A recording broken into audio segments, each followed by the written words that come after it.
Chapter 118. Under the gaze of everyone present, Tigray was so ashamed he wanted to die. Anger and resentment rose in his heart at the same time, but he didn't dare to voice it out. Face or life, which was more important?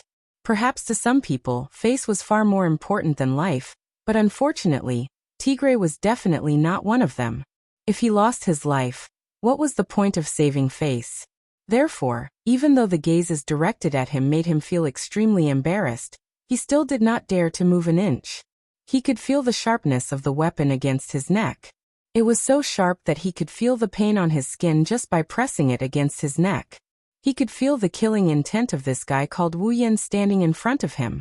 If he didn't cooperate, then he definitely wouldn't be merciful. When that time comes, what face, what Iron Dog's mercenary group, what leader, none of these would be able to protect him. Under the threat of death and the control of the anger in his heart, Tigray had completely lost his ability to judge.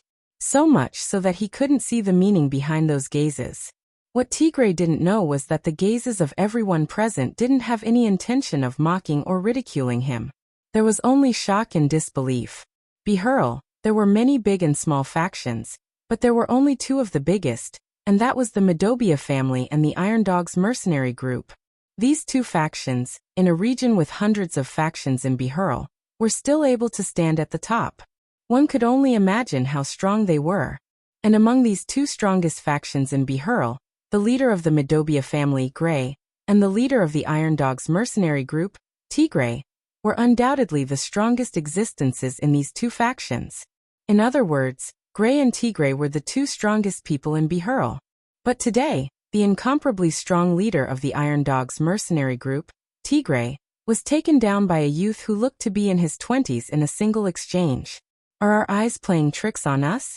This was the thought that rose in the minds of countless people present. Of course, if Wu Yan knew of this thought, he would definitely laugh out loud, and very happily. Incomparably powerful? If it was me a few days ago, it might have been a bit troublesome, but it definitely wouldn't be a problem to take him down. Let alone now that I'm at the 7th step. The so-called strongest faction in Behurl is just that they have a lot of strong people under them. After the trip to the treasure room, and seeing the tens of thousands of stone spiders and humans, Wu Yan didn't even put them in his eyes. Even if they can't, he wouldn't mind letting them play with Ikaros for a while. Looking at the sweaty Tigray standing in front of him, Wu Yan curled his lips in disgust. Even Chuju Mikoto, and the others who were still normal were disgusted. Just a moment ago he was still so arrogant. But now, with a knife on his neck, his performance was so unbearable. Sure enough, with such an elder brother, there would be such a younger brother. If the upper beam is not straight, the lower beam will be crooked. Those who came from the same nest were really not good people. Commander! Recovering from their shock, the group of mercenaries behind Tigray finally realized what had happened. They held their weapons in their hands as they cried out in alarm, accompanied by the barking of the sharp-toothed hounds. Don't act rashly. Tigray hurriedly shouted at the mercenaries behind him. Hearing their commander's words, the mercenaries could only take a few steps back, helplessly accepting the fact that their commander was being held hostage. Commander, hang in there, we're coming to save you. Tigray didn't feel relieved hearing that. Instead, he was furious. Why didn't you guys shout so loudly when the enemy charged over? I'm being held hostage and all of you were stunned, only reacting after the sun came up. I'd rather count on Gray to put in a good word for me than count on you guys to save me. Tigray was making things difficult for them. Other than Chuju, Mikoto, and Ikaros, no one else could see Wu Yan's movements clearly. Even he himself couldn't react, let alone these mercenaries who only have a few 5th tier. Wu Yan very elegantly waited for them to finish chatting before he moved the shana in his hand. Looking at Tigray, who was shocked by his own actions, Wu Yan smiled. What's wrong? Commander Tigray, didn't you say that I'm not a big deal? Why aren't you continuing? Tigray secretly sighed in relief. Since Wu Yan didn't make a move immediately, it meant that he didn't intend to do anything to him. This more or less calmed him down. But when he heard Wu Yan's words, he pursed his lips and forced himself to say, Lil, what do you want? How could Wu Yan not see through Tigray's act of calmness?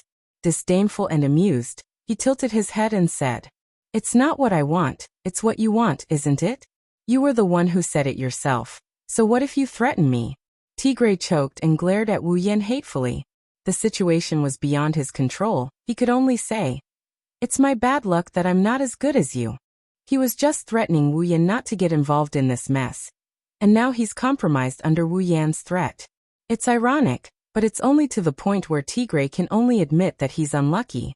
It's impossible for him to say it's my fault to Wu Yan. Unless Wu Yan really threatened Tigray directly, Tigray could only compromise in order to save his life. But Wu Yan didn't intend to push him too hard. A dog would jump over a wall when cornered. This dog-rearing mercenary group must have understood this principle. Wu Yan smiled and waved his empty hand at Tigray. This casual gesture made Tigray feel strangely angry. Tigray suppressed the anger in his heart and said sullenly, "Can you let me go now?" Wu Yan nodded indifferently and looked at Tigray's face. "I didn't intend to offend Commander Tigray. It's just that Commander Tigray said he wanted to see what kind of person I am, so I showed a few moves. Please don't take offense." Tigray was furious. He felt that he wouldn't be able to sleep tonight. He was angry every day, but he'd never been as angry as he was today. Plus, he couldn't vent his anger like he usually did. Then Wu Yan suddenly acted as if he suddenly realized something and continued. "Oh right, there's also that good brother of yours. You don't have to go look for him. Even if you go look for him, you'll probably only find his corpse." "You killed him?" Tigray cried out involuntarily. Wu Yan laughed mockingly. "Ah yes. He had designs on my wife. If I didn't kill him, was I supposed to keep him around and waste food? You." Tigray gritted his teeth and stared at Wu Yan. All he saw was Wu Yan's cold gaze. He could only turn his head dejectedly. If he died, then he died. He failed the mission, so he was just a piece of trash. Seeing that Tigray didn't intend to pursue his brother's death, Wu Yan's mocking smile became even wider. As expected, both brothers were animals. Removing Nidan Janna from Tigray's neck, Tigray immediately channeled his Do Chi and jumped back, as if he was afraid that Wu Yan would come and put a blade on his neck again. Wu Yan turned a blind eye to it. He lifted Nidan Janna and twirled his blade around before walking back to Chuju and the others. Looking at Wu Yan's back, Tigray wanted to sneak up and kill him countless times. However, Wu Yan's ghostly figure made him not dare to act rashly. He could only suppress the killing intent in his heart and roar at the mercenaries behind him. "Let's go!" The Iron Dog's mercenaries slowly retreated. The bystanders were afraid of touching the fire. Plus, there was no good show to watch, so they scattered like birds and beasts. Wu Yan brought Chuju and the others to Gray's side. Looking at Gray, who still hasn't recovered from the series of events, Wu Yan was speechless. "You're still the head of a tribe. Can't you adapt a little?"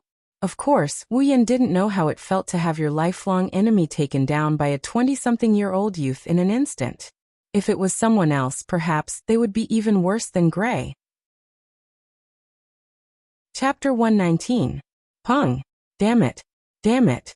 That little bastard. How dare he?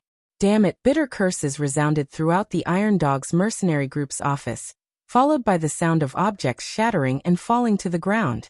Tigray, however, didn't feel relieved at all and flew into a rage in front of the entire mercenary group. Thinking of how he was threatened by an unknown little bastard in front of so many people, and was even forced to compromise, Tigray's anger surged.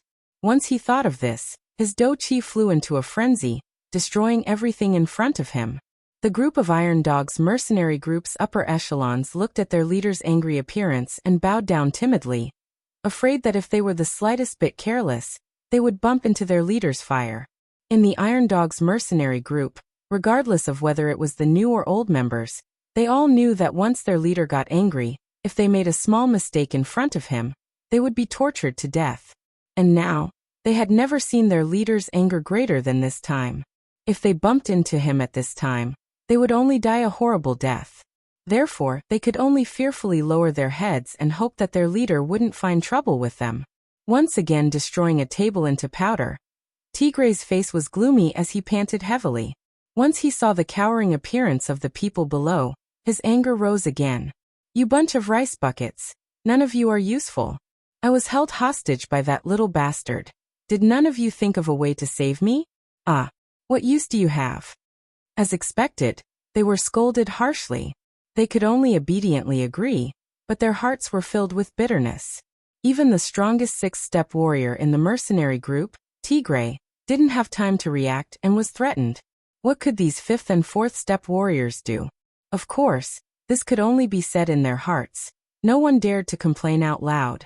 They could only face Tigray's saliva and be fiercely scolded by him, hoping that this period of time would pass quickly and not let them suffer anymore. After venting his anger on his subordinates, Tigray finally felt a bit better. However, his expression is still as dark as ever. Without a doubt, he's holding a grudge against Wu Yan. Sitting at the head of the table, Tigray took a sip of water to quench his thirsty throat. He said in a low voice, "How is it? Have you found out the background of that brat?" Hearing this, the group of higher-ups looked at each other and looked at one person. This person could only brace himself and take 2 or 3 steps forward. "See, Commander, we tried everything we could think of to find out where he came from, but not a single person was able to find out where he came from. It was as if he appeared out of thin air. There was no trace of him at all. We could only find out that he had lived in the supply town for 2 or 3 months, and then recently came to be Harem." The more Tigray listened, the darker his expression became. In the end, he simply waved his hand and sent him flying with a palm strike. He crashed into the wall and coughed out a few mouthfuls of blood before fainting.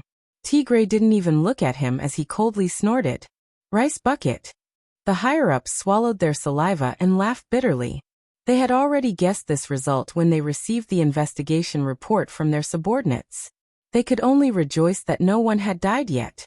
At this time, the atmosphere in the Iron Dog's mercenary group's office was extremely stifling. Everyone looked at the gloomy Tigray sitting at the head of the table, and could only lower their heads in silence, fear in their hearts. Tigray's eyes flashed with a trace of venomous resentment. He was not willing to accept this. He had fallen so hard in front of this abominable brat, who came out of nowhere. By now, the entire Bihurl probably knew that he, a warrior of the sixth step, had become a powerless character. With Tigray's temper, of course he wouldn't let it go so easily.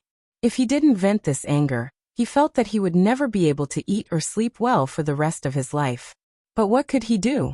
Even if he was furious, he had to admit that he hadn't discovered the opponent's strength.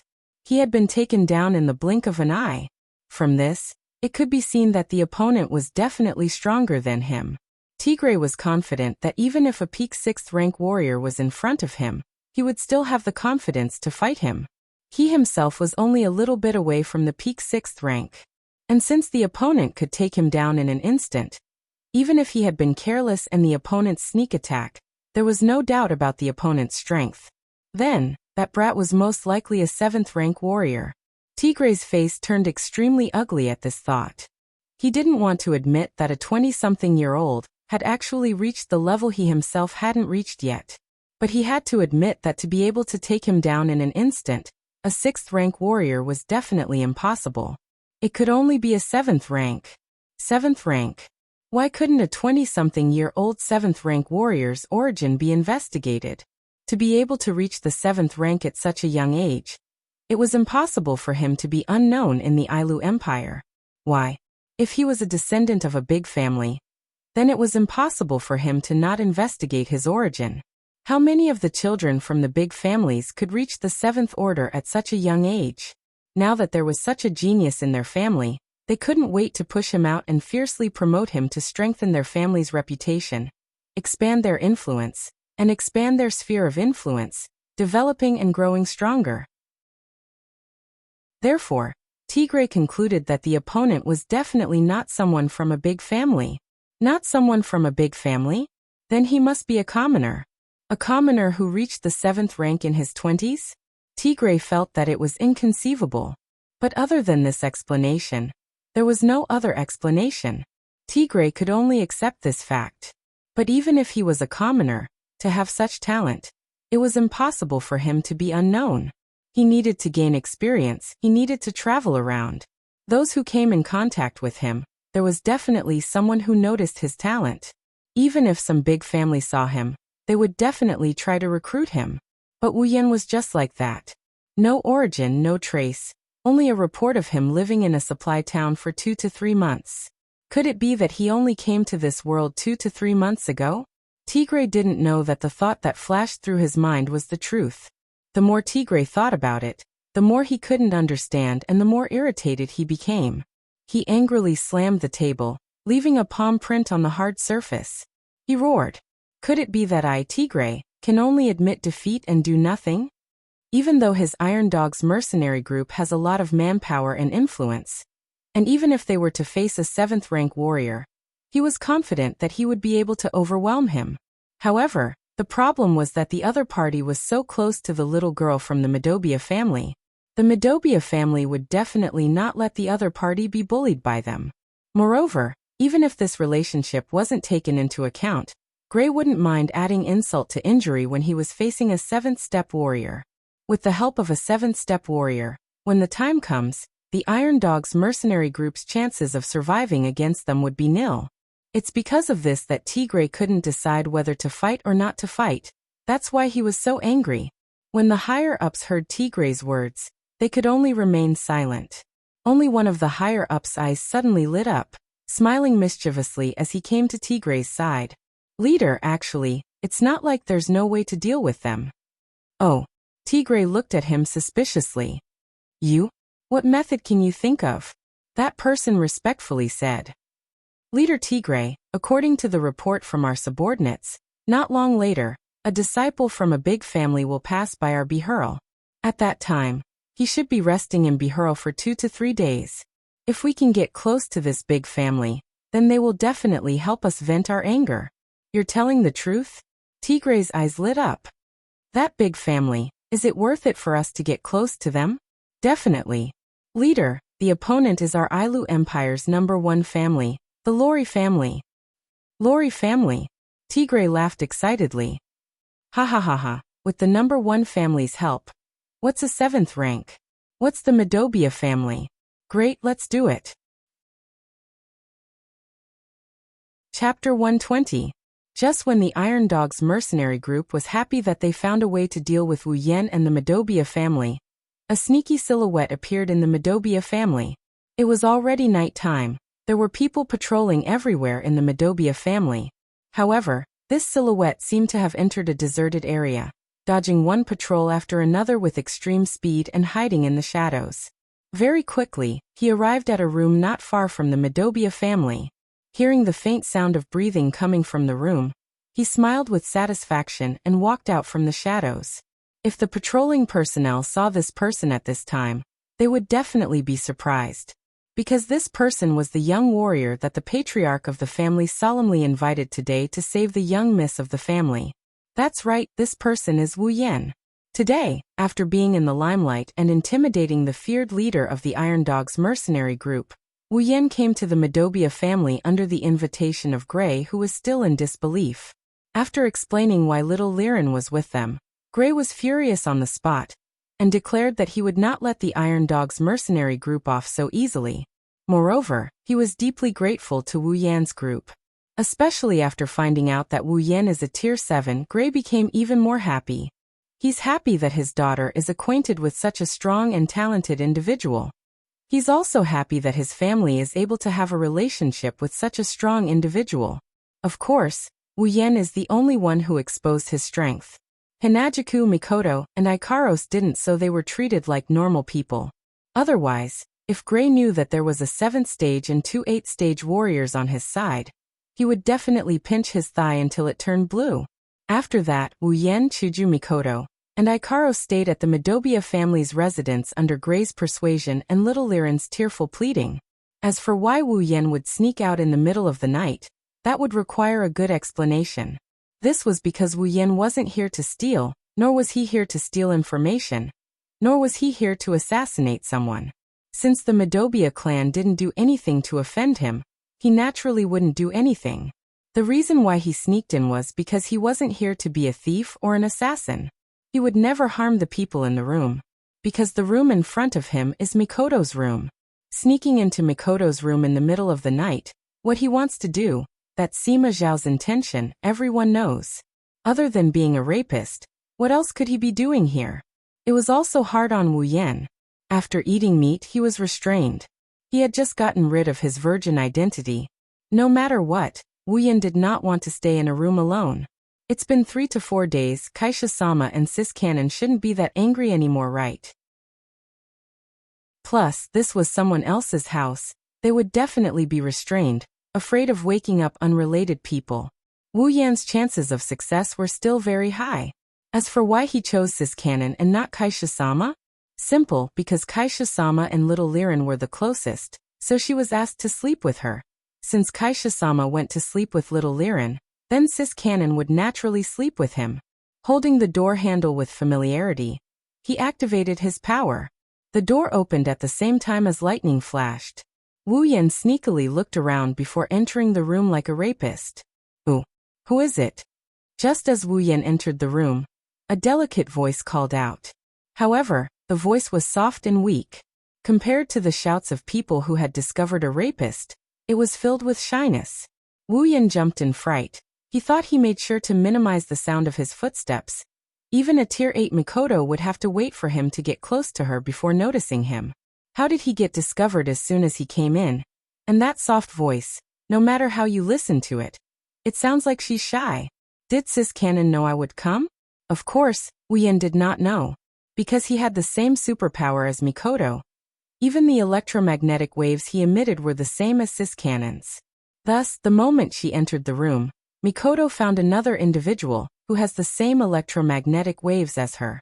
Other than the sisters that Wu Yan mentioned, the only other person who has the same electromagnetic waves as her is Wu Yan, who has the same superpower as her. As mentioned before, Sis Cannon is smart enough to know what Wu Yan is up to by barging into her room in the middle of the night. Thus, due to her shyness and the fact that she's afraid of making too much noise, she changed her tone to a softer one. Wu Yan could not figure it out, so he threw it away and walked towards Mikoto. "It's me, Mikoto. What are you doing here? Hurry up and get out."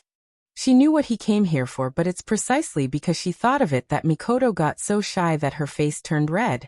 She shrunk her body further into the bed as she purposely yelled at him with a stern voice. Wu Yan looked at the shy Mikoto and felt a surge of excitement.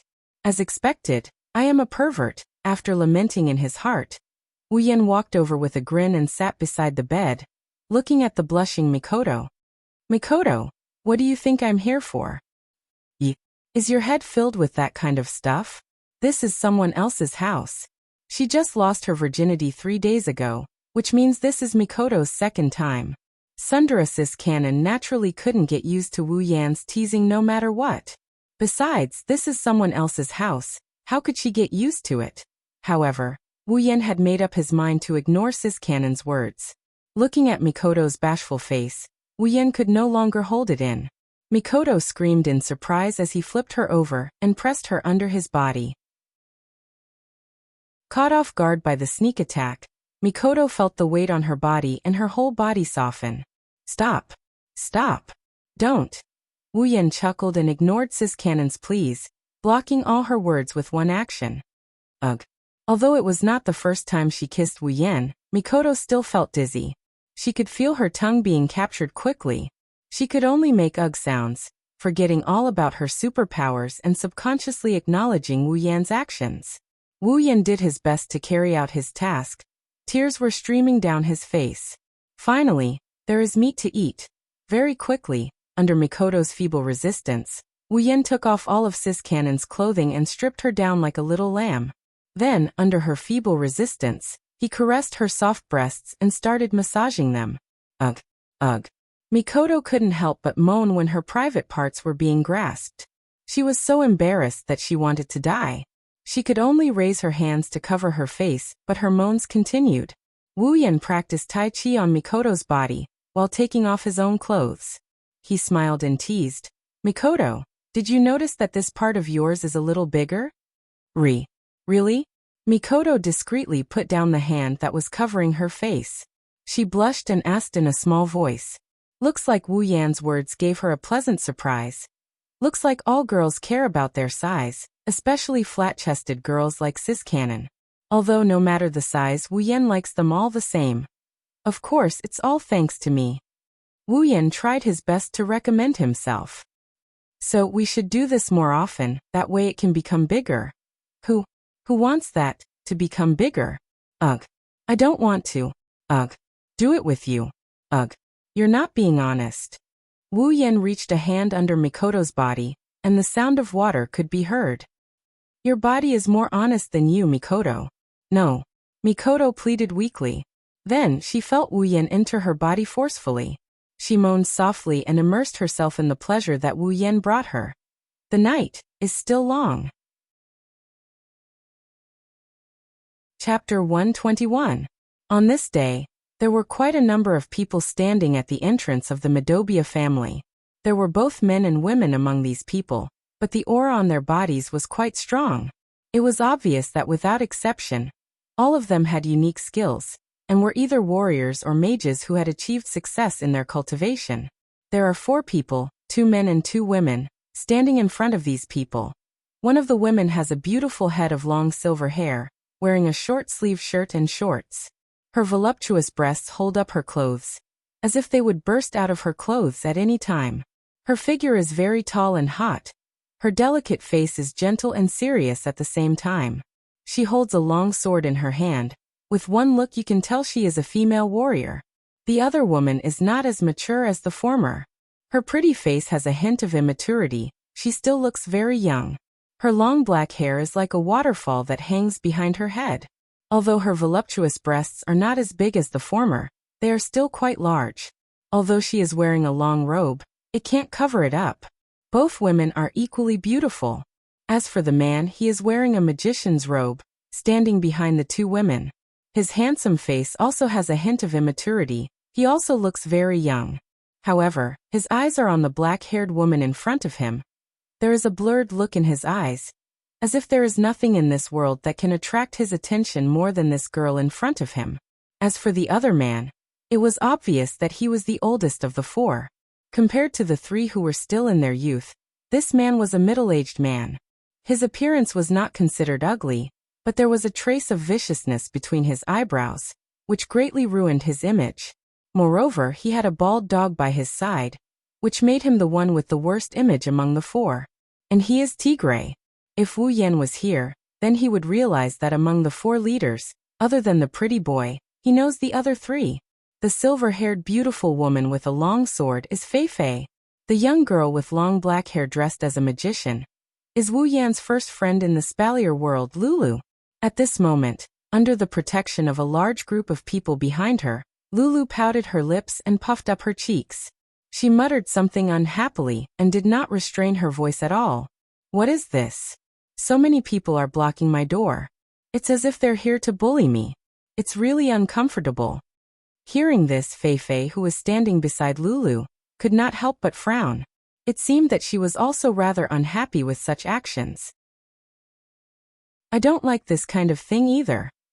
Hearing Lulu and Fei Fei's words, the young man standing behind them could only helplessly say, I know that Miss Lulu and Miss Fei Fei don't like such big movements, but in any case, they did fulfill their duties as the host yesterday and treated us in every possible way. Since that's the case, it's only right for us to help them with a small request. Anyway, it's just a small family. If the 2 misses don't like it, it's fine if you don't participate. Ah, you said it. Lulu immediately said happily. Then I won't participate. That's only natural. At this moment, Tigray, who had been sneering at the Midobia family's door, finally spoke up. He walked in front of Lulu fawningly and smiled. Miss Lulu Plum is of noble status. Naturally, you can't act together with us servants. Originally, the Iron Dog's mercenaries thought that the one who came to be Hurl was just a small figure from the Lori family. Who would have thought that after seeing the person, they would be shocked to find out that the one who came was actually the only daughter of the Lori family, the daughter of the head of the Lori family. How is this a small figure? It's clearly a big deal. Thus, after the initial excitement, Tigray worked even harder to curry favor with Lulu. With this big tree, don't even mention the Midobia family, even if there were 10 more, Tigray would not care. And if he was lucky enough to catch her eye, perhaps the Iron Dog's mercenaries would be able to make friends with the Lori family in the future. When that time comes, he would really have a meteoric rise. Tigray even thought about finding a young, promising, and handsome man to try and woo the beloved daughter of the Lori family. If he really succeeded, then wouldn't he be able to get whatever he wanted? Unfortunately, he could see that the pretty boy following the eldest daughter of the Lori family also had feelings for her. Thus, he temporarily put away those thoughts. After a few days of doing his best to curry favor and entertain, Tigray took the opportunity to ask Lulu and the others to help him deal with the Medobia family and Wu Yan. Since Tigray did his best to entertain them, the Lori family could not refuse. Moreover, the Medobia family was only a small family in their eyes. Thus the young magician agreed. It seemed that other than Lulu and Feifei, he was the Lori family's #1 leader this time. Of course, when Lulu and Feifei heard about this, they were very dissatisfied. The two girls were not people who bullied others using their family's power. The two girls did not like to bully others using their family's power and influence to bully others. But since they had already agreed, as the #1 family in the kingdom, of course they could not go back on their words. They could only helplessly lead the team here, which led to the current situation. Lulu did not like this kind of work to begin with. Now that there was a chance to watch, she was naturally happy to do so. She could not wait to agree on the spot. Feifei also seemed to be a little moved. After all, Feifei also did not like this kind of work. It would be best if she could not participate. Tigray, who was beside her, saw the change in Feifei's expression and hurriedly said, "The Medobia family has a level 7 fighter. None of us here are a match for him. So we would like to ask for Miss Feifei's help." Feifei could only helplessly give up on the idea of watching. She nodded impatiently, but there was a little bit of anticipation in her heart. Although she did not like this operation, but according to Tigray, the level 7 fighter in the Medobia family was about the same age as her. Feifei grew up in the Lori family. Because her talent was too good, she was heavily nurtured by the Lori family. She reached level 7 at the age of 20, and became one of the top geniuses in the Ailu Empire. As the #1 family in the Ailu Empire, Feifei had seen many level 7 fighters. But a level 7 fighter of the same age as her, Feifei had not seen many of them. So when she heard that there was a level 7 fighter of the same age as her nearby, Feifei wanted to meet him. Of course, she also had the intention to compete with him. Let's hope he's not an annoying fellow, Feifei thought in her heart. Feifei had seen a lot of people who relied on their talent to be better than others. These kinds of people were the ones she hated the most. So, she hoped that the other party would be someone who could surprise her. What Feifei didn't know was that she was destined to be surprised today. In the Medobia family, Gray was sitting on the main seat in the main hall with a document in his hand. Beside him, Della was holding his sword and standing straight, playing the role of the leader of the guards. "Patriarch, something bad has happened." Gray frowned, but he also knew that if it wasn't a serious matter, these guards wouldn't be so impulsive. Thus, he could only look at the guard who just came in and said in a low voice, "Let's go, sir." "Sir. What's wrong? Why are you in such a panic? What's wrong, Patriarch?" The guard reported to Gray with a face full of panic. Outside the door, Tigray brought the Iron Dog's mercenaries and came looking for us. Tigray. Gray was furious. He slammed the table and stood up. "I didn't go looking for him, but he came looking for me first. Just in time, I'll have to settle the score with him." The guard didn't hide the panic on his face and continued, "Patriarch, it's not just the Iron Dog's mercenaries, they also found helpers." "Helpers?" Gray furrowed his brows. It wasn't like he didn't have this kind of helper before, but those small clans didn't have any effect on him. Tigray should be aware of this as well. What kind of helpers did they find? The guard looked at Gray and swallowed a mouthful of saliva. They found people from the Empire's #1 family, the Lori family." "What did you say?" Gray lost his voice. Chapter 122. Lori family. How could this be? Gray felt his head spinning. What is the Lori family? In the entire Ailu Empire, or even the entire Spalier world, there's no one who doesn't know of them. That's the #1 family of an empire. Other than the Ailu, Fea, and Baruba empires' royal families, the other two empires' #1 families could stand shoulder to shoulder with them. That's the #1 family of an empire. If the three empires are said to be the strongest forces in the world, then excluding the empires themselves, the number one families of the three empires are the strongest forces in the world. The Medobia family was not small. In Behurl, other than the Iron Dog's mercenary group, the Medobia family was the strongest family. However, this strength was nothing in front of the empire's number one family. Let's not talk about the others. Within the Medobia family, the strongest is Gray himself, a rank 6 warrior. However, within the Lori family, there are at least 1,000 people of that rank. It's not that a 6th order warrior is worthless, it's just that the Lori family is too strong. In the entire family, there are close to 1,000,000 5th order warriors and below. In this million, there are only 1,000 6th order warriors. This ratio shows just how precious a 6th order warrior is. Yet the Lori family is able to recruit more than 1,000 6th order warriors. This is the strength of the number one family of the empire. Therefore, in the eyes of the Lori family, a 6th order warrior is considered average. Only a 7th order warrior can enter their eyes. Such a powerful family, if they want to deal with a small family like him who doesn't even have a 7th order warrior, wouldn't it be a piece of cake? Gray couldn't help but take 2 steps back. Now that the Iron Dogs can invite the Lori family to help them, with Tigre's personality, there's no way he will let the Medobia family go. The Medobia family, this is the end. Gray laughed bitterly. Who can he blame? He could only blame himself. A few days ago, he had received news that the Lori family had come to Behurl. However, he did not contact them as much as possible to avoid unnecessary trouble. That was why he did not contact them. Who would have thought that the Iron Dog's mercenary group would have the Lori family? Seeing Gray's sorrowful expression, Della couldn't help but walk to his side and support him. Patriarch, now is not the time to despair. Even if the Lori family came with the Iron Dog's mercenary group, things still have a chance. Patriarch, you can't give up until the end. Hearing this, Gray roused his spirits and gritted his teeth. Yes, you're right. We still don't know what's going on. It's too early to despair. Let's go take a look at the situation first. What's the situation? As soon as Gray's words fell, a voice rang out. Gray and Della looked towards the direction of the voice.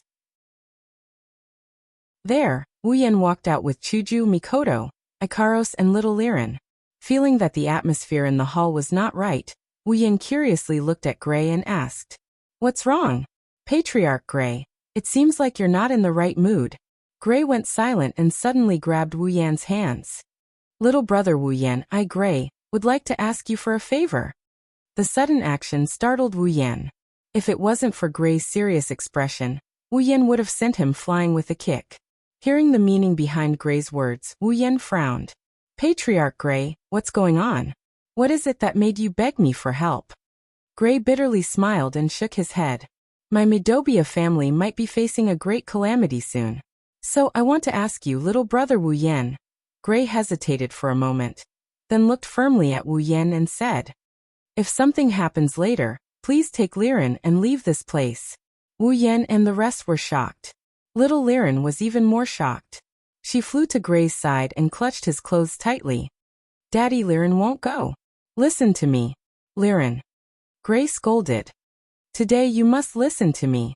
No, I won't go, I won't go." Wuyen raised his hand to stop the father and daughter duo from acting out such a scene.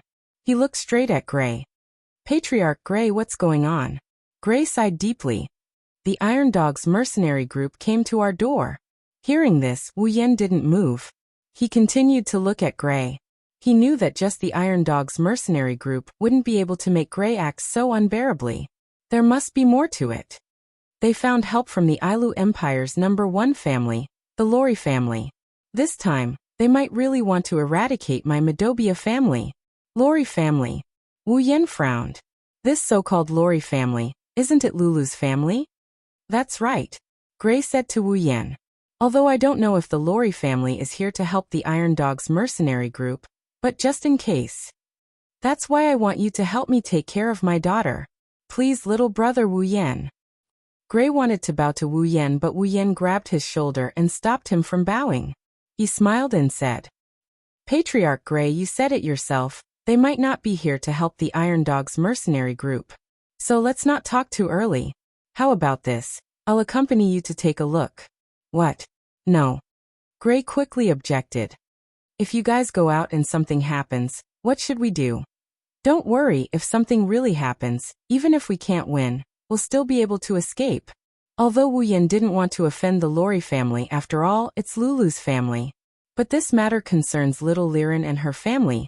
Wu Yan can't just ignore it. Moreover, even if he can't, there's still Ikaros and Mikoto.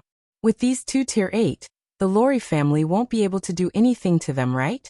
Unless it's the previous patriarch of the Lori family that Fei mentioned before, Lulu's grandfather, who can stop them. If it doesn't work, I'll just F***CK them. Wu Yan realized that every time something happens, he's always thinking about F***CK them. This isn't a good sign. Now that he's a tier 7, he can be considered strong. How can he let himself F***CK them whenever something happens? If it becomes a habit, then it'll be troublesome because it means that he doesn't believe in his own strength. If a person doesn't believe in his own strength, then what courage does he have to face stronger opponents and take another step forward? Although there's the system and he can level up as long as there's monsters to kill, but this is an issue of mentality and state of mind. Wu Yan secretly made a decision. In the future, he won't use resplendent breath unless it's a critical moment. This is to remind himself that he can't rely too much on external items. Of course, Wu Yan doesn't want to set such restrictions on Chuju, Mikoto, and Ikaros. They're much more important than him. If they get hurt accidentally, he'll be heartbroken. How can this be? What if? Don't keep thinking about what if, Patriarch Gray. Wu Yan patted Gray's shoulder and said with a smile. Everything has a bad side and a good side. Don't keep thinking about the bad side. Sometimes you have to think about what if, but if you think about what if for everything, then what's the use of feeling? Seeing Gray's hesitant face, Wu Yan softly persuaded him. Well, don't worry. As long as you believe in us, it'll be fine. At least, I'm confident in staying alive. Gray lowered his head and thought about it. After a while he sighed. All right, but you have to promise me. If a fight really breaks out, you have to remember to bring Lin Lin. Seeing that Liren still wanted to say something, Gray glared at her. Liren pouted her lips in grievance. Don't worry. It'll be fine. The group walked towards the gate. On the way, Wu Yan suddenly thought, if the person who comes is Lulu, then it'll be fun. Chapter 123. Midobia Clan's Main Gate. Perhaps the news of the Iron Dog's mercenary group coming to the Midobia clan was leaked. Originally there were only the Iron Dog's mercenary group and the Lori family here, but now there's a crowd that's no less than the former. From time to time, cries of surprise could be heard from the crowd. That's because they knew that the number 1 family of the empire, the Lori family, was among the people who came to the Midobia clan. Hearing the cries and whispers from the crowd, Tigray's face couldn't help but reveal a proud expression. As long as today's news reaches the entire Bihurl, then the Iron Dog's mercenary group's reputation will be even greater, even stronger. Contrary to Tigray's proud expression, Lulu and Fei's faces were tense. They already hated this job, and the more people know about it, the more they hate it. As for the young gigolo, he just stood there indifferently, as if he didn't care about anything. His eyes were still on Lulu. At a certain moment, the Midobia clan's main gate finally opened. Seeing this, the crowd quieted down. Because they know, what's coming next is the climax of the matter. Not long after, the scene of Gray leading his tribesmen and guards appeared in front of everyone's eyes. But what surprised everyone was that standing at the front, it wasn't just Gray, there was also a young man, 3 beautiful girls, and a cute little girl. When they saw the young man, Lulu and Fei were stunned. Tigray saw this and retracted his proud expression, turning it into a cold smile. Gray, you're finally willing to show yourself. I thought you wouldn't dare to come out. Gray didn't say anything, but Wu Yan, who was standing beside him, noticed. He clenched his fist tightly. Looks like Gray's heart isn't as calm as he looks. If it was anyone else, the result would be the same, as long as they see the lineup in front of them. As for the number of people, there's no need to count. Using his Do-Chi and magic senses, Gray can feel that in this group of people, other than Tigray, there are 10 others who are about the same level as him. In other words, what he had to face next were 10 stage 6 powerhouses who were as strong as him, or even stronger than him. Not only that, among the 4 people standing at the front, there was a beautiful woman with silver hair, gray. Since he couldn't sense her exact strength, under normal circumstances, if a person couldn't sense the specific strength of another person, then there were only 2 situations. One was that the other person cultivated some special method that concealed his own do-chi and magic power. The other was that the other person's strength far exceeded his own, and he didn't have the ability to sense it. Gray could feel a sense of danger from the beautiful silver-haired woman. Therefore, he concluded that the situation of this person before him should be the second type. That was also to say that the other party was a Tier 7 powerhouse. Gray laughed bitterly in his heart. Although he had already expected such a situation, how could the Lori family not have a Class 7 powerhouse? But when he really faced it, he realized that he had been hoping for a fluke all along. What he didn't know was that fluke was completely unnecessary. Today, it was destined to be a farce. Lulu and Fei-Fei stood at the front of the crowd, such a conspicuous place.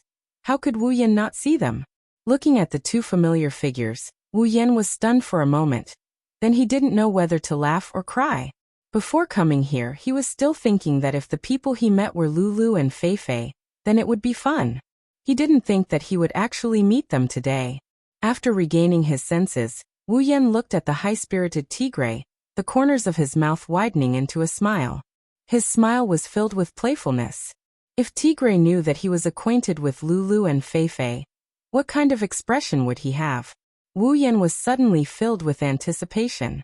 Thus, his eyes turned and an idea came to his mind.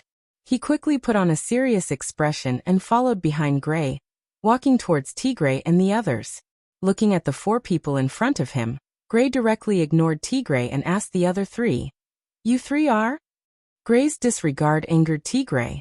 Hearing Gray's words, Tigray sneered a few times and said, "The identities of the lords are honorable. Although it's not something you can know, let me tell you. I just hope you won't be scared." After saying that, Tigray pointed at the young pretty boy. This one is the direct disciple of the Lori family head. He's also a genius that the head of the Lori family personally bestowed with the surname Lori, Lord Hughes Lori. Gray's body trembled slightly. At first, he thought that the one who came was just a small figure from the Lori family. He didn't expect it to be the direct disciple of the head of the Lori family. On this point, he had the same thought as Tigray. Gray's expression changed. Of course Tigray saw it. After a triumphant smile, he pointed at Fei-Fei. This one is also the direct disciple of the head of the Lori family. She entered the family earlier than Lord Hughes. She's also the guardian of the head of the Lori family's only child, Lord Fei-Fei Lori. Tigray continued to point at Lulu. The smile on his face widened. As for this one, she's the only daughter of the head of the Lori family, the eldest daughter of the Lori family, Lilu-Mei Lori. As Tigray introduced them one by one, Gray's heart started to feel bitter. When he heard the words "the only daughter of the Lori family," the bitterness in his heart intensified. The direct disciple of the Lori family? Only daughter? Forget about him. Even if it was any other family in the Ailu Empire, they wouldn't dare to offend her. This kind of person wants to touch the Medobia family. Gray felt bitter inside, but he still bowed to Fei-Fei, Lulu and Hughes. The head of the Medobia family, Gray Medobia, greets the 3 of you. Tigray was about to use Gray's authority to scold him for not addressing them as Lord when Fei-Fei and Lulu noticed that the Wu Yan standing beside Gray was the Wu Yan they knew. Whether it was Lulu or Fei-Fei, both of them were overjoyed to see Wu Yan. Especially Lulu. As the only daughter of the Lori family, Lulu could be said to be the center of attention. In the entire Ailu Empire, other than the princesses of the royal family, who else could compare to her life? But it was this kind of life that allowed Lulu to transcend the ranks of the commoners. The people around her, regardless of gender, all of them had some sort of interest in them, especially the men. Lulu may be a little young, but her looks are truly devastatingly beautiful. Even Chuju and Mikoto paled in comparison to her. Only Ikaros could surpass Lulu in terms of looks. With this kind of appearance and background, who wouldn't want to embrace Lulu in their arms? As long as they could win Lulu's heart, then not only would they would also gain the Lori family. After all, the Lori family only has one direct descendant. In the future, if Lulu doesn't become the head of the Lori family, then it would be Lulu's husband becoming the head of the Lori family. The head of the empire's #1 family. Just thinking about it is enough to make people drool, right? Because of this, Lulu didn't have a single true friend. Other than the few people who could compare to her in the world, there wasn't a single male among them. However, a few months ago, Lulu got to know the first person in her life who is worthy of being her friend. That person is Wu Yan. Lulu will never forget that day in the behemoth forest, when she met Wu Yan for the first time. In his eyes, other than admiration, there wasn't any greed or lust that other men have. That's why Lulu treated Wu Yan as a true friend. Of course, it's only at the level of a friend. Seeing Wu Yan again, Lulu's surprise is unimaginable. Seeing Lulu's expression, Wu Yan suddenly jumped out, pointed at Lulu and shouted, "Which? Are you the one who wants to mess with our Midobia family? This guy is messing around again." That's Chuju and Mikoto's first thought. Chapter 124. Which? You're the one who wants to mess with our Midobia family? Time came to a standstill as Wu Yan continued his speech. Lulu was stunned. Her originally happy face froze just like that.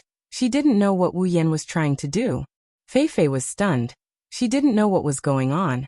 She didn't know why things would develop like this. She didn't know how to react for a moment. Gray was stunned. Then he started to get anxious. He didn't know what Wu Yan was trying to do, but he knew that Wu Yan's words definitely offended the other party. Tigray was stunned. He kept his expression and didn't say anything. But there was only one thought in his mind: he's dead for sure. Hughes was stunned. He threw all his indifference into the trash can. His eyes were filled with killing intent as he looked at Wu Yan. Chuju, Mikoto, Liren, and even Ikaros were stunned. Even if they were with Wu Yan day and night, they didn't know what to do with Wu Yan's sudden outburst. Everyone present was stunned. Even though they didn't know what was wrong with this person who defeated the Iron Dog's mercenary group leader a few days ago. But they knew that if he offended the Lori family, no matter how strong he is, he's dead for sure, unless he's a tier 9. But is that possible? At least, no one in the audience would believe it. So, they can only think that Wu Yan is young and frivolous, thinking that he's invincible after defeating the Iron Dog's mercenary group leader. And now his Chinibu syndrome is acting up. Lulu, who didn't react for a long time, even though she didn't know why Wu Yan acted like this. But when she heard Wu Yan call her a witch, she got angry. Lulu put her hands on her hips and puffed out her chest. Her pair of full breasts became even more prominent, blinding Chuju and Mikoto's eyes. But she didn't notice. She pointed at Wu Yan and loudly retorted, "What witch? How do I look like a demon?" Wu Yan sneered and waved his hand. He pointed at Lulu and said confidently, "Then tell me, which part of you doesn't look like a demon?" "I don't look like a demon in any way. I'm a real human," Lulu shouted angrily. Wu Yan suddenly felt a sense of powerlessness. Not only him, but everyone present felt the same way. This is not the place to refute, is it? No one doubts that you are not human. Wu Yan smiled embarrassedly and shrugged. "All right, let's just say you're a human." "What do you mean by even if?" "I am a human, a real human." Lulu immediately retorted loudly, as if the so-called which was a great insult to her. Wu Yan coughed and continued with a straight face. "Then are you the human who wants to make a move on our Midobia family?" "Who wants to make a move?" Lulu pouted and said unhappily, "I don't like to bully people. It's all his fault. He forced me to come." After saying that, she pointed at the stunned Tigray and pushed all the responsibility away. She even said it in a righteous manner. She didn't have any self-awareness that she dragged Tigray down with her. Wu Yan's face fell. He rolled his eyes at Lulu and said unhappily, "Aren't you the one with the most authority here? You're blaming others like that. Aren't you a little too undisciplined?" "What? It's the truth," Lulu said angrily. "I didn't want to bully people here at all." "Then what are you doing here?" Wu Yan looked at Lulu suspiciously. To be honest, this was the question in his heart. He really didn't know why Lulu would appear here. As for Lulu leading the way to Midobia family to pick a fight, It's not that Wu Yan looked down on her, but Wu Yan felt that if she was sold one day, he wouldn't even be able to find her, let alone pick a fight. Lulu directly opened her mouth and said 5 words. Wu Yan's face turned awkward, and the others were stunned. I'm just passing by. Wu Yan looked at Lulu speechlessly and sighed.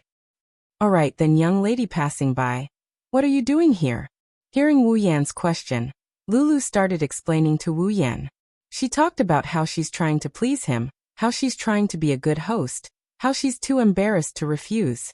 She spilled everything out as if she's venting her dissatisfaction. While Wu Yan blushed with shame, it also confirmed another thought in his mind.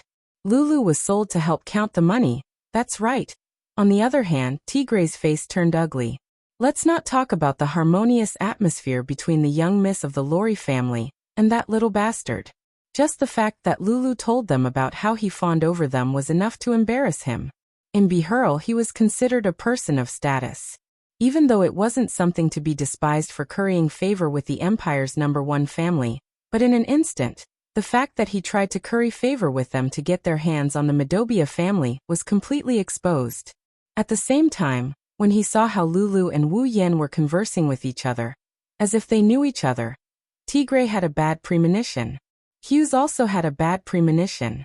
When he saw how familiar Wu Yan and Lulu were, he frowned and didn't let go for a long time. When Wu Yan finished listening to Lulu's explanation, he finally understood. Lulu really was just passing by and wanted to rest here. In the end, she tried to curry favor with them and acted as a host. Therefore, when Tigre asked the Lorry family for help, they naturally couldn't refuse and came here together. In other words, you were tricked here. Wu Yan rubbed his chin and said with sudden realization. Yes, yes. Lulu nodded repeatedly, then suddenly thought of something and shook her head furiously. No, it's not a trick, it's not. It's a trick, it's not. Aya, I'm so confused. Lulu's face was distressed. Her pondering look immediately made everyone laugh. Of course, it was a very kind laugh. Only now did they realize that the high and mighty young miss of the Lorry family in their hearts was actually just a cute little girl. Of course, in Wu Yan's words, she was just a little naive and muddle-headed, but could also be said to be natural. I think you should stop thinking about it. Just take it that you were really tricked. Wu Yan looked at Lulu and smiled. How can I just let it go? Lulu wrinkled her little nose. I don't want to admit that I was tricked. It's like I'm stupid. When Wu Yan heard this, he couldn't help but laugh. It's not like you're stupid, you're really stupid. You're the stupid one. Lulu shouted in dissatisfaction.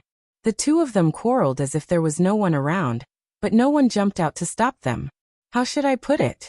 Although they were quarreling, no matter how one looked at it, the two of them were so familiar with each other that even if they quarreled, there wasn't the slightest bit of tension. So much so that even though Wu Yan is being so unreasonable in front of their family's Missy, none of the Lorry family members reacted in time to deal with the guy who offended their Missy. Fei Fei is the only one who is bitterly smiling at the side. Back when they were still in the supply town, back when they were still working with Wu Yan, this kind of scene happened almost every day. Fei Fei didn't object because even though it seemed like Lulu was being bullied by Wu Yan every time, Fei Fei, who raised Lulu since she was a child, how could she not know that Lulu was actually very happy to be able to communicate with Wu Yan like this? Wu Yan and Lulu don't know what other people are thinking, but the two of them are having a good time bickering with each other, because they can feel that the sense of unfamiliarity they felt after their separation is gradually disappearing. The sense of familiarity from before is returning to them. At this moment, Gray finally recovered from his stupor. He thought that Wu Yan's offensive words towards the young miss of the Lorry family would cause irreparable damage, but in the end, the situation developed in such a dramatic way. Just a moment ago, he was seen as a formidable foe, but now, he's happily chatting with Wu Yan. The bystanders can see that the two of them are very familiar with each other. Gray can also see that. Do they know each other? Gray looked at Wu Yan suspiciously and asked softly, "That? Do you know each other?" Chapter 125. After hearing Gray's words, Wu Yan and Lulu looked at each other. After a moment of silence, they replied in unison, "Don't know." Gray's mouth twitched as he looked at the two girls who seemed to know each other very well. Suddenly, he felt a slight pain coming from a certain part of his lower body. After Wu Yan and Lulu said don't know at the same time, they couldn't help but laugh. Even Fei Fei couldn't help but burst out laughing. For a moment, Wu Yan's laughter and Lulu's and Fei Fei's soft giggles echoed in the unusually silent room. What a familiar scene. When Wu Yan first met Fei Fei also asked him and Lulu the same question. At that time he and Lulu also replied that they didn't know each other. The three of them recalled that day at the same time. Although only 2 to 3 months had passed, whether it was Wu Yan who had experienced the instance dungeon or Lulu and Fei Fei who hadn't experienced it, they all felt that they hadn't seen each other for a long time. After a while, Fei Fei stopped laughing and turned to look at Wu Yan suspiciously. Yan, you said our Madobia family just now. Are you from the Madobia family? That's right, that's right. Lulu had the same doubts. Didn't you say that you don't have a family, and that you're a barbarian from the mountains? Although I did say that, why do I feel displeased when I hear it from your mouth? Wu Yan sighed and waved his hand at the two girls with a smile. Well, I was just joking. However, I do have a good relationship with the Madobia family. If you want to find fault with me, I'm afraid you'll have to go through me first. You think you're worthy of going against our Lori family? An untimely voice sounded after Wu Yan finished speaking. Hearing this voice, Wu Yan narrowed his eyes and looked behind Lulu and Fei Fei. He saw that the handsome guy named Hughes who was standing with Lulu, Fei Fei and Tigray appeared in front of Wu Yan. He crossed his arms and looked at Wu Yan indifferently. His eyes were filled with disdain and disgust as if he was a refugee. Wu Yan looked at him and then turned to Lulu and asked, Lulu, who is he? Before Lulu could answer, Hughes's expression changed, and a hint of gloom appeared between his brows. Impudent. What did you call me? The young miss of our Lori family is not someone you can call. Hearing this, Wu Yan finally understood. No wonder he felt a sense of déjà vu. It was another slime. Hughes Lori. Level 42. His strength is much stronger than that slime. He's at least rank 5. Hey Hughes, what's the meaning of this? Lulu frowned and looked at Hughes with a trace of displeasure. She said to Hughes, what does it have to do with you how my friend likes to call me? Friend. Hughes paused and pointed at Wu Yan in disbelief. You said he's your friend? Is there a problem? Lulu snorted. Although it was a cold snort, it was still pleasing to the eye when Lulu did it. On the other hand, Hughes' face had completely sunk. Friend. If this word came out from someone else's mouth, it would be normal. However, when it came from Lulu's mouth, it was completely different. Hughes, who had been brought into the Lori family since he was young, had practically grown up with Lulu. It wasn't that he didn't hear the word friend from Lulu, but it was pitifully few. Even if he used his fingers to count, it would still be absolutely clear. Hughes liked Lulu since he was young. It could be said that when he first met Lulu, he was infatuated with her. She had a high status, but she only had a kind and cute personality. She didn't have the arrogant and spoiled personality of other young misses. On top of that, her cultivation talent was even stronger than his, as well as her beauty that could cause the downfall of a city since she was young. When Hughes first saw Lulu, he silently said to himself in his heart, she's mine. As Lulu's childhood friend, if Hughes wanted to pursue Lulu, it could be said that he had a much better chance than others. He had always worked hard, but for some reason no matter how he pursued, Lulu didn't care. If Lulu didn't treat other men the same way, Hughes would have been anxious. However, Lulu, who used to be a stranger to all men, actually said today that a man was her friend. Hughes was silent. When he turned to look at Wu Yan, his gaze carried a shocking murderous aura. Tigray, who was standing beside him, was also shocked. Fei Fei frowned and fixed her gaze on Hughes. As for Wu Yan, he smiled and didn't say anything else. This caused Hughes' face to twist a little. This commoner with average looks compared to him, low status, deduced from Lulu's words about coming from the mountains, and no strength, no do-chi or magic, so he couldn't sense it. What right did he have to make his beloved young miss recognize him as a friend? When he thought of the family drama that Wu Yan and Lulu just put on, the murderous aura in Hughes' heart couldn't be retracted. Everyone present could feel Hughes' murderous intent. Ikaru's pupils shrunk. She wanted to change into her Sky Queen form. For her, anyone who wanted to harm Wu Yan must be eradicated. Chuju and Mikoto pulled Ikaros back and shook their heads at her, indicating that she shouldn't move. Ikaros hesitated for a moment and stopped what she was doing. Of course, Hughes, who only had eyes for Wu Yan, didn't know that just now, he had taken a trip around the gates of hell. In his heart, he only wanted to torture Wu Yan to death.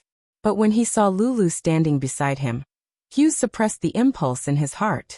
Commoner, if you know what's good for you, leave the young miss side. She's not someone you can associate with. Hughes fixed his gaze on Wu Yan. His tone was full of threat. Wu Yan was about to say something to Hughes' threat when Lulu's face turned angry. She stood in front of Wu Yan and said loudly, "Hey! What right do you have to say that? If I say Yan is my friend, then he's my friend. It's not like I can't associate with him." Hughes didn't say anything. He only looked at Wu Yan with eyes full of anger and murderous intent. Lulu's protection of Wu Yan only made Hughes' desire to kill Wu Yan even more resolute. From the beginning to the end, no one said anything. Even Tigray, who was the one who came to cause trouble, and Gray, who thought that a disaster was about to befall them, couldn't get a word in. Right now, the development of this matter was no longer just a power struggle, but a personal problem. They didn't know what to do, so they could only observe the situation for now. Chuju and Mikoto were in the same situation. However, compared to Tigray and Gray, who were looking at the development of this matter, the two girls were looking at Lulu. This girl, they had heard Wu Yan talk about her before. They were also curious about the first friend Wu Yan made in this world. Therefore, when they looked at Lulu, Chuju and Mikoto were already examining her. At this time, Wu Yan finally moved. With a move of his hand, Wu Yan rubbed Lulu's head, messing up her beautiful hair. Ignoring Lulu's dissatisfaction, he pulled her behind him. "Let go of your dirty hands." Wu Yan's series of actions caused Hughes to completely explode. Those intimate actions and Lulu's coquettish pouting expression were all challenging the bottom line of Hughes' heart. In a fit of anger, Hughes' noble and indifferent temperament completely disappeared. Anger filled his face. He took out a staff-shaped popular armament. With a raise of his hand, a wind blade shot out towards Wu Yan's hand on Lulu's body. Almost at the same time, an icicle met the wind blade and neutralized it. Lulu put down the staff in her hand and angrily glared at Hughes. She mobilized all the magic in her body. Lulu is angry, the consequences are serious. Chapter 126. Lilu Mei Loli. Level 44. As Lulu mobilized all the mana in her body, Wu Yan also activated the system perception. When he saw Lulu's current level, Wu Yan couldn't help but be shocked. When Wu Yan and Lulu separated 2 to 3 months ago, Lulu was only level 35 at that time. He didn't expect that in just 2 to 3 months, Lulu's strength would directly increase by 9 levels, almost an entire rank. Although it was said that a mid-rank promotion from rank 4 to rank 5 wasn't as difficult as a high-rank promotion, it still wasn't something a low-rank promotion could compare to at this time. Even someone like Wu Yan, who rose from nothing to rank 7 in less than half a year, couldn't help but praise Lulu's talent. After all, Lulu wasn't like him. Even if she had the support of the Empire's #1 family, she still couldn't compare to Wu Yan, who was using cheats. Lulu and Hughes' sudden wind blades and ice cones also shocked everyone present. Other than being shocked by the development of the two's battle without any warning, they were also shocked by Hughes and Lulu's strength. Everyone could see that the two weren't very old. At least not even in their 20s. They didn't expect them to be so strong. In the blink of an eye, they cast spells without seeing the two chanting at all. Of course, after being shocked, everyone returned to normal. After all, a rank 7 in his 20s appeared a few days ago. Naturally, this level of strength wasn't anything strange. Returning to the field, Hughes was startled as he looked at Lulu, who suddenly attacked. Meanwhile, Lulu's beautiful face was filled with anger. "Hughes, you actually dared to attack my friend." Lulu was so angry that she even stomped her feet. Back in the supply town, her people had attacked Wu Yan. Although nothing happened to Wu Yan in the end, Lulu had always kept this matter in her heart because she felt very guilty. Wu Yan was her friend. Her own people actually attacked her own friend. The kind and innocent Lulu put all the blame on herself. Fortunately, Wu Yan was fine. Otherwise, Lulu might not feel at ease for the rest of her life. When they met again, Lulu was also nervous. She didn't know if the friend she had made with great difficulty would leave her because of this. Fortunately, Wu Yan didn't take this matter to heart. Although they felt a little unfamiliar when they first met, the two of them quickly returned to how they were when they were in the supply town. Lulu finally felt at ease. In the end, her own people attacked Wu Yan again. Since she was young, Lulu was good at observing people's expressions because of others' coveting of her status. How could she not know that the reason why Hughes attacked Wu Yan was because of her? Therefore Lulu was angry. Her first and possibly only male friend in her life was attacked again, and again by the people around her. Lulu felt guilty, but at the same time, her anger was completely ignited. It could be said that Hughes had hit the right target. Yan, I'm sorry. Turning to look at Wu Yan, Lulu wanted to say something, but she really didn't know what to say. In the end, her eyes were wet. Wu Yan couldn't help but laugh. Looking at Lulu's wronged eyes, he said, "Lulu, you don't think that I will be angry at you because of someone I just met today and have a bad impression of, right?" "You won't." Lulu tilted her head and said timidly. Wu Yan sighed. "Of course not. No matter how you look at it, left, right, horizontal, or vertical, it has nothing to do with you." "But, no buts." Wu Yan pressed Lulu's head again and rubbed it hard until Lulu's hair looked like a chicken's nest. Only then did he nod in satisfaction. "Anyway, you just need to know that this isn't your fault. That's enough." Lulu nodded blankly. Looking at Wu Yan's face, her tears turned into a smile. Then, she unhappily tidied up her hairstyle that Wu Yan had made into a chicken's nest. Bastard. Abominable bastard. Hugh's lifetime of self-cultivation had vanished into thin air today. Regardless of whether it was the way he addressed her as little Lulu, or the intimate act of touching her head, or the interaction between the two of them, it all made Hugh's heart turn black. "Miss, the other party is just a bastard with no status. How can you lower yourself to befriend such a bastard? If the clan leader finds out, he will object." Hughes's hand was already turning blue from gripping the magic staff, but he didn't feel it. His face was gloomy as he looked at Wu Yan. He wanted nothing more than to tear him into pieces. "I haven't settled the score with you yet. How dare you blame me?" Lulu only felt that her mood, which had just gotten better with great difficulty, was once again ruined. "Don't talk about whether Dad will think that I'm lowering myself. Even if he does, he won't blame me." When she said this, Lulu appeared to be full of confidence. This made Hughes finally remember that the clan leader doted on this precious daughter the most. Hughes gritted his teeth and looked coldly at Wu Yan. He said sarcastically, "Bastard. I don't care what methods you use to deceive Miss, but as a person, you must know your place. Putting aside your status, do you dare to stay by Miss' side without any strength? Aren't you afraid of being laughed at?" Joke. It was indeed a joke. When Hughes said this, it wasn't just the surrounding people who laughed in their hearts. Even Gray and Tigre's expressions were marvelous. A rank 7 warrior in his 20s was called not having any strength? If that was the case, then what were they, and what were you, Hughes? They didn't say anything. At this time Hughes was in a fit of anger. They weren't like Wu Yan, who had the protection of the Lorry family's young miss. If they were to bump into Hughes's fire, they wouldn't be able to get away with it. Lulu didn't say anything. It was obvious that Lulu hated Hughes more and more. She didn't even want to talk to him. She just looked at Wu Yan. "Yan, don't listen to him. Strength and whatnot, I don't care about that at all." "Is that so?" After being provoked again and again, and being called a bastard, Wu Yan didn't have the slightest bit of anger. For this to happen to the petty Wu Yan was simply inconceivable. "I know that, Lulu. You don't mind this." In front of everyone, Wu Yan slowly walked in front of Lulu and looked at Hughes. "But I do mind." "Yinyu." Lulu looked at Wu Yan in shock, as if she couldn't believe that he would say such a thing. Even Fei Fei was stunned and looked at Wu Yan in surprise. Hughes's face lit up and he sneered. "At least you know what's good for you." "Know what's good for me?"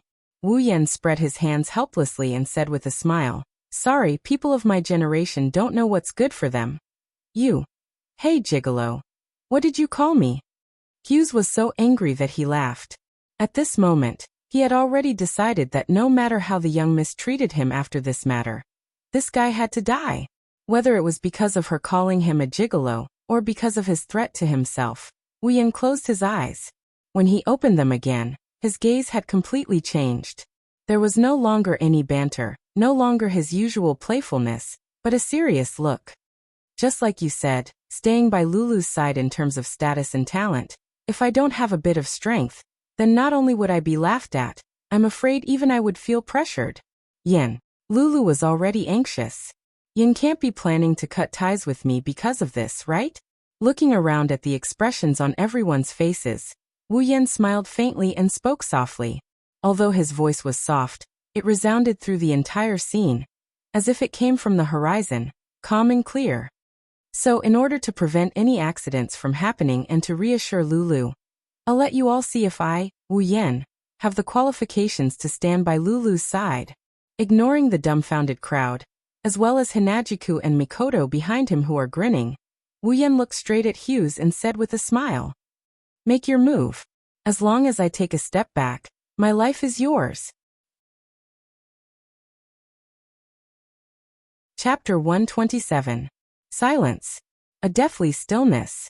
Everyone present, except for Lulu, Feifei and Chuju, held their breaths, not daring to make a sound, because they could already see the ending. Now what they were concerned about was how the super genius of the Lori family, the rank 5 Hughes, would react after being defeated by this unknown rank 7 youth who came out of nowhere. Even Gray and Tigray, who were supposed to be the main characters of today's event, stood quietly at the side, watching the development of the situation. Gray felt that the current situation was obviously not something he could interfere in. Even if he wanted to help Wu Yan, the colossal power of the Lori family made him not dare to act rashly. In addition, the eldest daughter of the Lori family acted towards Wu Yan. He felt that no matter how bad the situation was, she would still protect Wu Yan. Tigray, on the surface, looked the same, but on the inside he was laughing out loud. Although the plan to deal with the Midobia family was temporarily out of the question after the strange development of the situation, Tigray felt that the current situation wasn't bad. He knew that with Wu Yan's strength, dealing with Hughes would be a piece of cake. But in this way, Wu Yan would have thoroughly offended the disciple of the Lori family, being targeted by the number 1 family of the empire. Even if Wu Yan was a rank 7, he would still have no chance of winning. Even if he couldn't take care of the Midobia family, taking care of this despicable brat would still be good enough. Ha ha, ha ha ha ha. Hughes couldn't help but laugh out loud. His laughter was so happy, but also so angry. At this moment, he couldn't hold back the killing intent in his heart, releasing it all. Originally, he wanted nothing more than to tear Wu Yan into pieces, but Lulu had always been on Wu Yan's side, making it difficult for him to do so. Now, the opponent actually came looking for death. How could Hughes hold back his laughter? How could he hold back and let Wu Yan go? Good. Very good. Hughes laughed loudly. He looked at Wu Yan as though he were looking at a dead man, and suddenly said coldly, "Since that's the case, let me see how you're going to prove your so-called qualifications." Yan. You. How can you be so reckless? Lulu was so angry that she stomped her feet. She was very anxious. Wu Yan's words had indeed moved her. However, Lulu wasn't sure how strong Wu Yan was right now. But Lulu was very clear. 2 to 3 months ago, when they were still in the supply town, Wu Yan was a stage 2. 2 to 3 months had passed, and she had advanced by almost 1 level. But what about Wu Yan? Even if he advanced by 1 level, it would only be 3 levels. A tier 3 versus a tier 5? Even if Lulu was very naive and stupid, she could still tell from such a simple comparison of strength. The difference of 2 ranks was not a joke. It was indeed a difference of 2 ranks. However, it was hard to say who was stronger and who was weaker. Lulu was so anxious that she was about to cry. She hurriedly pulled Wu Yan back. "No, I don't agree." After saying that, Lulu immediately glared hatefully at Hughes and loudly shouted, "Hughes, if you want to fight, I'll fight with you." Lulu. Lulu turned to look at Wu Yan. She saw that Wu Yan was looking at her with a slight smile on his face. He said to her, "All right, Lulu, just watch from the side." "But you." Lulu's expression kept changing as she paced back and forth in hesitation. Seeing this, Wu Yan pulled her aside and walked forward. Lulu's expression changed. Just as she was about to chase after him, she felt her clothes being pulled. The person who pulled her was Fei Fei. Fei Fei held Lulu's hand, but her face was always looking at Wu Yan. She said, "Lulu, let's just watch." "Fei Fei." Lulu looked at Fei Fei worriedly. "Aren't you going to stop him?" Fei Fei smiled and said, Don't worry. Even though I haven't known Yan for long, I feel that he's not the kind of person who would make a foolish decision. So let's just watch the situation first." Seeing that Lulu's expression was still very worried, Fei Fei sighed in her heart. It seemed that Lulu really treated Wu Yan as a very important friend. She then said to Lulu, "Don't worry, if necessary, I'll go up and stop him." Lulu finally let go of some of her worries and nodded. She looked at Wu Yan in front of her, and Hughes, who was facing Wu Yan. She muttered to herself, "If you can win, I'll treat you to ice cream." On the other side, Chuju and Mikoto. It seems that girl named Lulu really cares about Yan. Mikoto smoothed her hair, and said with a hint of jealousy, "It seems that this jealous girl is jealous of Lulu." Chuju shook her head.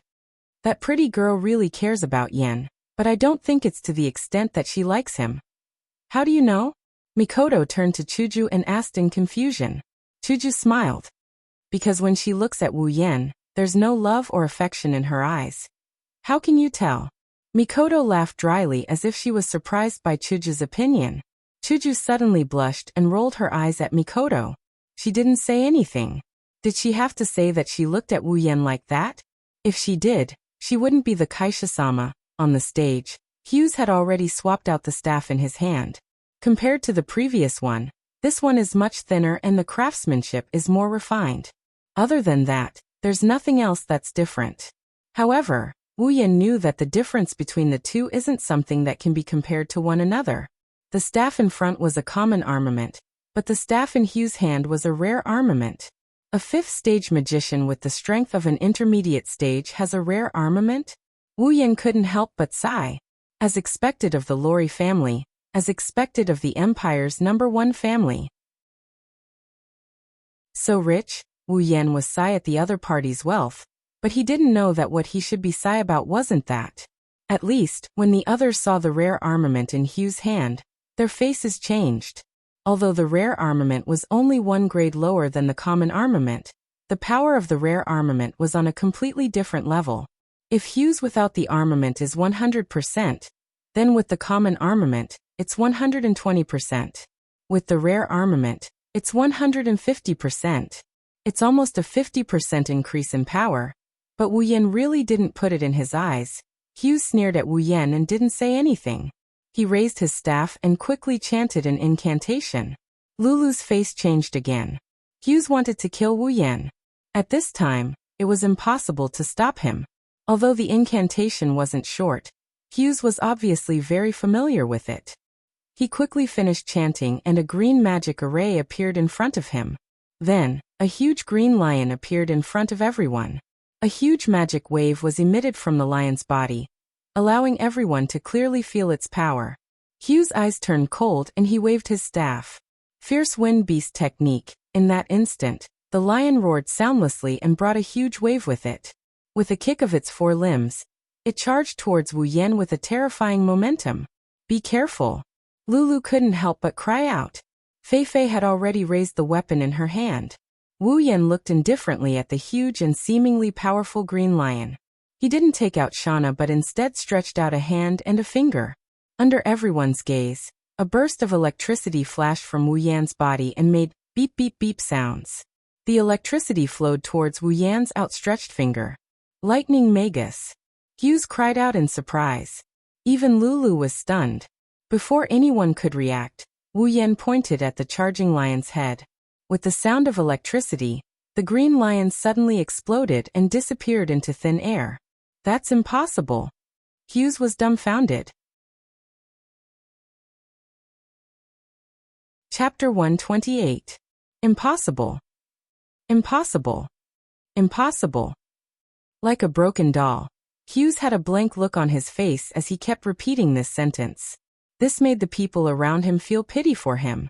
This result was obvious. Everyone present had already guessed it, so they weren't surprised. They were just speechless. 7th rank really strong. Of course, not everyone was as relieved as the onlookers, the Midobia family, and the Iron Dog's mercenary group. The people from the Lori family were all in a daze like Hughes. Even Lulu and Feifei were the same. Is this really Yen? Lulu looked at Wu Yen, who was still surrounded by lightning, in a daze. She didn't know where her thoughts had flown to. Compared to the dazed Lulu, Feifei was much better. Seeing Wu Yen break the Wind Strike Beast spell, Feifei's pupils shrank for a moment before returning to normal. Not for anything else, but because Feifei is also a 7th rank. This scene may seem inconceivable to others, but to Feifei it was nothing. If she wanted to do it, she could do it too. Just like Wu Yen, it would be as easy as blowing off dust. Therefore Feifei stood there calmly.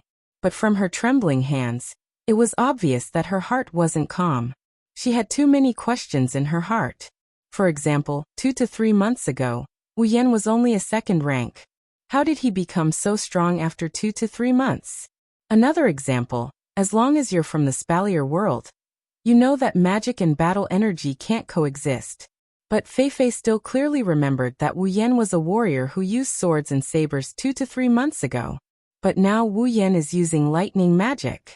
This is another question in Feifei's heart. And many. But after thinking about it, everyone has their own secrets. Even Feifei herself was no exception. So even though she had many questions, Feifei didn't think about it anymore. As long as she was sure that Wu Yen wouldn't harm Lulu, then it didn't matter. At this moment, Feifei had already guessed that the young 7th rank powerhouse that Tigray mentioned was probably Wu Yen. Rising from the 2nd rank to the 7th rank in 2 to 3 months, Feifei, just thinking about it, she felt that it was unbelievable. But this trace of incredulity quickly turned into an endless battle intent. Wu Yen and Feifei's age were actually about the same. To be able to reach the 7th rank at this age, all of them were geniuses that could be counted on one's fingers. It wasn't that Feifei hadn't seen other 7th rank geniuses of the same age, but they gave Feifei a very bad feeling. Proud of their talents, that was probably how they were described. Feifei hated people like this very much. So, before coming, she was incomparably anticipating that this 7th rank genius wouldn't have such a detestable personality. This expectation had now become a reality. Without a doubt, Feifei, who had interacted with Wu Yen before, knew that Wu Yen wasn't that kind of person. This made her very happy in her heart. At the same time, she was very happy. She was happy that there was finally a genius of the same age that she didn't hate to have a battle with her. Feifei's lips curled into a smile. Her hands were still trembling uncontrollably. She only hoped that Wu Yen on the field would quickly finish off Hughes, so that he could battle with her. By the way, Hughes was also among the so-called detestable people Feifei mentioned, even if the other party was from the same sect as her. On the field, Wu Yen had already retracted the electric current in his body. Looking at Hughes, who had a face full of shock, he laughed. "Young Master Hughes of noble status, are you satisfied with my ability?" Hearing that, Hughes was still in a daze. He didn't come back to his senses for a long time before answering Wu Yan's question. This was also understandable because the fierce wind beast technique was Hughes' strongest magic. In order to make sure that Wu Yan couldn't be more dead, Hughes could be said to have used all of his power. The full strength of a 5th rank, rare armament, strongest magic, all of these were brought out. That attack just now was Hughes' strongest attack. However, in the end, such a strong attack was actually broken by a finger of the lowly commoner in his eyes. What did this mean? This meant that the lowly commoner in his eyes who had no strength was stronger than him, and who knew how much stronger he was. Hughes was confident that his attack just now, even if a 6th rank came, although it could be resolved, it definitely wouldn't be that easy. If one was not careful, they might even be injured by him. However, an attack that could possibly injure a 6th rank was broken by Wu Yan with a single move. Didn't this mean that Wu Yan's strength was much stronger than a 6th rank? stronger than a 6th rank. Without a doubt, he was only a 7th rank. Wu Yan was a 7th rank? That lowly commoner who he looked down on so much, who made him so angry, who intended to taint his beloved woman, was a 7th rank? Impossible. Impossible. This is absolutely impossible. Hughes roared crazily. His dazed expression had already become distorted. His eyes became incomparably red, just like an injured wild beast. However, there was no difference. The current Hughes was a severely injured wild beast. It was just that his pride had been hurt. He had completely gone crazy. The mana in his body was adjusted to the maximum limit. A huge mana fluctuation rose from his body, causing the air around him to become thick and heavy. Suddenly, Hughes waved the armament in his hand again. 5 wind blades formed around him. With another wave, they advanced dauntlessly and cut at Wu Yan's body. Their speed was incomparably fast. With regards to Hughes' sudden attack, Wu Yan only frowned and ignored him. He stood on the spot without moving, waiting for the 5 wind blades to arrive. Only when the wind blades were about to reach him did Wu Yan move. He reached out and snapped his fingers. Instantly, countless iron sand rose from the ground and rolled into a black wave that reverberated around Wu Yan. The wind blades hit the iron sand wave, and only created a few sparks before disappearing. Everyone was stunned when they saw this. What was this black wave? To the people of this world, using electromagnetic force to control iron sand was definitely something that they wouldn't even think of. They would only think of it as another method of Wu Yan's. His attack sank like a rock into the ocean, and did not cause any damage to his opponent. Hughes's twisted expression deepened. He waved the armament in his hand again, and 5 wind blades shot out. Hughes did not stop because of this. Instead, he waved it again and shot out another 5 wind blades. His armament waved continuously and 5 wind blades flew out one after another, hitting the iron sand wave. However, no matter how many wind blades came at him, Wu Yan did not move at all.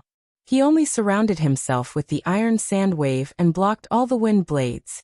The wind blades kept hitting the iron sand wave, producing crisp sounds. In an instant, the entire scene was filled with crazy crisp sounds that resounded in every corner. At this moment, the onlookers, including the people from the 3 factions, looked at Hughes with pity in their eyes.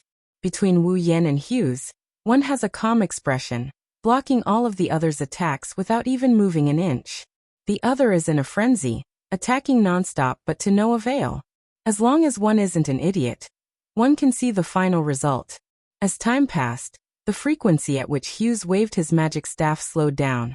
The mana fluctuations on his body also gradually calmed down. The wind blades also became fewer and fewer. In the end, Hughes directly knelt on the ground, dazed. Exhaustion once again covered his entire face. It was obvious that such a crazy spree of magic had exhausted his mana long ago. He could no longer continue the battle.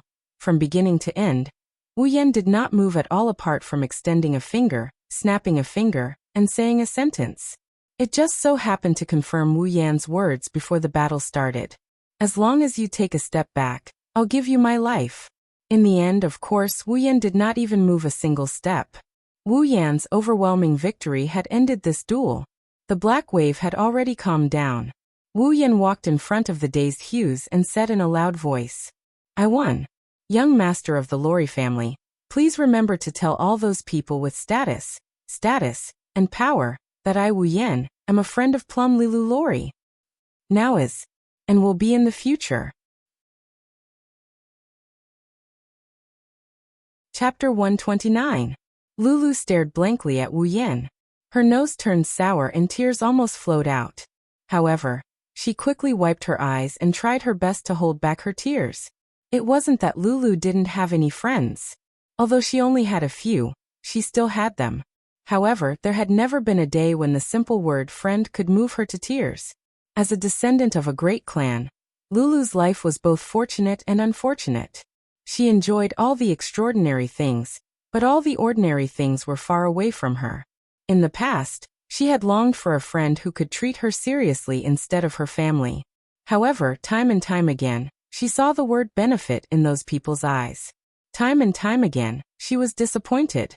She no longer had extravagant hopes for a friend. Even though she still had a few female friends, each of them had the same troubles as her. Therefore, their friendship was not heart to heart. It could be said that no one could walk through the door of friendship in her heart. Feifei could, but Feifei was her guardian. It was more like family than friendship. However, it didn't matter anymore. The past had become the past. Now, there was someone who had enough weight to walk through the door of friendship in her heart. Of course, whether or not he would walk through this door and enter another door in the future, that would depend on the future. Looking at Wu Yan straight back, Lulu smiled. Her smile was so moving and so beautiful. Even Feifei, who was standing beside her, could say with certainty that this was the most beautiful moment of Lulu's first half of her life. Big brother is so handsome. Outside the arena, little Lilin's eyes were full of stars as she looked at Wu Yan. Obviously, for a child, being strong and handsome was indeed very attractive. "Tsk, you only know how to act cool," Chuju muttered in dissatisfaction. However, she quickly sighed. Because she had to admit, Wu Yan at this moment was indeed very attractive. Still using someone else's ability to act cool. Damn it, I suddenly feel like beating someone up.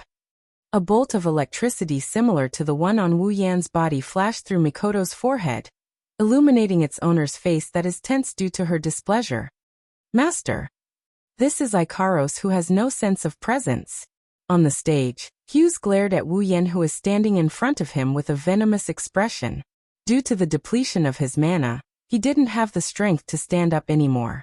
He could only look up at Wu Yan like a stray dog. Seeing Hughes defeated, Tigray smiled sinisterly. This time, Wu Yan has thoroughly offended Hughes.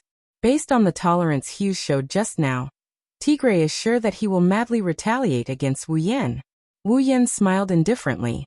Of course, he knew he had thoroughly offended this pretty boy. However, he really didn't care.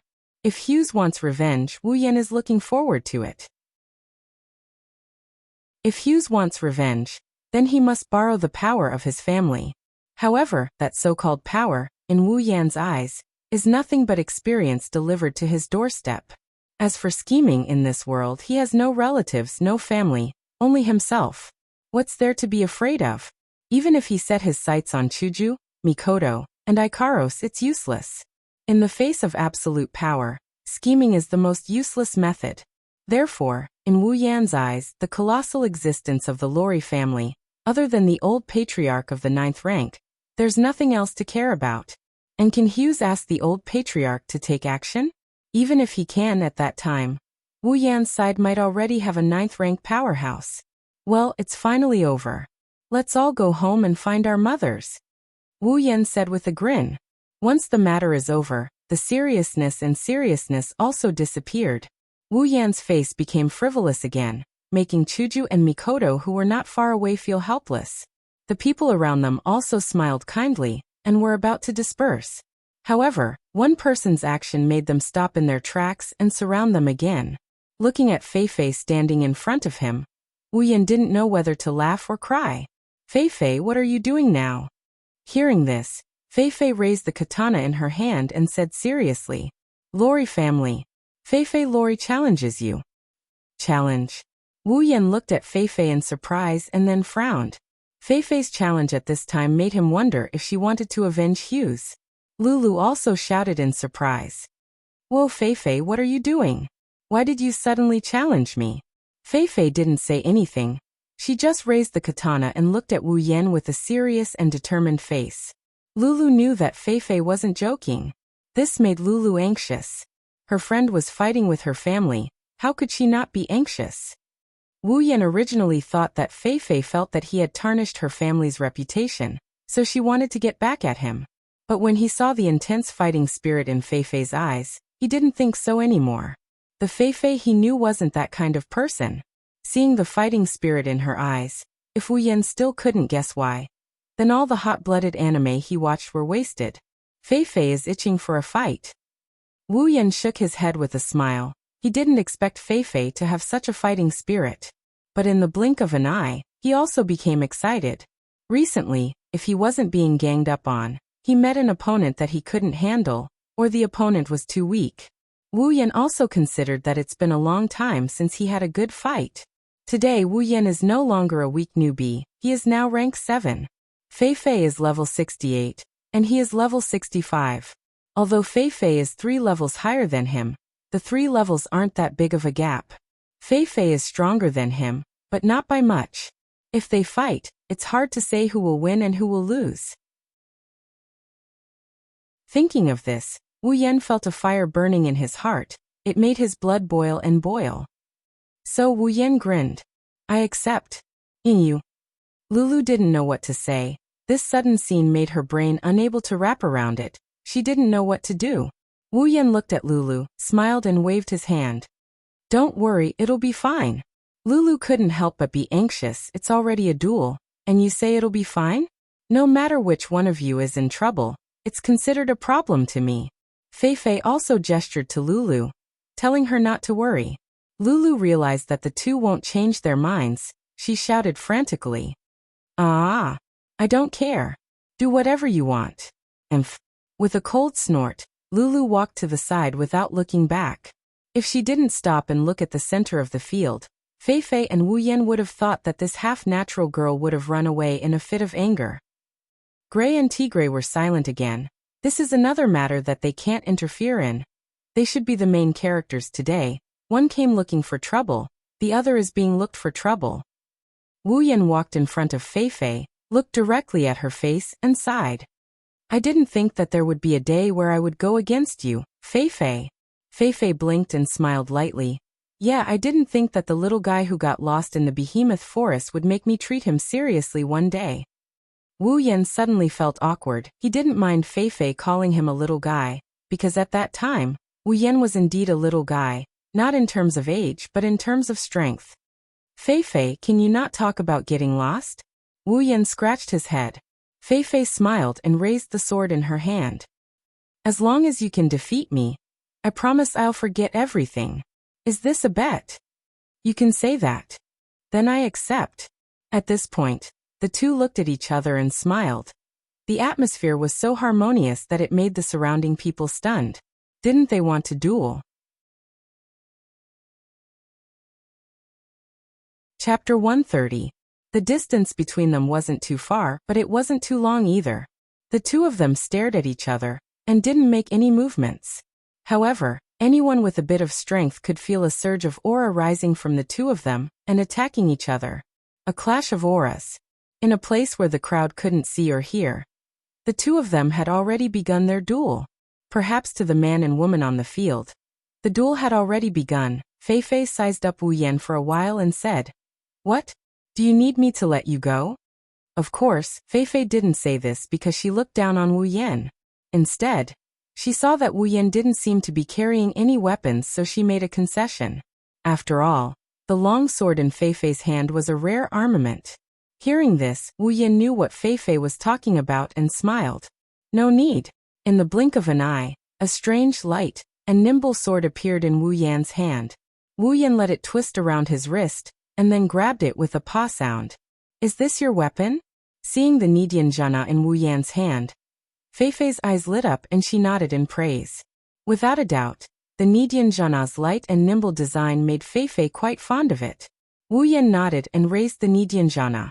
It's called the Nidianjana. It's a rare armament. Rare armament. Fei Fei couldn't help but smile and nod. This was for the best. Everyone didn't have to hold back, and the conditions were the same. They could go all out. The appearance of the Nidianjana not only made Fei Fei happy, but also shocked countless people. They didn't understand why Wu Yan took out a sword. This was because they believed that even if Wu Yan used a weapon, it should be a magic staff or something like that. After all, what Wu Yan used before was lightning magic. Now that he had taken out a sword, could it be that he was still a warrior? Thinking of this, countless people laughed. Magic and Do-Chi couldn't coexist. This was the most basic common sense of the Spalier world. Who didn't know this? But otherwise, why would Wu Yan take out a sword? At this point, someone recalled that when Captain Tigray had been kidnapped by Wu Yan a few days ago, the other party had used a knife. Could it be that he could use both magic and chi at the same time? Everyone present couldn't help but have such a ridiculous idea.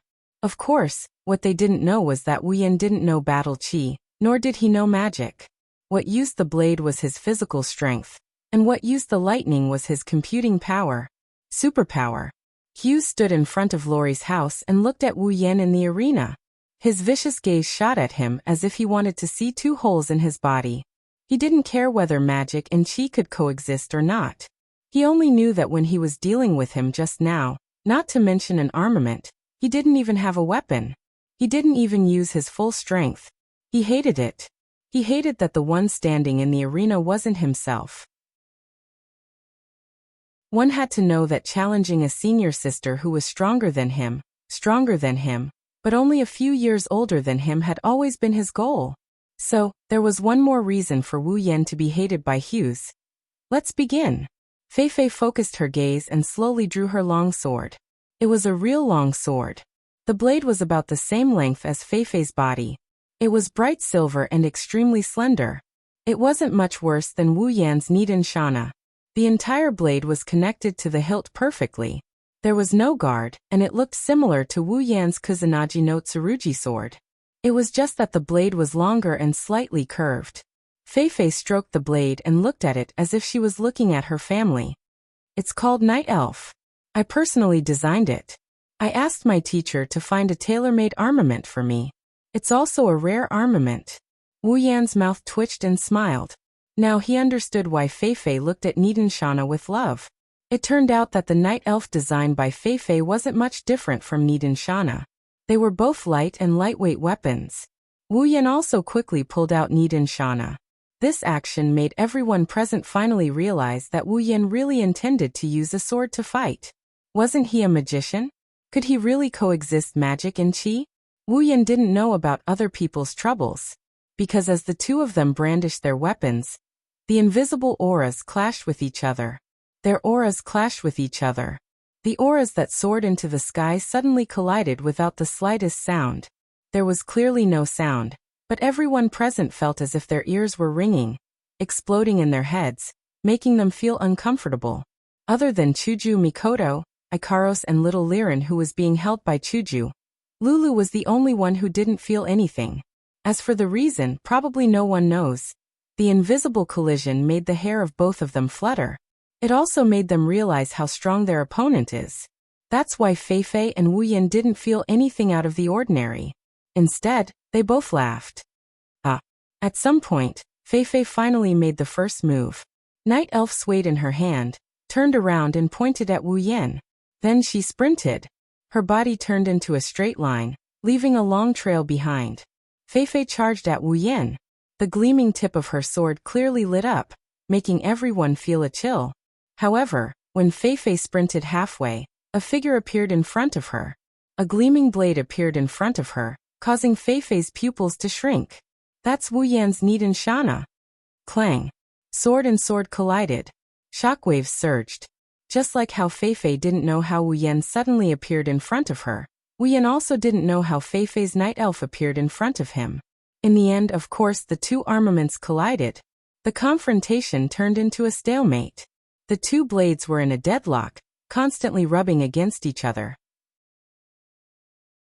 Sparks flew from the friction like raindrops. As expected, Fei Fei is very strong. Wu Yan looked at Fei Fei's face that was close at hand, and said with a smile, "That's the same for you." Fei Fei was also very happy. This kind of battle between confidants was what she had always been pursuing. Perhaps this was what her teacher meant when he said that on the road forward, there must be an opponent, a confidant. Thinking of this, Fei Fei smiled again. Then her eyes sharpened. She shouted and began to exert strength on Night Elf. Feeling Fei Fei's strength, Wu Yan also began to exert strength. Soon Fei Fei was suppressed by Wu Yan. In terms of level, Fei Fei was a little higher. In terms of strength, Wu Yan was also a little higher. After all, a girl's strength wasn't always comparable to a boy's. In terms of strength, it was still unknown. Knowing that she couldn't win against Wu Yan in terms of strength, Fei Fei twisted the blade and pulled the Nyamano Shana to the side. With a pull, the two armaments were pulled to her side. Then, Fei Fei turned around and slashed at Wu Yan with Night Elf. When Fei Fei turned around, Wu Yan turned his blade and held it to his side to block Fei Fei's slash. Then he used his other hand to push Fei Fei away. With a smile, Wu Yan turned the Nyamano Shana again and pointed the tip of the blade at Fei Fei, who was retreating. Fei Fei dodged to the side, and the Nyamano Shana brushed past her cheek. A small strand of hair fell down and floated to the ground. Seeing that his attack failed, Wu Yan swung the Nyamano Shana at Fei Fei. However, it only hit Night Elf. With a flick, the Nyamano Shana was pushed away by Fei Fei. Instantly, Wu Yan's front was exposed. Fei Fei raised the blade with both hands and fiercely slashed at Wu Yan's chest. Without enough time to pull the Nyamano Shana back, Wu Yan could only move his feet and retreat. Night Elf slashed the ground while Wu Yan was retreating. Whoosh! Night Elf opened a hole in the ground, telling everyone that this attack was no joke. In response, Wu Yan only pulled back the Nyamano Shana and charged. Body movement. Blade cry. Chapter 131. Behurl, Medobia's main gate. The entrance of the Medobia family was quite spacious. Judging by the number of people present, there were at least 1,000 people standing here. However, in this place filled with thousands of people, there's not even the slightest bit of noise. They're very quiet as they look at the center of the stage. Even their breathing is soft, as if they're afraid of disturbing something. The only thing that can be heard is the sound of blades clashing against each other, as well as the sound of wind whistling due to the huge amount of energy being squandered. Occasionally there's a shout. The male and female figures on the stage are constantly clashing. After clashing, they'll quickly separate. Then they'll meet again, clash again, separate again, and meet again. They're repeating the same action, but it's not boring at all. Bang! After another clash, the two separated. Looking at their opponent, they both smiled at the same time. It's been a long time since I've had such a good fight. Sure enough, fighting with you was the right decision. Fei Fei sighed. Although it's a sigh, anyone with a discerning eye can see the joy on her face. Wu Yan shrugged and didn't say anything. He only waved his hand at Shana. It's rare for him to be hot-blooded. Naturally, he doesn't want it to end like this. When Fei Fei saw this, she still had a smile on her face, making her already beautiful face even more charming. Suddenly she said, "Don't worry." Then was that your full strength just now? Hearing this, Wu Yan lightly smiled and raised his head to look at Fei Fei. Full strength? How is that possible? That's right, the battle just now was just a warm-up for Wu Yan. I believe that even Fei Fei would be the same. Otherwise she wouldn't ask this question. Of course, Wu Yan didn't know how much shock his words caused to the crowd. That wasn't his full strength just now? Everyone couldn't help but look at each other, not knowing what to say. To them, the battle just now was already enough for them to look up to. Even the 6th rank Gray and Tigray were about the same. But at this level he actually didn't use his full strength. Regardless of whether everyone believed it or not, for Fei Fei and Wu Yan, this kind of battle was only a warm-up. Really? After hearing Wu Yan's words, Fei Fei gradually retracted her smile and tightened her grip on Night Elf. That's great. A huge wave of energy rose from Fei Fei's body. A steam-like gas swirled around her body. A powerful force swept up the dust in the air and scattered it all over the arena. Sister Fei Fei, you finally used your Do Chi. That's right, in the battle just now, from beginning to end, Fei Fei didn't use Do Chi, and Wu Yan also didn't use his full strength. Aren't you going to use your Do Chi? I won't be merciful anymore. Fei Fei raised her head slightly. Such a small movement could be accompanied by a strong surge of Do Chi, causing the surrounding people to be shocked. On the other hand, Wu Yan could only smile. There was no other way, he didn't have any Do Chi to use. What he cultivated wasn't Do Chi, so how could he use it? Fei Fei, what I learned is a bit special, and it's hard to explain, but I won't disappoint you. Wu Yan tilted his head. There wasn't such a huge phenomenon like Fei Fei's, but when Fei Fei's Duki hit Wu Yan's body, it didn't cause any waves at all. Instead, it separated like a flood. If the current Fei Fei was like a majestic sea, then the current Wu Yan was like an immovable reef. Fei Fei could clearly feel that the current Wu Yan was a little different from the previous Wu Yan, so she didn't say anything. Then it's coming. Fei Fei held the hilt of her saber tightly with both hands and turned it upside down. At the same time, her entire body's Do Chi surged into the saber in her hand. Fei Fei forcefully pulled back and slashed down in Wu Yan's direction. A dazzling sword beam made of dou qi shot out from Night Elf towards Wu Yan. In the blink of an eye, it arrived in front of Wu Yan like a hot knife through butter. Wu Yan's expression changed. He shouted and raised Nidian Janna to meet the attack instead of retreating. Nidian Janna slashed at the saber with a loud bang, and the saber slammed into Nidian Janna's saber. An indescribable force came from Nidian Janna's saber and pushed Wu Yan back.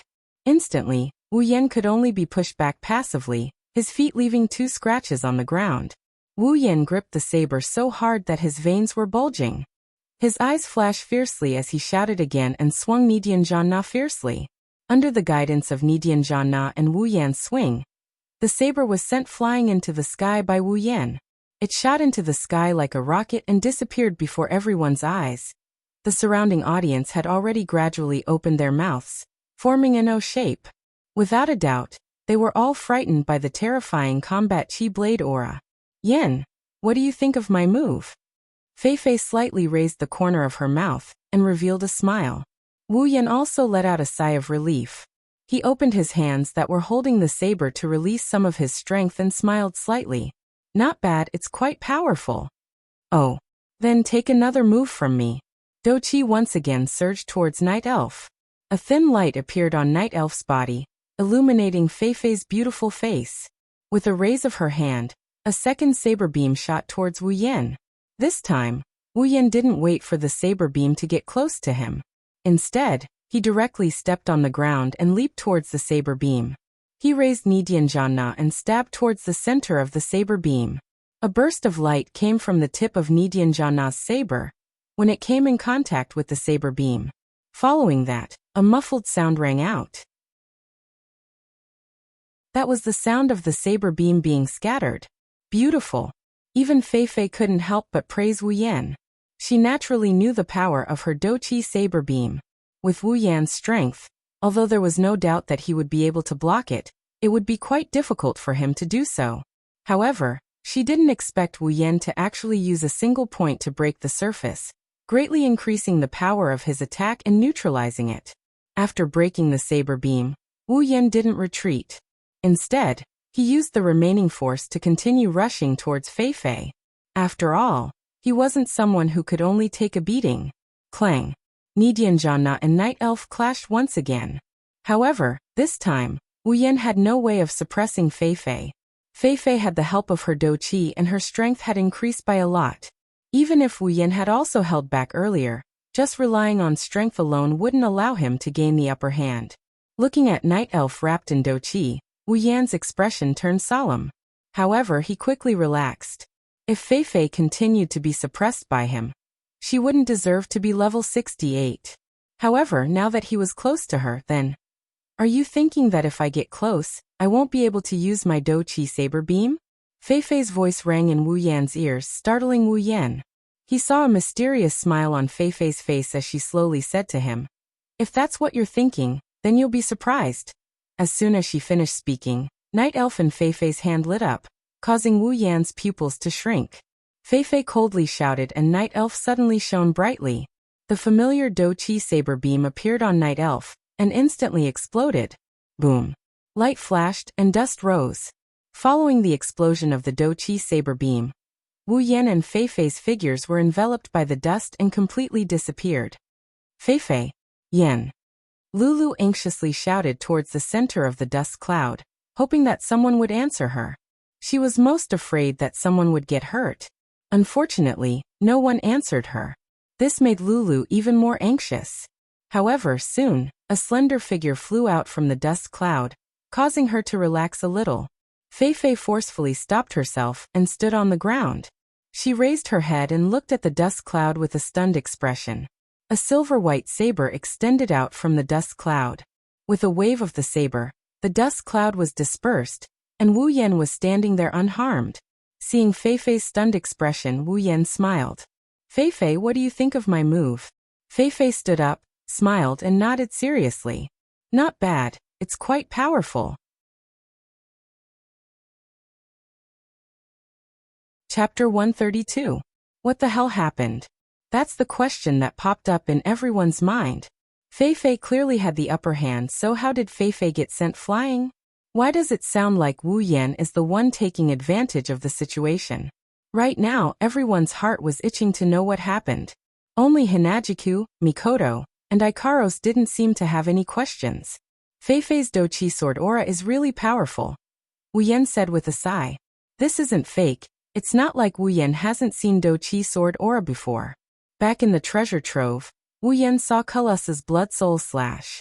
Fei Fei's Dochi sword aura may not be as strong as Kalus's, but it's definitely one of a kind in the realm of the seventh step. Maybe she heard Wu Yan's muttering, Fei Fei explained. This is my special technique. Compared to pure sword and sword skills, my Dochi sword aura is more outstanding than my Dochi sword aura. Wu Yan nodded in understanding. This can be considered Fei Fei's specialty.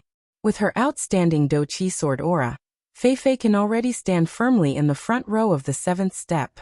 After all, that was just a pure Dochi saber light formed from Dochi, not a Dochi saber light emitted from a battle technique. Battle technique and simple Dochi. Which one has more lethality? Without a doubt, it's the former. Then it's my turn to ask.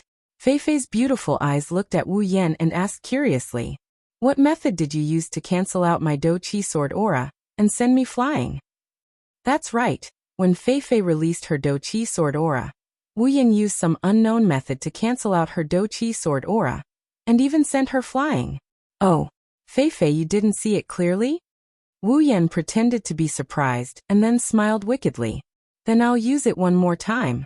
This time, you have to see it clearly. As soon as his words fell, the wind started to blow and everyone saw that the atmosphere around Wu Yan suddenly became clear. It turned into streams of air and rushed towards the Nipponese temple Shana in Wu Yan's hand. Fei Fei's expression tightened.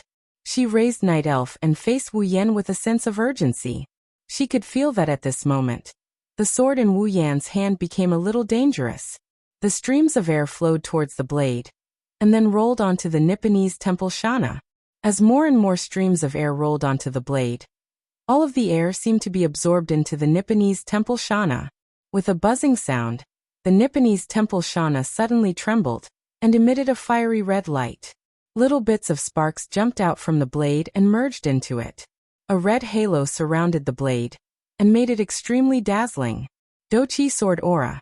Fei Fei looked at the strange state of the Nipponese temple Shana in Wu Yan's hand in surprise. She really didn't expect that in the end. The thing that cancelled out her Dochi sword aura was also a Dochi sword aura. Wu Yan also didn't explain.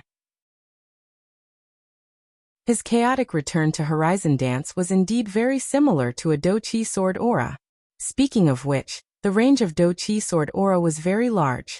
No matter if it was a sword or saber type battle technique, or simply using a sword or saber to strike with Dochi, it was all called a Dochi sword aura. After Fei Fei's surprise, she became excited. In the past, she had always used her Dochi sword aura to suppress her opponents. She didn't expect that there would be a day where she would be suppressed by a Dochi sword aura. It was really refreshing. Then let me see how powerful your Dochi sword aura is. Fei Fei was ready for battle. She quickly mobilized the Dochi in her body. She wasn't Wu Yan and didn't dare to block a Dochi sword aura with her body alone. Although she didn't know that. Seeing that Fei Fei was planning to block his chaotic return to Horizon Dance head-on, Wu Yan felt a bit helpless. The power of the chaotic return to Horizon Dance wasn't something that could be blocked head-on. Compared to Fei Fei's Dochi sword aura, the chaotic return to Horizon Dance was much stronger. Subconsciously, Wu Yan dispersed more than half of the power of the chaotic return to Horizon Dance. Then he raised the Nipponese temple Shana and slashed it in the air. In an instant, the halo on the Nipponese temple Shana turned into a red arc. It smoothed out the vibrations in the air, cut open the rocks on the ground, and crushed the debris. It was like a red arc of light that attacked Fei Fei. Fei Fei only felt that her vision was filled with a red light. That was the sword aura of the chaotic return to Horizon Dance. It arrived in front of Fei Fei at a speed that was 3 times faster than Fei Fei's Dochi sword aura. When the chaotic return to Horizon Dance arrived, Fei Fei knew that if she blocked it head-on like Wu Yan, she definitely wouldn't be able to block it. She gritted her teeth and the familiar light on Fei Fei's Night Elf shone again. Dochi sword aura. Facing Wu Yan's chaotic return to Horizon Dance, Fei Fei could only use her Do Chi sword aura to attack the red arc of light. Boom. The Do Chi sword aura and the arc of light collided. A loud boom sounded. The Do Chi sword aura and the arc of light violently collided, and the sound of collision was exceptionally clear. Too powerful. Lulu stuck out her little tongue, indicating that she wasn't in the same group as them. The surrounding people also nodded in succession. A battle between rank 7 powerhouses was indeed very terrifying. Even standing far away, they could feel how intense the battle between the two people on the battlefield was. The stalemate between Sword Aura and Sword Aura didn't last for long. Soon, after an even louder sound of collision sounded, the Do Chi sword aura was torn apart by the arc of light. What? The sword aura didn't dim in the slightest. With a thunderous momentum, it swept through everything in front of it, and then, without slowing down, it blasted towards the dazed Fei Fei. Seeing such a terrifying attack heading towards Fei Fei, and Fei Fei's helpless appearance, many women outside the battlefield couldn't help but cry out. Even some men closed their eyes as if they were afraid of seeing a bloody scene, and couldn't bear to continue watching. The victor has been decided. Some people who were barely passable watched this scene, and secretly thought in their hearts. At this critical moment, Fei Fei's eyes flashed with determination, as if she had made a decision. Under the watchful eyes of the crowd, she closed her eyes. The surrounding people had already started to clamor. To them, Fei Fei closing her eyes at this moment meant that she had accepted her fate. Only 2 people were shocked after seeing Fei Fei's action. That is, Lulu was stunned. She cutely opened her little mouth, and had an expression of super disbelief. Other than her, there was another person who had the same expression, and that was Hughes. Could it be, Senior Sister is going to use that move? When he said this, Hughes's eyes were filled with shock, envy, unwillingness, disbelief, and an extremely complicated expression. In addition, there was also a malevolent look towards Wu Yan. What is she doing? This was the thought in Wu Yan, Chuju, and Mikoto's minds. Under the sword aura of chaotic return to Horizon Dance, Fei Fei's body was extremely relaxed. It was as if what was about to come wasn't a fatal attack, but a light breeze. She completely ignored it. She held the sword in one hand, and the other hand drew an arc in the air, as if she was dancing. She lightly tiptoed, and then, the night elf in her hand lightly waved it forward. The sword swung down. The world was silent. At this moment, the world seemed to have suddenly darkened, losing all color. Everyone's eyes darkened, and then, everything turned black. Only the red arc of chaotic return to Horizon Dance was left shining, and it continued to slash towards Fei Fei. At this moment, a brilliance like the Milky Way, and even more like moonlight, suddenly appeared in this dark world. It carried a beautiful silver brilliance, and it welcomed the red arc of sword aura. When the moonlight and sword aura met, it didn't cause any sound, nor did it cause any energy. It was like water meeting water. They merged, intersected, and merged. Everything seemed so natural. Chaotic return to Horizon Dance was like salt in water, slowly being dissolved by the moonlight. In the end, it directly turned into specks of starlight, and together with the moonlight, it disappeared from this world. Chapter 133. Everyone couldn't help but be immersed in the beautiful scenery, unable to return to their senses for a long time. Wu Yan's eyes almost popped out of their sockets. Even though the chaotic return to Horizon Waltz didn't even have half of its original power, it was still dissolved in an instant. It's Night Moon Flash. Outside the arena, Lulu exclaimed. She looked as if she saw a ghost, as if Fei Fei using this skill was something unbelievable. Damn it. I didn't think that lowly commoner could force Senpai to use Night Moon Flash. Hughes hatefully glared at Wu Yan for a while. Even his teeth were chattering. What an unbelievable attack. Chuju praised. After all, she's also someone who fights with swords. Mikoto nodded beside her. Night Moon Flash. Hearing Lulu's exclamation outside the arena, Wu Yan muttered a few words and remembered the name. Fei Fei opened her eyes and looked at Wu Yan, who still hasn't recovered from the shock. She sighed softly. Yan, you're really strong. That Do-Chi sword slash was also very powerful.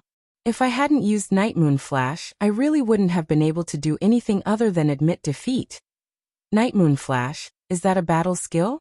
Wu Yan muttered hesitantly, as if he was still thinking about the attack from before. Fei Fei nodded. Night Moon Flash is my strongest combat skill. Other than my teacher, there has never been anyone who could make me use this move before. Of course, it has finally appeared today. That's an honor. Putting on a fake smile, Wu Yan realized that he lost his composure a little. He quickly adjusted his expression and put on a serious face. But that's really a powerful battle skill. Wu Yan calmed himself down and suddenly laughed. It really makes me want to destroy it. Fei Fei was stunned. Not only her, but even Lulu, Hughes, and everyone else present were stunned. They never thought that Wu Yan's first words after seeing such a powerful combat skill would be this. Hughes quickly retracted his dazed expression and revealed a mocking expression. Humph, how arrogant. You can still say such words after seeing senior sister's Night Moon Flash. Should I say you're bold or arrogant? Do you think you're so great just because you won a move? It was understandable for Hughes to think this way. After all, even his and senior sister's teacher had praised senior sister's Night Moon Flash. How could a lowly commoner like you be able to withstand it, much less defeat it? Even Lulu was looking at Wu Yan with a hint of suspicion.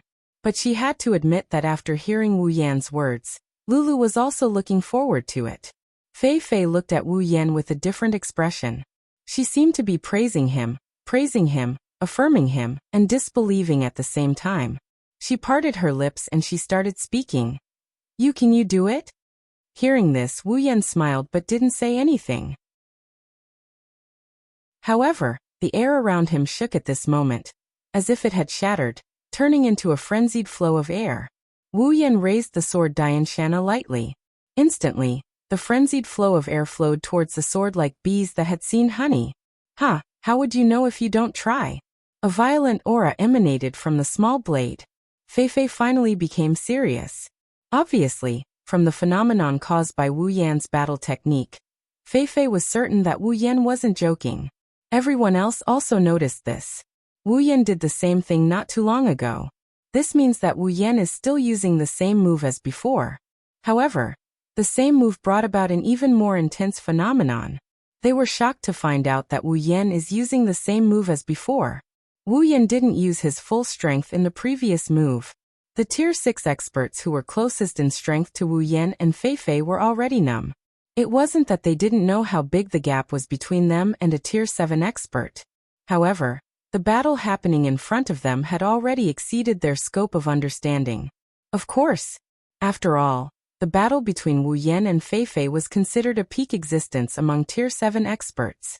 As a level 68 Fei Fei, coupled with her powerful combat Aura Blade and Night Moon Flash, it wasn't surprising for her to be able to fight at such a level. However, for a level 65 Wu Yan to be able to fight at such a level, even someone of the same level as him might not be able to do so. With the support of Sword Mastery and Chaotic Return to Horizon Dance, Wu Yan had already become one of the top existences among Tier 7 experts. Interesting. The sky darkened again. Day turned into night. Under the colorless night sky, a ray of moonlight descended from the sky and turned into a beautiful Milky Way. It was a Milky Way, but it emitted moonlight. At this moment, it seemed to have turned into a rope. Under the influence of an invisible force, it slowly wrapped around Night Elf in Fei Fei's hand, causing Night Elf's crystal clear blade to be dyed in moonlight. If this is a challenge from you, then I accept it. Fei Fei raised Night Elf and looked at Wu Yan with a serious expression. Even she didn't realize that under that serious expression of hers, there's a joyful heart. This should be the last. Wu Yan also raised his Nyeten Temple Shana and pointed it at Fei Fei. The surrounding atmosphere was constantly replenishing the light, making it brighter and stronger. On one side is the moonlight, on the other side is the flame under the wind. They are facing each other from afar, displaying their power to the sky and the earth. Do your best. Lulu had already forgotten her original intention. Seeing this scene, she couldn't help but cheer. To her, she felt proud that her family and friends could be this strong. Hughes Gray and Tigray all gulped. Although they had their own thoughts, they couldn't deny that they were all looking forward to what would happen next. Ikaros Mikoto, if you see Yen in danger, save him immediately, Hinagika said to Mikoto and Ikaros. She couldn't take her eyes off the shocking scene on the stage. Ikaros didn't say anything, but her pupils had already turned deep red.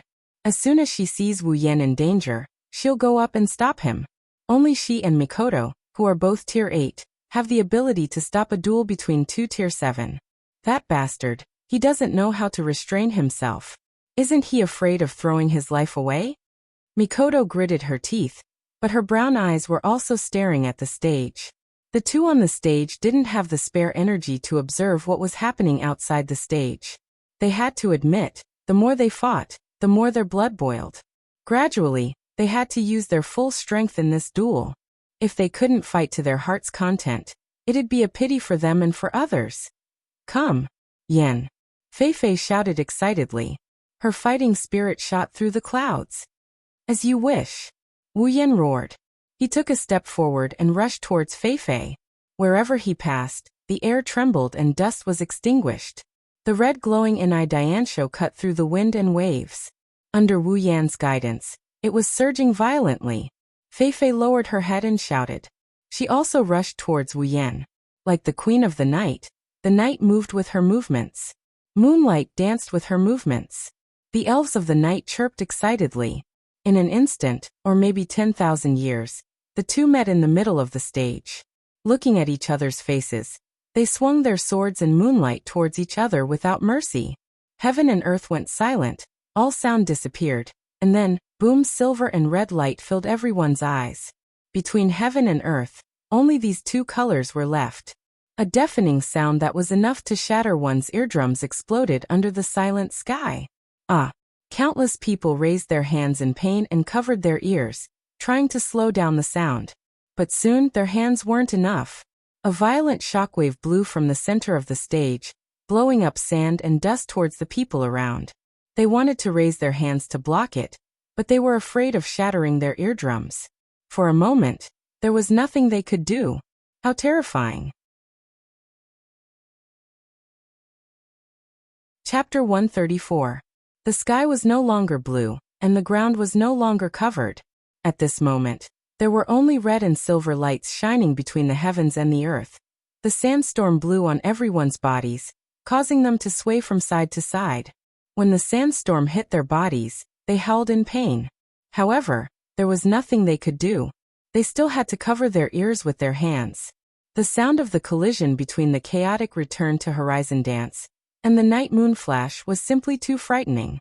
It was so frightening that if one didn't cover their ears, their eardrums would definitely burst from the vibrations. Only those warriors and mages who had cultivated warrior energy and magic power could mobilize some of their warrior energy and magic power to protect themselves from the loud noise, the sand and the wind. However, they couldn't stop the shock in their hearts. After an unknown amount of time, the howling wind gradually calmed down. The loud noise no longer ravaged their ears. Only then did they slowly straighten their battered and exhausted bodies. They raised their heads with lingering fear, and opened their eyes to look at the scene. At the same time, shock and horror climbed up their faces. In the field, the people disappeared. The ground also disappeared. Countless rocks and sand were lying on the ground. The only thing left was a nearly 5 meters deep hole. Everyone looked at each other in dismay. Those who were closest to them, or those who were close to them, looked at each other in tacit understanding. Their faces and eyes were filled with dumbfounded expressions. It was unknown what method Lulu had used, but compared to the battered and exhausted people around her, her body was in perfect condition. Even her clothes were not disheveled. However, at this time, she was staring blankly at the scene in front of her with a frightened expression on her face. Where are they? Where's Yen? Where's Fei? Where did they go? Lulu was like a puppet that lost its soul. She didn't know what to do. She was afraid. She was most afraid that the two people who were very important to her would be smashed into pieces under the terrifying attack just now. Nothing was left behind. Beside her, no one wanted to go up and comfort her. Perhaps, even they thought that Wu Yan and Fei were already dead under such a terrifying attack. Lulu clenched her teeth and kept looking around, trying to find the two figures. As time passed, the silence and despair began to creep into her heart. "Don't worry, they're fine." A voice as gentle as a breeze suddenly sounded in Lulu's ears. The content of the voice made Lulu's eyes light up. She looked over with a face full of hope. She saw a very beautiful girl with long pink hair. She was holding the hand of a cute little girl with blonde hair. She came in front of her and said to her, "Really? Then where are they?" Lulu said timidly. Her pitiful look made Chuju love her. She spoke softly to Lulu as if she was coaxing a child. At the same time, she pointed to a direction. "Look, they're over there." Everyone's eyes immediately looked in the direction that Chuju pointed. What appeared in front of them were rocks and rocks. There was no one at all. They looked at Chuju suspiciously and confusedly. "Let's observe carefully." Hinajuku was both annoyed and amused at the same time. From the looks of it, she couldn't do anything about the way the people around her looked at her like she was some kind of fraud. Hearing that, people began to look for it seriously. Soon someone exclaimed and shouted loudly, "Look over there." In a very inconspicuous corner, behind a rock, people saw that there was a black wall and a crystal clear transparent blue wall of light. Just as everyone was wondering what that was, the black wall started to slowly shatter and scatter. At this moment, everyone could clearly see that those were black granules. The black wall scattered and turned into black particles. At the same time, the blue light wall gradually disappeared. Then the main characters who caused this scene, Wu Yan and Fei Fei, appeared in front of everyone. "Yan, Fei Fei," Lulu shouted and ran towards the two. She seemed to be in high spirits. Chuju couldn't help but smile. This girl is too cute. However, Lulu stopped running quickly. Her eyes bulged slightly. She looked behind Wu Yan and Fei Fei and shouted again. Everyone's heart skipped a beat. Of course, they were like Lulu. Their eyes almost popped out of their sockets as if they were looking at a dead ancestor. Chuju, on the other hand, could only smile bitterly. Let's not talk about them making a fuss over nothing. Although today's events have already left them with a lifetime of shock, the scene in front of them still shocked them. "Oh my God, is that an angel?" Yes, the one who made everyone's eyes pop out is Ikaros. A pair of blue light wings fluttered behind her back and suspended her in midair. A pure white halo was inverted above her head, making her look so holy and beautiful. Some people were stunned. They felt like the good thing of their life was finally revealed to God. That's why an angel came to visit them. Some people were infatuated. They felt like they have no more regrets in their lives. Perhaps she didn't like everyone's attention on her. Ikaros spread her wings of light and turned them into a pair of pink wings. The circle of light disappeared and her crimson eyes turned back to an indigo color. What she didn't know was that this image was closer to an angel than her previous image of Sky Queen mode. "Master, are you okay?" Ikaros was carrying Wu Yan in her arms. His face was pale and his whole body was powerless. He smiled bitterly. "I'm fine, just a little tired. Don't worry." He shook his head with a bitter smile. He can't help it. This time, he really went too far. He was only slightly affected by the shockwave, and he had to use up all his strength to block it. If Ikaros didn't come to his side in time with absolute defense circle, it wouldn't be as simple as just being tired. "Serves you right." Mikoto put down the equally pale Fei Fei in her arms. She didn't hold back and scolded him. Seeing Wu Yan is fine, she sighed in relief. "Fei Fei." Lulu finally recovered from her shock and ran to Fei Fei's side to support her.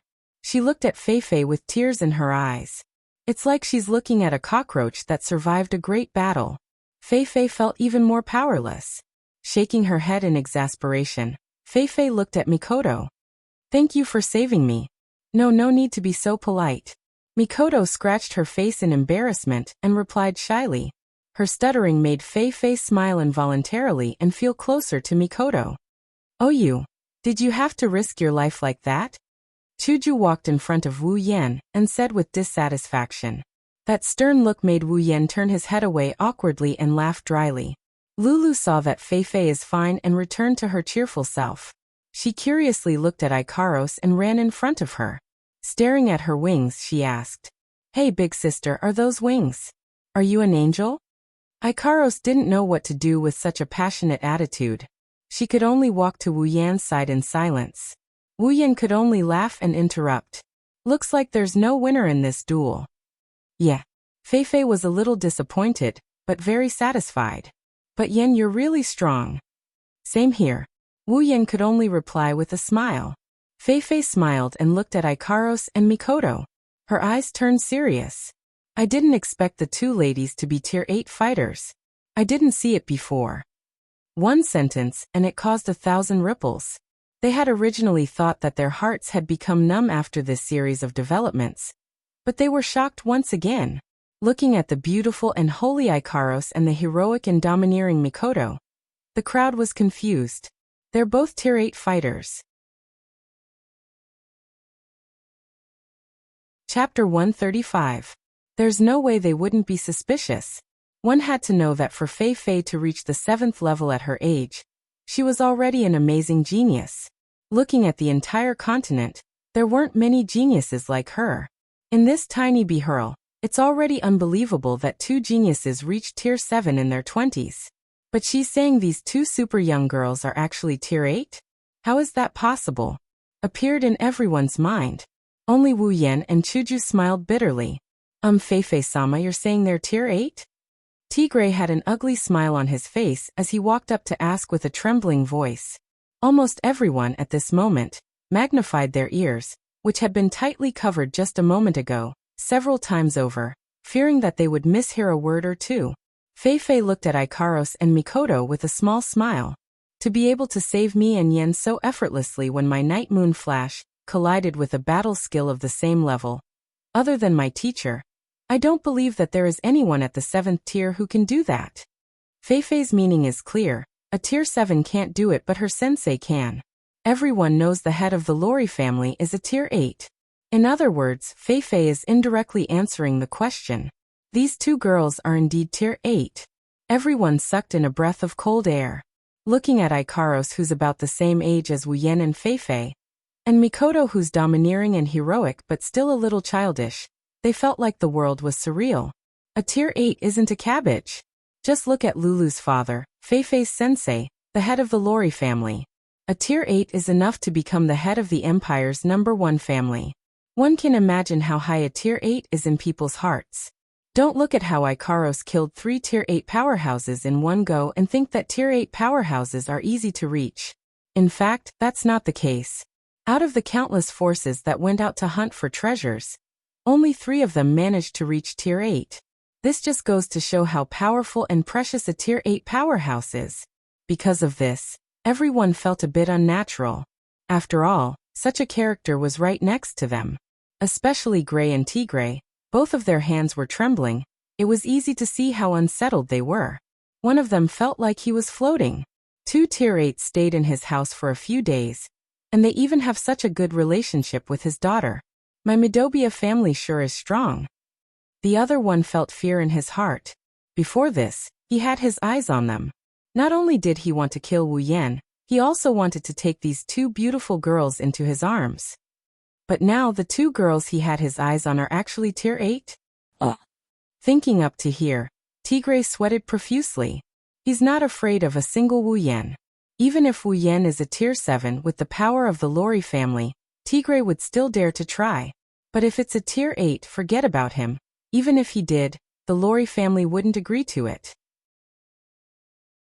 As the #1 family in the empire, the Lori family definitely has more than one rank 8 warrior. However, the number of them can be counted with one hand. Offending 2 rank 8 warriors for a person like him, even an idiot would know what to do. Someone that even the #1 family doesn't want to offend. If Tigray had any ideas, wouldn't that be courting death? In his fear, Tigray could only try his best to reduce his presence and not let anyone notice him. Aside from him, there's another person who had some strange thoughts in his heart. That person is Hughes. Of course, he's not afraid. Even though he can't afford to offend a tier 8, if they want to touch him, his sensei would never agree. So Hughes isn't afraid of himself, he's just jealous. Based on what? Based on what can that lowly commoner get the attention of 2 such beautiful tier 8s? Looking at Mikoto, who's younger than him but full of charm, And Ikaros, who's older than him but prettier than the Missy in his heart. Hughes's face was full of jealousy. How could Hughes not see that the feelings of these two exceptionally beautiful tier 8 women in front of him towards that lowly commoner were definitely not ordinary? Such beautiful and powerful women. Why don't they belong to me, Hughes, but to that lowly commoner instead? Under the influence of this thought, Hughes's hatred for Wu Yan increased by a few notches. Of course, even if you hate, people look down on you. Tier 8. So strong. Lulu's eyes were practically sparkling as she looked at Ikaros and Mikoto. She doesn't have as many complicated thoughts as the others. She only knows that they're as strong as her father. Hey, this older sister and this younger sister, how did you train? One is a little older than me, the other is a little younger than me. How did you train so well? Lulu stared at the two with starry eyes and asked. Ha, it's nothing, it's just some casual training. Even though Mikoto wasn't happy with Lulu's description of her as a little bit smaller, but Lulu's current appearance really did resemble the twin ponytailed juniors who came to her bed every night. Mikoto shuddered and hurriedly said perfunctorily, "Of course, the words out loud are pretty shocking. Casually training and you can train to tier 8 and whatnot." It made everyone's eyebrows twitch uncontrollably. In fact, Feifei was also curious about Ikaros and Mikoto. They're more talented than her, but she didn't feel any jealousy. She's just curious about how these two girls could train to her sensei's level at such a young age. But seeing Mikoto's perfunctory answer to Lulu, Feifei knew that this kind of training is an absolute secret. Of course, it's not something that can be casually mentioned, so she didn't ask. She just made up her mind to train harder in the future. Hearing Mikoto's words, Lulu could only pout and look at Chuju. Yen is so strong, so is this little sister. And that big sister over there is also very strong. Don't tell me this little sister is also a tier 8? This sentence is purely a joke, Lulu said. What she didn't know is that her words made everyone's heart jump to their throat. The way they look at Chuju changed. Chuju can only bitterly smile at this. I'm not as strong as Ikaros and Mikoto. I'm only a tier 7. Another tier 7. Feifei bitterly smiled. The rest of them compared themselves to the others. Everyone here numbly realized that they've wasted so many years of their lives. As for Tigray and Hughes, one is more afraid and the other is more jealous. Wu Yan, who's been sitting on the ground all this time, sighed helplessly at the girls who've fallen into a daze because of their strength. All right, let's stop chatting over there. Let's go back. I don't want to sit here and chat. Ikaros quickly helped Wu Yan up. Chuju and Mikoto also hurried to Wu Yan's side. Seeing this scene, if the people here didn't realize that Wu Yan is the center of attention, then they're not very smart. This scene also made Tigray's heart drop. Looking at the person he's been trying to get rid of for the past few days, Tigray's heart is filled with fear. So he quietly retreated, planning to leave without saying goodbye. Wu Yan, who's being supported by Ikaros, saw this scene. So he suddenly thought of something. Oh right, Commander Tigray. You're here to look for us, right? Is there anything you need? With a swoosh, everyone's gaze landed on Tigray. Tigray's face stiffened. Under everyone's gaze, he stuttered. And nothing. I am just here to pay a visit. Oh, a visit, of course. Wu Yan grinned as he said this in a weird tone. Then Commander Tigray, why don't you come in and have a seat? And no need. I still have things to do. I'll take my leave first. After saying that, he ran away with a swoosh. Wu Yan, Chuju, Mikoto, Lulu, Feifei and Gray looked at each other and laughed out loud. Chapter 136. Behurl, Floating Plaza. Sob, everyone remember to miss me. Lulu held her hand, looking at Wu Yan, Chuju, Mikoto, Ikaros, and her dad standing in front of her. Lulu waved at them with a face full of reluctance. It's been a few days since Wu Yan and Feifei's battle. In these few days, everyone has gotten closer to each other. Lulu and Feifei have become very close to Chuju and Mikoto. Even Ikaros, under the lead of the other girls, is getting closer to Lulu and Feifei.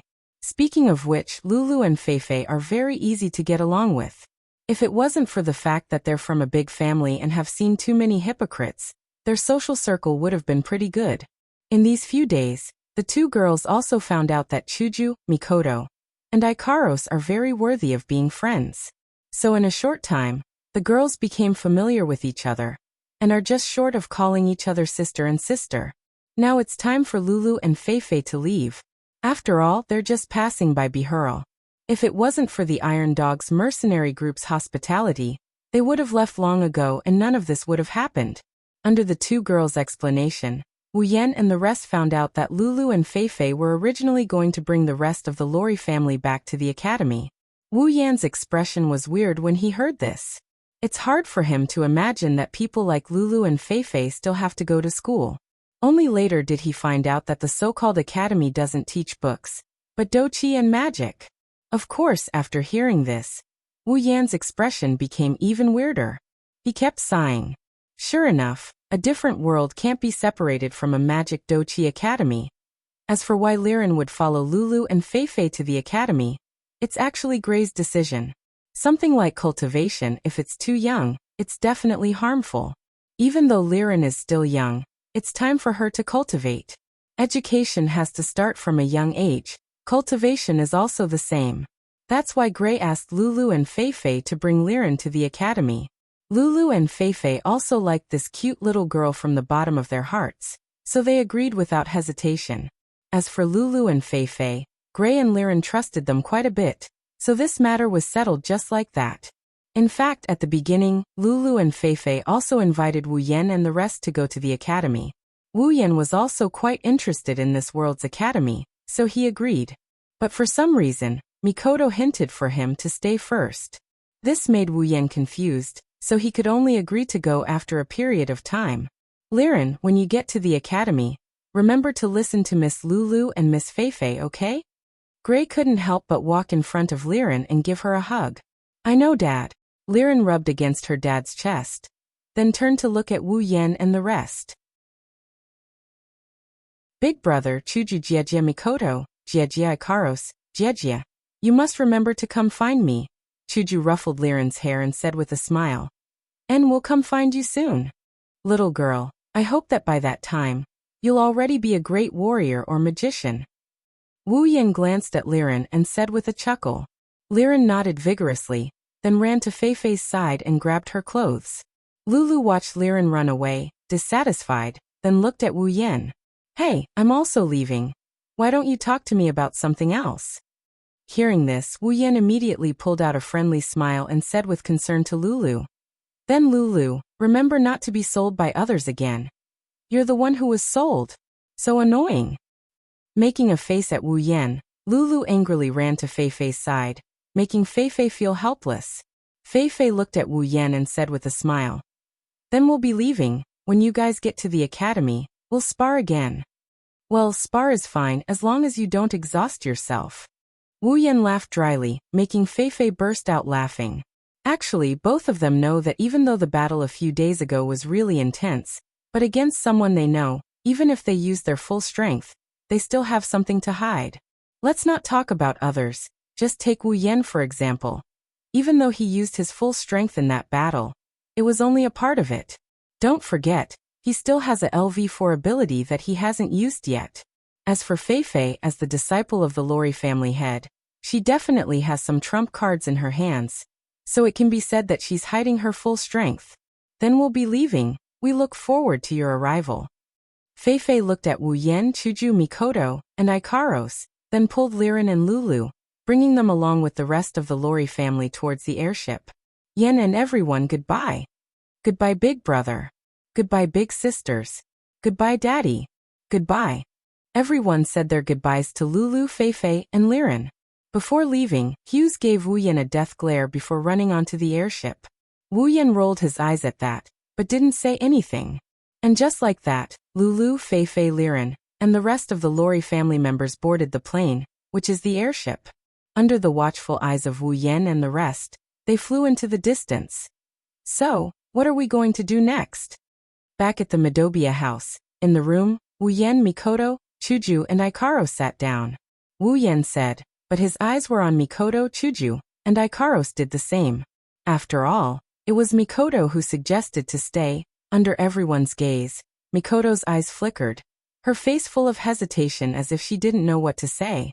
She opened her mouth but didn't say anything. She just stood there, hesitating.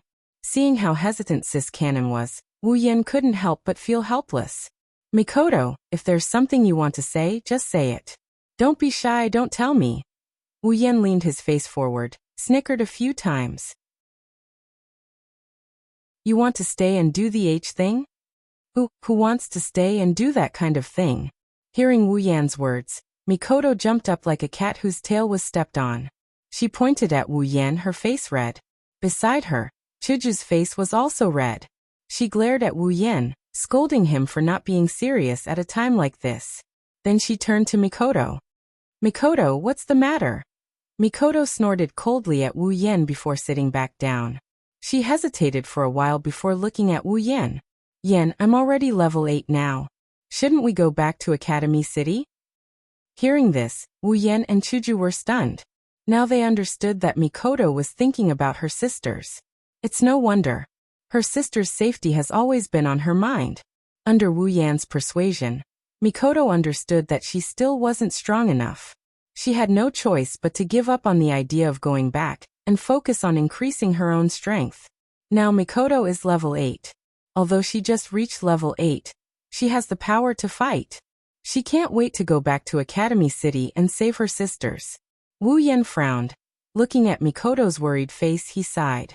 To be honest, if he could, he really didn't want to go back to Academy City so soon.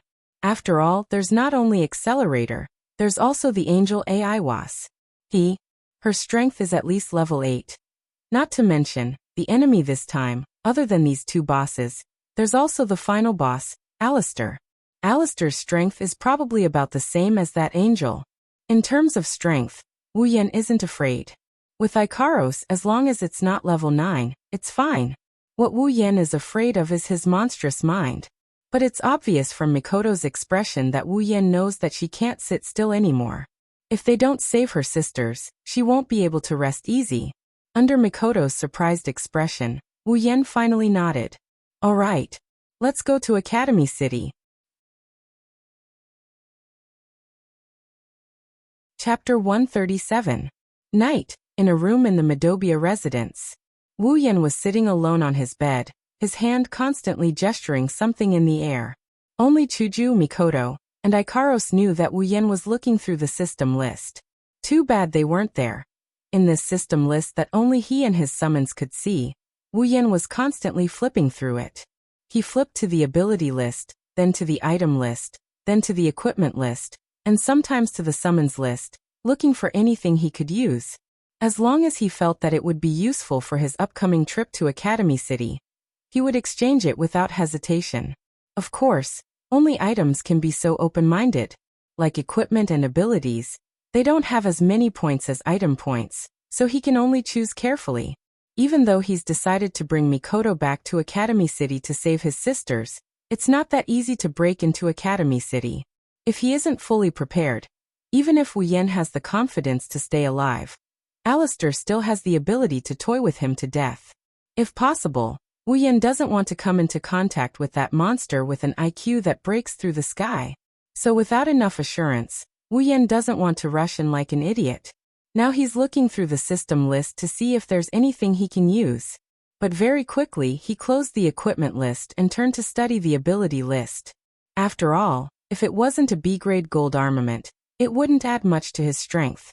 He already had 2 rare armaments, so adding another one wouldn't be of much use. As for the ability list, he had no choice but to give up on it. If it's cheap, nothing good will come out of it. If it's not cheap, he can't afford it. At his level, normal abilities don't have much use for him. The same goes for talents and bloodlines. Cheap things don't have much use for him.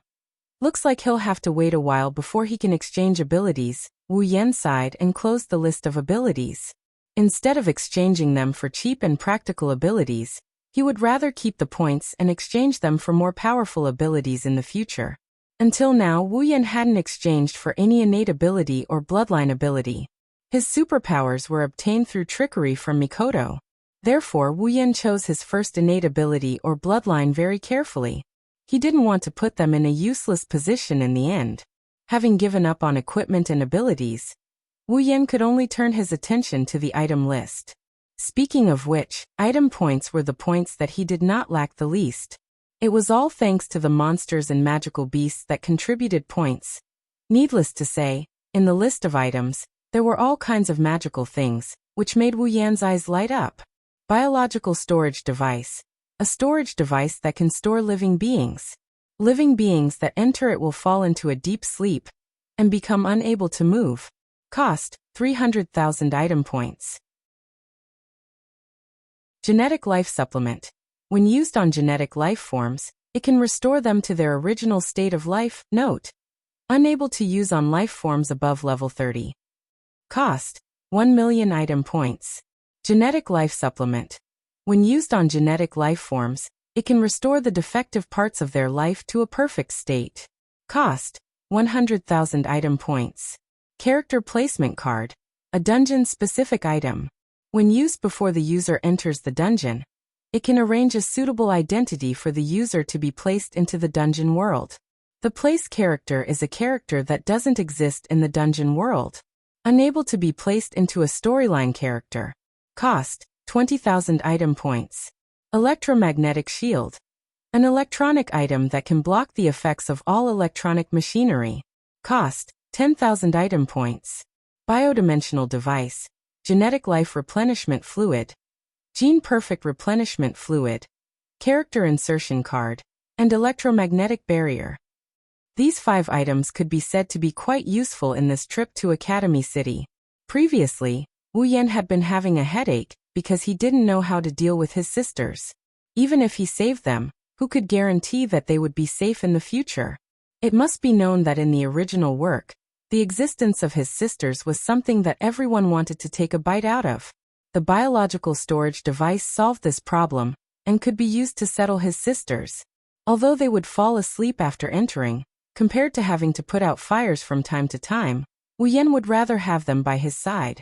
The use of the genetic life supplement was even more important. The Absolute Aptitude project was definitely in progress before the storyline started. Otherwise, even if 10 sisters died in a day, from the start of the storyline to the appearance of the sisters, there would definitely be less than 10,000 deaths. In other words, when the storyline started, many sisters had already died. Therefore, this genetic life supplement could be used to save his dead sisters. Even if the genetic life supplement was a little expensive and required 1 million item points, if it could save his sisters, not to mention 1 million, Wu Yan would even throw in 10 million. The gene recovery fluid was also meant to be used on his younger sisters. His younger sisters' lives had been accelerated in the first place, so they had a huge flaw and could not live for more than a few years. This gene recovery fluid was just right to treat his younger sisters. The character insertion card was also very necessary. In a place like Academy City, without an ID, there would definitely be problems. Even if there were no problems, it would still be noticed by Alistair. Therefore, it was necessary to prepare an ID. As for the electromagnetic shield, of course, it was used to protect the right to privacy. Who in the 21st century didn't know that Alistair was a voyeur? The thought of those ubiquitous suspension loops made Wu Yan's hair stand on end. Therefore, the electromagnetic shield was absolutely necessary. Wu Yan's hand tapped the void a few times. After a while, a black bracelet, 2 bottles filled with golden and green liquid, for cards, and 2 necklaces appeared in front of him. Wu Yan took them into his arms. The black bracelet was the biostorage device, the golden bottle was the genetic life supplement fluid, the green bottle was the genetic perfection supplement fluid, and the card was naturally the character insertion card. As for the 2 necklaces, they were naturally the electromagnetic shield. Because Ikaros was an omnipotent angel, her body was originally equipped with a system that could block electronic devices. Therefore, the electromagnetic shield was enough for Wu Yan and Chuju to use. As for Mikoto, there was no need to use it. Wu Yan and Chuju's characters were not from the original novel. Alistair definitely didn't have the free time to observe everyone. Therefore, if Wu Yan and Chuju blocked the suspension loops, it wouldn't attract any attention. But Mikoto was different. As one of the only 7 LV5 in Academy City, and the original version of his sisters, How could Alistair not use the suspension loops to observe Mikoto? If Mikoto suddenly disappeared from the suspension loops, it would definitely attract Alistair's attention. Then everyone would be exposed. In order to not alert the enemy, and to not fall into Alistair's trap, Wu Yan had no choice but to let Sis Cannon suffer a little. After spending 1.5 million item points to exchange for these items, Wu Yan put them all into the infinite space ring. He flipped through the item list again. If there was something useful, there was no such thing as too much. However, although there were many items that were useful, there was also a possibility that they would become useless. After all, each item had their own uses and he hadn't thought of using them yet. As for the items that would definitely be useful, if they weren't exchanged before, they were extremely expensive. Even Wu Yan couldn't afford to exchange for them with his points. Of course, their uses would definitely be heaven-defying. At this time, Wu Yan regrettably realized that he didn't have many item points left. He continued to flip through the list with disinterest. There really wasn't anything to find. Wu Yan had no choice but to close it. He had points and the items in the system wouldn't run away. He could always exchange them when he needed them. Looking at the remaining 7.3 million item points, Wu Yan closed the system and walked towards Mikoto's room. Chapter 138. Mikoto opened the door. Wu Yan knocked on Mikoto's door. However, Mikoto let out a cry of surprise, and Wu Yan heard a series of pilipila sounds as if something dropped in Mikoto's frantic footsteps. Wu Yan's expression turned awkward, but he soon found it strange. What is Mikoto doing? Why is she so flustered? Is there something shameful? Wu Yan used his superpower to open the door and walked in. Wu Yan saw Mikoto's flushed face. Her face was filled with panic, and when she saw him enter, her face turned even redder and her expression became even more panicked. What are you doing in here? Get out! Mikoto retreated 2 steps back in a fluster, and pointed at the door while shouting. She looked like a flower girl who just saw a flower thief. Wu Yan was stunned. Why are you so nervous? It's not like I haven't entered your room before. Wu Yan rolled his eyes at Mikoto. Mikoto clenched her teeth as her face turned redder and redder. In the end, she lowered her head and stammered. We're going back to Academy City tomorrow. Can we not do it tonight? Tonight. Looking at the shy railgun and listening to her words, Wu Yan was completely speechless. No wonder she looked so flustered. She thought he was here to do something intimate with her. I say, what are you thinking? I'm just here to give you some instructions. What are you thinking? Although it was very tempting to have sex, it was better to tell them about his plans. Who would believe you? Mikoto's cheeks were pink as she looked at Wu Yan from the corner of her eyes. She said indignantly, You said that every time you snuck into my room. I can't refute her. This time, I'm really here to hand over some things. Under Mikoto's scrutiny, Wu Yan could only weakly raise his hand to express that his purpose for coming here is really pure. Really? Mikoto's suspicious gaze immediately landed on Wu Yan. This caused Wu Yan to cry out in his heart. If he wanted to push her away, he would have done so already. Why would he still be standing 8 feet away from her? All right, I'll believe you this time. If you dare to mess around later. Mikoto forcefully suppressed the shyness in her heart and threatened Wu Yan. She wanted to use electricity to increase her deterrence, but then she remembered that Wu Yan wasn't afraid of her electricity at all. So she changed her hand and made a scissors gesture. This made Wu Yan's back shiver, and he hurriedly nodded in agreement. Then what are you doing here? Mikoto's face was still a bit red as she forced herself to ask Wu Yan. About that, call Chuju and Ikaros over. Let's talk about it together. We're already here, no need to call them.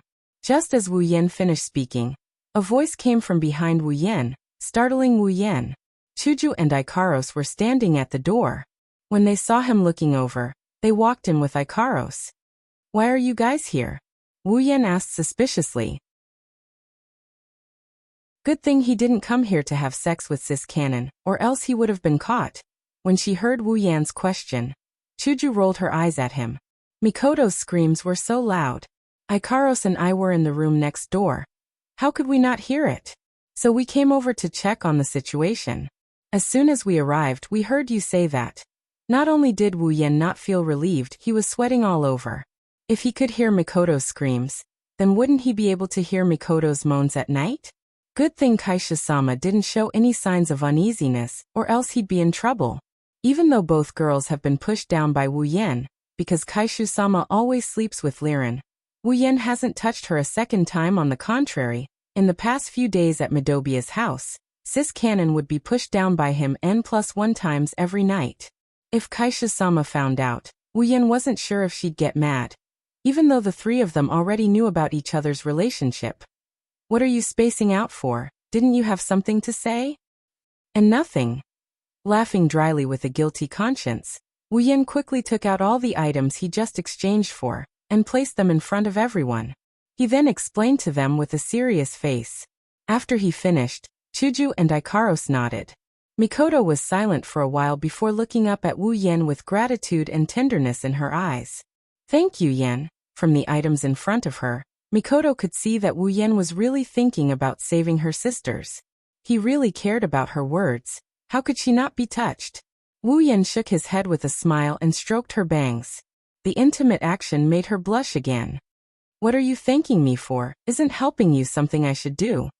Chuju pursed her lips in dissatisfaction at the sudden interaction between the two, but she didn't say anything. Compared to what he did to the two of them last time, this is much purer. Of course, the intimate scene didn't last long. Mikoto picked up a character insertion card and complained to Wu Yan. You can think of Ikaros not using an EMP barrier, but why didn't you think of me not needing a character insertion card? I'm from that world to begin with, you idiot. Wu Yan took the character insertion card in a daze. He didn't know whether to laugh or cry. Indeed, Mikoto is from the Forbidden World. Why would she need a character insertion card? Sighing, Wu Yan could only say, well, I guess it's better to keep it for next time. No, you can use it now. Chuju suddenly said and snatched the character insertion card from Wu Yan, not letting him keep it in his space ring. Use it. Who is it for? Wu Yan and Mikoto looked at Chuju strangely. Not just anyone can enter a dungeon world. Other than the system's owner, Wu Yan, only Wu Yan's summons can enter. Chuju should know this. Of course it's for my new companions. Chuju said matter-of-factly, ignoring Wu Yan and Mikoto, who were even more confused by her words. New companions? Chuju said helplessly. Yeah, it's not like we don't have summoning points. Why don't we summon more companions to help us? Wu Yan nodded in realization. Then he went into deep thought. Speaking of which, Wu Yan still has 120,000 summoning points. There are at least 4 Tier 8 players in Academy City. The first is Alistair, a legendary magician. His strength is undeniable. The second is Iwas. As an angel, Iwas is definitely stronger than Accelerator, who didn't have his wings. The third is Accelerator. To be able to defeat the level 68 Mikoto in less than 100 moves, he's definitely a Tier 8. As for the fourth, it's the only person in Academy City who can fight Accelerator with his superpower, number 2 Kikin Taitaku. Among these 4 people, the first 3 would definitely be messed with because of the purpose this time. As for the fourth one, if necessary as a member of the Dark Group, this ambitious guy would definitely not mind meddling in it. For Tier 8 players, even if Alistair won't fight himself, that's still 3 of them. Even if Ikaros can take on 2 or 3 of them, accidents happen every year. Who's to say there won't be any this time? To be safe, it's better to summon one more Tier 8 companion. Like Chuju said, it's not like they don't have summoning points. Alright. It's decided. Summon. Wu Yan clapped his hands and made the decision. He felt a faint sense of excitement. Of course, this feeling of excitement is something he gets every time he summons a girl. Yan, who are you going to summon? Hinajiku, Mikoto, and even Ikaros looked at Wu Yan curiously.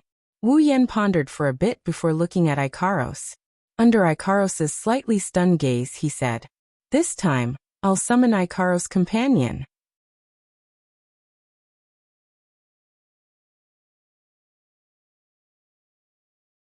Chapter 140. Is everyone ready? Wu Yan, Chuju, Mikoto, Ikaros, and Astria stood in a circle. Other than Mikoto, All four of them raised their character insertion cards. Astria nodded furiously when she heard Wu Yan's question. The other girls nodded as well. Wu Yan opened the system and clicked on the dungeon tab. Of course, the dungeon that appeared in front of Wu Yan, except for the lit option of Whirlwind Butler, the others are all grayed out. This means that he can't enter. Of course, entering a dungeon requires points. Of course, Wu Yan could choose not to pay points, but the system would randomly decide which dungeon to enter. Just like the first time Wu Yan entered a dungeon, he randomly selected the Whirlwind Butler dungeon. Wu Yan didn't panic. He spoke to the system. System. Request entry into the summoned character's dungeon world. Beep. User requests entry into the summoned character's dungeon world. Request in progress. That's right. If you don't want to pay points to activate the dungeon world, other than randomly selecting a dungeon world, there is another way. That is to request entry into the summoned character's dungeon world. Ding. Request successful. Just as the system's voice rang, Wu Yan's options lit up in his dungeon list: magic, ****, catalog and heavenly gift. Seeing this, everyone's spirits were lifted. Then they raised the character insertion card in their hands and chose to use it. The card turned into several rays of light and blended into the list of dungeons. Ding! Characters Wu Yan, Gui Chuju Ikaros, and Astria have used character insertion cards. When the characters enter the dungeon, the system will randomly assign them an identity and place them into the dungeon world. The girls nodded at Wu Yan. Wu Yan let out a sigh of relief. He looked at the magic tab and clicked on it. Wu Yan, Hinajiku, Mikoto, Ikaros, and Astria all vanished into thin air. They disappeared without a trace. Academy City. It's a place isolated from the outside world. It's a place of its own because it's 30 years ahead of the outside world in terms of technology. This is a paradise for espers. Espers receive research and development from various research institutes to obtain their own abilities. They live here and use abilities that normal people can't get. They have special privileges that normal people can't get. This is hell for espers. Maybe in places unknown to others, there are 1 or 2 people who were happily shopping yesterday, but today they're being dissected on a dissection table. They're the guinea pigs of those so-called scientists. There are also humans without abilities here. They're known as the powerless. In this academy city where abilities are paramount, they live a life of complacency and self-destruction. In the eyes of a group of powerless people who were jealous of the world, powerhouses were hateful people. They would often gather together and entertain those who looked weak and powerless. If you are a cute girl, then please be careful. Perhaps when you walk in some deserted alleys, some people will stay and interact with you. For example, at this time in a certain alley, there was such a cute girl who was forced into a corner. She looked at the boy in front of her who had his eyes closed and was thinking about something. She stood there trembling. Even though she called the disciplinary committee for help, who knows if the guy in front of her will make a move on her when the committee arrives? She could only pray in her heart that the guy in front of her will continue to meditate and won't wake up. However, the hope in her heart was quickly dashed. After a bout of dizziness, Wu Yan felt his body return to his control. He quickly opened his eyes and tried to see the scene in front of him. What appeared in front of Wu Yan stunned him. It took him a while to come back to his senses. A girl, a very cute girl. Even compared to Hinajiku and Mikoto, she wasn't too far off. At this time, her eyes were filled with tears, trembling less than 10 centimeters away from him. When she saw him open his eyes, her face was filled with shock and fear. What's going on? Before Wu Yan could figure out what's going on, the system beeped like crazy, knocking Wu Yan's head so hard he felt dizzy. Dungeon World. Magic Catalog. Dungeon Mission. Rescue. Mission 1. Save 20,000 Misaka sisters. Revive all the dead Misaka sisters and heal all the Misaka sisters who are still alive. Collect all 20,000 Misaka sisters and store them in the biocontainment device. Mission Reward. Equipment points, item points, ability points, summoning points, 100,000 each. Mission 2. Yet to be activated. Mission 3. Yet to be activated. Beep. User. You will only be able to leave this instance dungeon after completing all the quests in this instance dungeon. When Quest 1 is completed, Quest 2 will be activated. When Quest 2 is completed, Quest 3 will be activated. When Quest 3 is completed, user will be able to leave this instance dungeon. Before entering this dungeon world, the user used the character insertion card. The system has set the user's identity. Name Wu Yan, ability incompetent, age 22, character introduction. A permanent resident of Academy City. Currently he has no friends, no girlfriend, and no parents. The most valuable thing in his family is a small house that can only accommodate a kitchen, bathroom, table, and bed. Normally he takes it upon himself to rob the rich to help the poor. He barely managed to survive, and is a good-for-nothing delinquent. Sometimes he will take on a side job and counsel troubled young girls. So apart from being a delinquent, he is also a complete scumbag. Identity setup complete. Reminder, the time ratio between the dungeon world and the real world is 100:1. Therefore, the user can train in this dungeon world without any worries. I wish you a pleasant time in this dungeon world. F***CK your *SS. After accepting the identity that the system inserted into him and the memories of his life in the Academy City, Wu Yan started cursing without hesitation, scaring the girl in front of him so much that she didn't cry out loud. No, she was already crying. Woo woo woo, I beg you to let me go. I will give you all the money I have. I beg you, woo woo woo. The young girl's tears flowed down. Moreover, she kept begging. Her appearance was very pitiful. Wu Yan's body stiffened. His face was stiff as well. He cursed the system's entire family. Even he wasn't sure if the system had that many. Please don't cry, okay? Squeezing out a stiff smile, Wu Yan dryly laughed. He doesn't know the other party, but he can't do anything about a girl crying and whatnot. Let me go, sob sob sob. The young girl didn't seem to hear Wu Yan's words. She kept crying and mumbling as if she was wronged. Please don't cry, okay? Although Wu Yan really wanted to let her go, his reputation would be ruined. Even though the system's introduction showed that Wu Yan's reputation was ruined beyond repair, Wu Yan still wanted to salvage something. He really didn't want to be treated as a scum. Therefore, Wu Yan could only soften his tone and gently persuade the young girl. At least give him a chance to explain. Sob sob sob. The young girl completely ignored Wu Yan. She didn't care what Wu Yan said and continued crying. Wu Yan's head was about to swell. However, Wu Yan didn't know that he would soon regret it. He regretted not letting the girl go.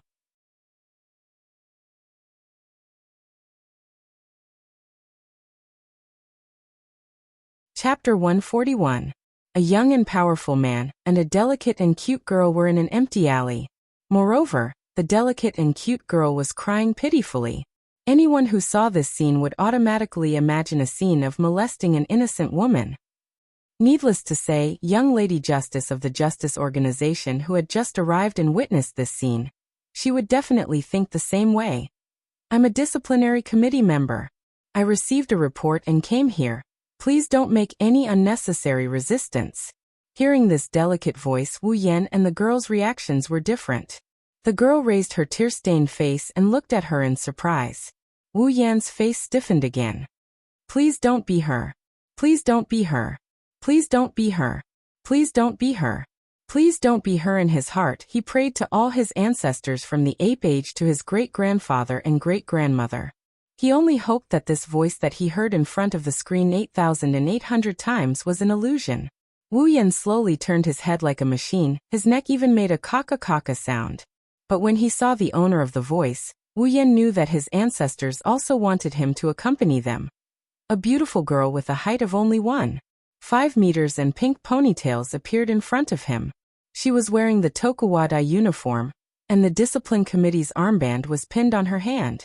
She had a serious expression on her face. She was just short of writing the word justice on her face. The petite girl was standing right there. And it was this figure that made Wu Yan want to find a hole to hide in and bury himself. The sooner he dies, the sooner he can reincarnate. Of all the people, why did it have to be her? How could Wu Yan not recognize the girl in front of him? She was the one who looked cute but had a twisted heart. She could be considered one of his rivals in love, the girl who wrote the novel Kuroko, read as a pervert, Shiroi Kuroko. At this moment, this girl who is most likely going to transfer him to the sewers after finding out that he pushed down her beloved One-sama is looking at him like he's a scumbag, causing him to feel ashamed. Shiroi Kuroko pulled on her disciplinary committee member's armband and squinted her eyes at Wu Yan. She shouted, "You barbarian over there, put down the girl in your hand." Wu Yan's hands trembled, his legs went soft and he almost fell to the ground. He finally understood how that bastard Ty Lee felt when he shouted, "Put down the loli in your hand." Even the girl who was looking at Shiroi Kuroko in surprise was startled. She wondered if she asked for help from the wrong person. Shiroi Kuroko didn't realize what she said at all. She just stared at Wu Yan, and her hand started to move under her skirt. Of course, Wu Yan definitely didn't think that she was trying to give him benefits. Looking at the girl, and then looking at Shiroi Kuroko, Wu Yan smiled very brightly.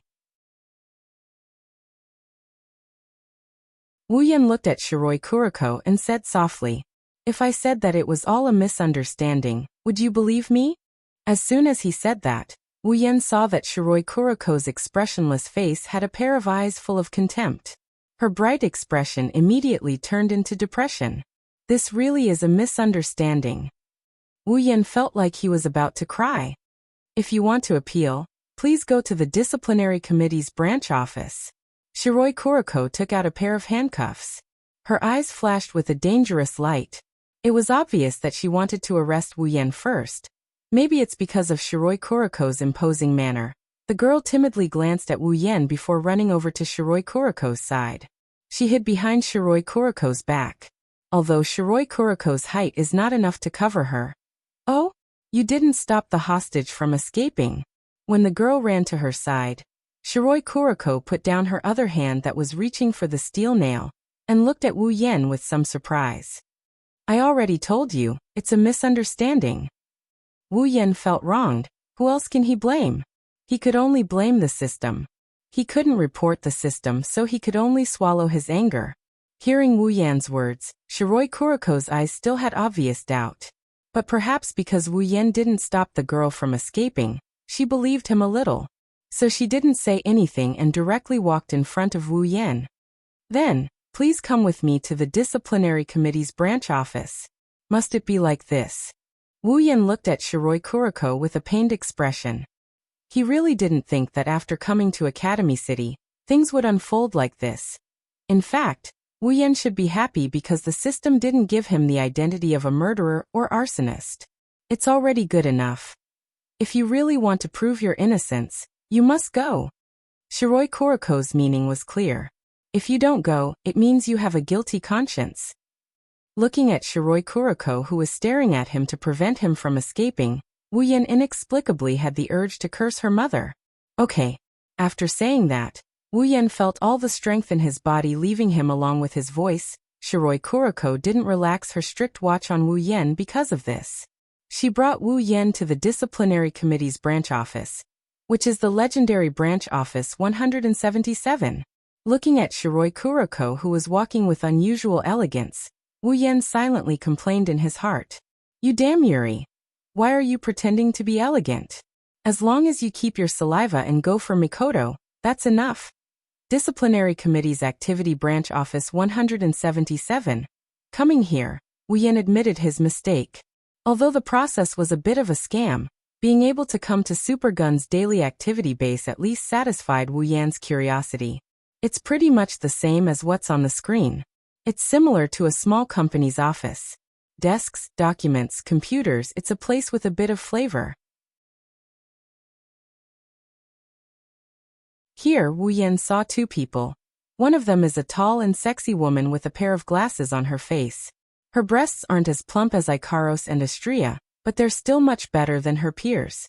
She doesn't have the aura of an older sister, but she has the looks of an older sister. The other one has short black hair. She's as petite as Shiroi Kuroko.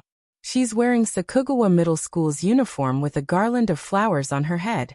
She's known as the guardian angel and walking vase. Ueharu Hikari. She's a celebrity. Wu Yan sighed as Shiroi Kuroko invited him in. Soon, the two working girls saw the two people walking in. "Thank you for your hard work, Shiroi-san," Uiharu said softly to Shiroi Kuriko. She looked like a wife waiting for her husband to come home from a business trip. Wu-yen wondered if this poor girl has already been taken in by that Yuri girl. "It's nothing," the prisoner didn't resist and surrendered, Shiroi Kuriko said. Wu-yen felt a bit of sadness in his lower body. Can you not call me a prisoner?" Wu-yen raised his hand in protest. "Trying to molest an underage girl, sir, that's a crime," Uiharu Hikari said righteously. Even though Wu-yen agreed with what she said, Wu-yen felt something was off. "I'm not a prisoner. I didn't molest an underage girl." Letting out an aggrieved cry, Wu-yen had no choice but to clear his name. After all, this crime is too much for him to bear. "Well, that's how it is. He claims it's all a misunderstanding," Shiroi Kuriko said nonchalantly. "Misunderstanding?" Uiharu looked at Shiroi Kuriko suspiciously. She then looked at Wu-yen and said, "But in the records, Wu-yen-san, you have attempted to molest more than 10 girls." Wu-yen felt his head go black. He had already lost all hope in this dungeon world. The records Uiharu mentioned were in the system's memories. Seeing Uiharu Hikari Kuriko, Kanori Miho, and Shiroi Kuriko looking at him like he's a scumbag, Wu-yen wanted to cry but had no tears. He shouted himself hoarse. "It's really a misunderstanding this time."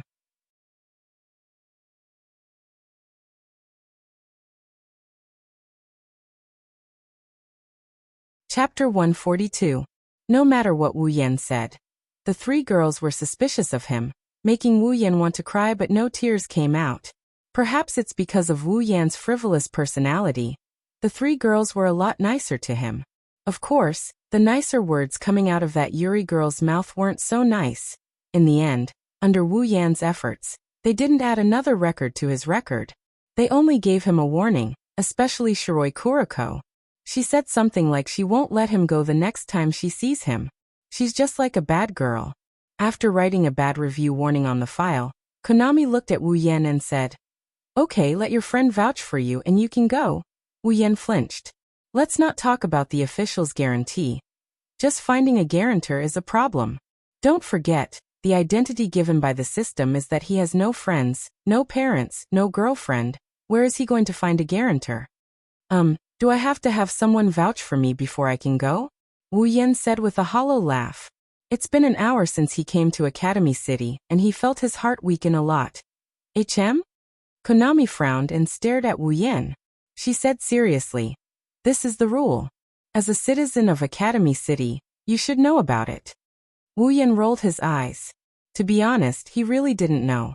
The anime hasn't been broadcasted, the manga hasn't been drawn, the novel hasn't been written. How could he know about this rule? "But I can't find anyone to vouch for me." Wu-yen held back for a long time and said this. "You can't find anyone?" The three girls were stunned. Shiroi Kuriko looked at Wu-yen strangely. That look was exactly the same as when Wu-yen met Lulu in the Behemoth Forest. Lulu looked at him with the same look. That look of looking at a mountain savage. "Don't tell me your relationships are so bad that you don't have a friend who can vouch for you." Although I don't want to admit it. Wu-yen's mouth twitched. His resentment towards the system deepened. Shiroi Kuriko stared at Wu-yen seriously for a while, then sighed and spread out her hands. "Looks like you'll be detained here for a few days.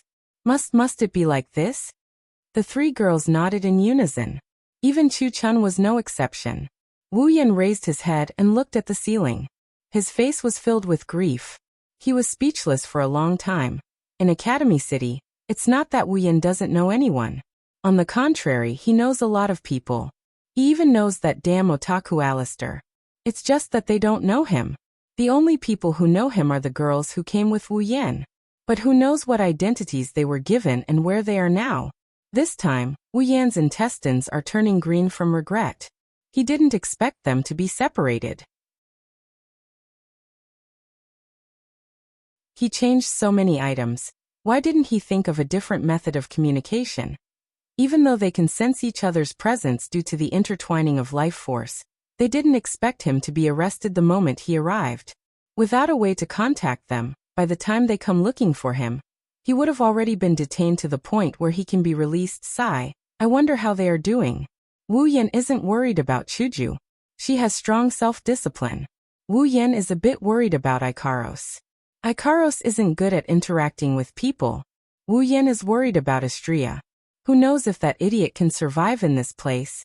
There's also Mikoto. Wu Yan isn't worried about her. After all, she's a resident of this place. She's probably in her dorm right now, waiting for this Yuri girl to go back to Yuri. Suddenly, Wu Yan's eyes lit up and he shouted excitedly, "I got it!" The sudden shout startled all the women present. Early Spring screamed as her head hit the computer. It was so painful that she was about to cry. "What are you shouting for, all of a sudden?" Shiroi Kuriko shouted in dissatisfaction. Her two pink ponytails stood up. Even Kanori-mi was dissatisfied. Seeing the three girls glaring at him, Wu Yan smiled awkwardly. He quickly said to Shiroi Kuriko, "Oh right, I found someone to vouch for me. Kuriko, lend me your phone." Shiroi Kuriko jumped up and glared at Wu Yan. She gritted her teeth and shouted, "Don't call me that. I'm not familiar with you at all." Wu Yan just remembered that in Japan, only people who are very familiar with each other can call each other by their names. You can't blame Wu Yan, he's not from Japan. He laughed dryly. "Don't mind the details." Shiroi Kuriko snorted before taking out her phone and shoving it into Wu Yan's hand. Then, she sat down and ignored Wu Yan. Wu Yan held the phone that looked more like a Bluetooth headset than a mobile phone. His eyebrows twitched. "This is high-tech. She's trying to kill me." Luckily, Wu Yan often saw Kuriko using her phone on the screen.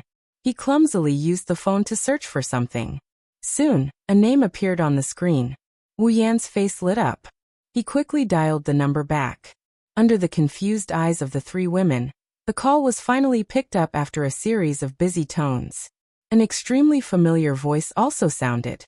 "Oh, Kuriko." On the other side of the phone, the owner's voice rang out as soon as he picked up the call. Moreover, it rang throughout the entire branch 177. It was unusually loud, causing Hazy to instantly stand up and exclaim in shock. "Wani-sama." Wu Yan wanted to smash the phone. Not only was it hard to control, it even put the phone on speaker. "Kuriko, what's wrong?" Mikoto's voice came again. However, the room was eerily quiet. Shiroi Kuriko looked at Wu Yan like she wanted to eat him alive. Wu Yan's head was about to explode. "Ape, how dare you use my phone to harass my Wani-sama?" She put one hand under her skirt, and the other hand reached for the phone in Wu Yan's hand. She wanted to take back the phone, and Wu Yan at the same time. Wait. Let me finish." When Wu Yan's voice rang out, Mikoto on the other side of the phone was shocked. How could Mikoto not hear Wu Yan's voice wrong? But why is Wu Yan with Kuriko? "Yen? Is it Yen?" Mikoto's words made Kuriko's hand stop. At the same time, it also made Wu Yan give up on taking her down. Kuriko's mouth was wide open. Wu Yan smiled bitterly at the phone. "Mikoto, it's me. Why are you holding Kuriko's phone?" Even if Mikoto wasn't here, Wu Yan could imagine how strange and confused she must be right now. Wu Yan's bitter smile deepened. "Can't help it. This trip to Academy City didn't go well from the start. Listen to me first." Thus, Wu Yan blurted out an ambiguous explanation. After all, there were three girls present. Wu Yan couldn't explain it clearly. On the side, Kuriko opened and closed her mouth in disbelief. She looked at Wu Yan calling out Mikoto's name, and Mikoto calling out Yan's name so intimately, so familiarly. Not long after, the explanation ended. Everyone was silent. Mikoto was also silent on the other side of the phone. After a while, Mikoto's voice came through. "In other words, you've been arrested by Kuriko and you're waiting for me to vouch for you." That's what happened. Wu Yan turned his face away unnaturally. Even if Mikoto wasn't in front of him, he didn't feel like he could face anyone. Where's the perverted girl? Wu Yan wasn't sure if it was his imagination, but Wu Yan felt like Sis Cannon's voice had a tinge of darkness to it. You should know that's not the case. Wu Yan sighed. After a few seconds, Mikoto said unhappily, "Wait there." She hung up. Wu Yan finally let out a sigh of relief. If possible, he didn't want to stay here anymore. However, while Wu Yan's side was settled, Kuriko's side was freaking out. What the hell is going on? Why, you scum! How could you know Wani-sama?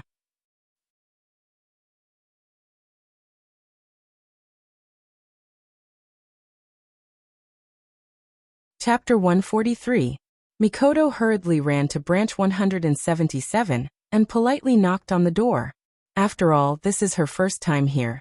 She can't just barge in without saying anything, can she? Of course, after knocking on the door, Mikoto pushed the door open and walked in. She seemed a bit impatient. Soon, she saw the following scene. A senpai with a great figure, was sitting on a chair. Her eyes kept darting to the side. Mikoto could even see her eyebrows twitching.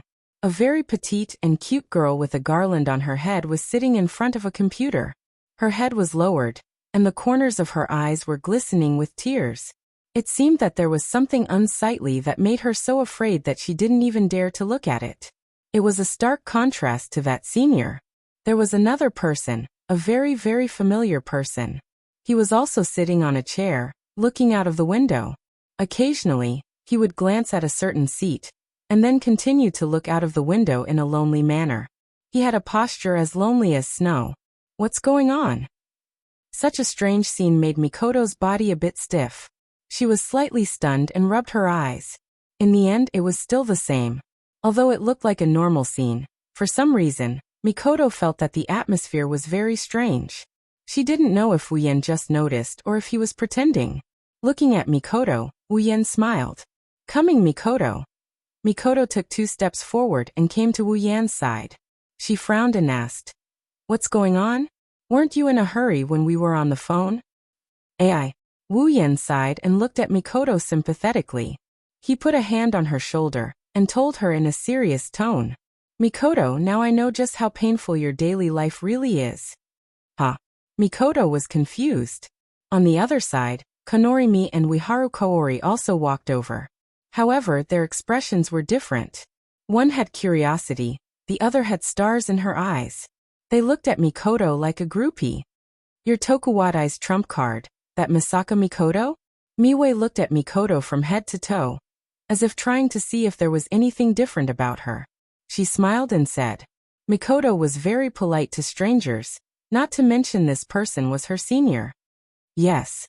I'm Misaka Mikoto, nice to meet you, senpai. You don't have to be so polite. I'm Kanori Miwei. Nice to meet you, Misaka." Hello, Misaka senpai. I'm Wiharu Hikari." Wiharu's cheeks were slightly flushed as she greeted Mikoto in an embarrassed manner. I'm really sorry for the trouble." Mikoto scratched her face and said. This exceptionally good atmosphere in front of him made Wu-yen feel a little helpless. The 3 people who should have been very familiar with each other were actually acting out the scene of their first meeting in front of him. This made Wu-yen feel a little uncomfortable. However, it was understandable. After all, Wu-yen and the others would enter the dungeon a day before the start of the storyline.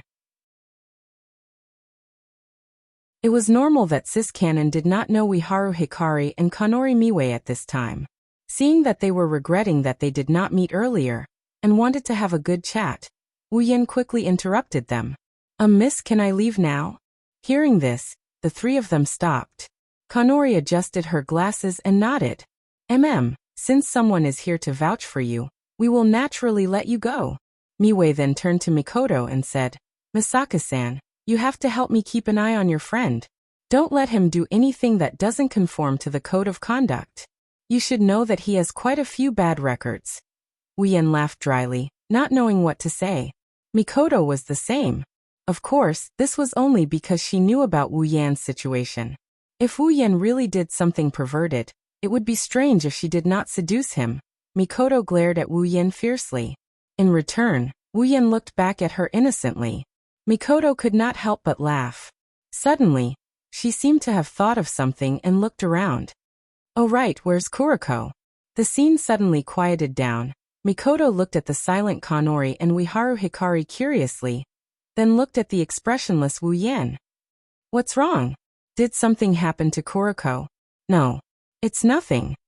Wiharu quickly waved her hand at Mikoto, but no matter how you look at her, she looked guilty. Shirai-sen just received a report, so he went out to deal with it.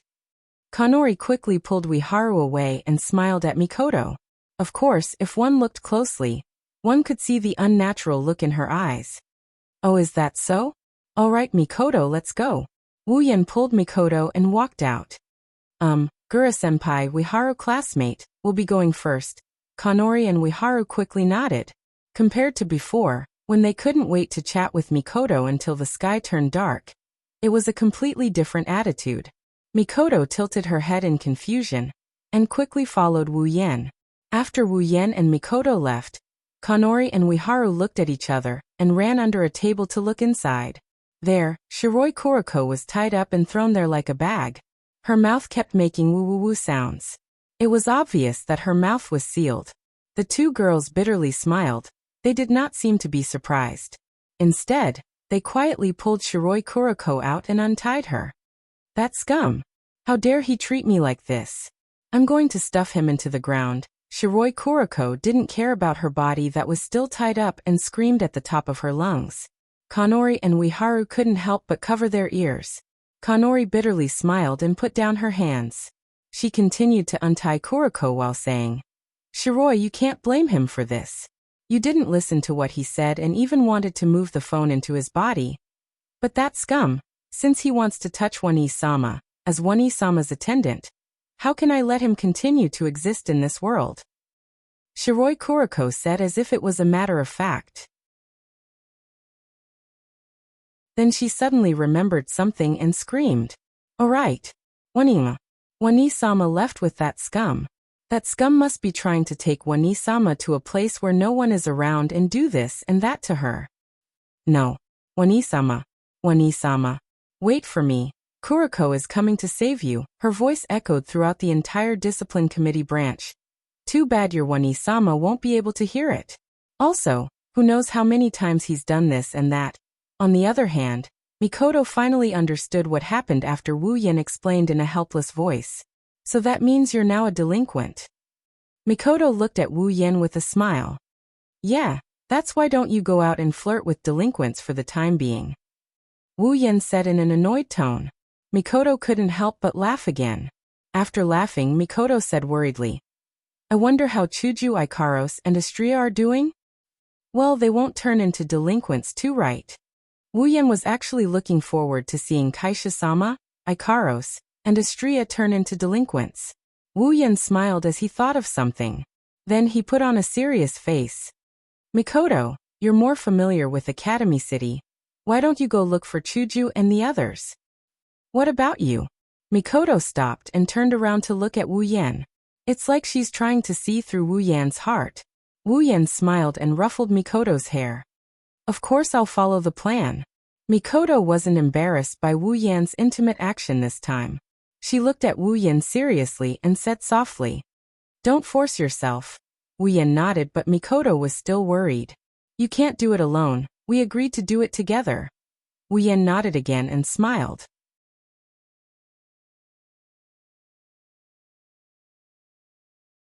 Chapter 144. Night in a phone booth. Wu-yen is holding a small notebook he got from Mikoto. It's about the size of a palm and he's typing on it. Occasionally, Wu-yen would release 1 or 2 electric currents from his hand, flowing into the small notebook in his hand. Then the image would change and information of various sizes would appear in the notebook. So many research institutes, how did Mikoto destroy them all in the original novel? Although he's complaining, Wu-yen quickly used his perfect memory, ability to memorize all the information.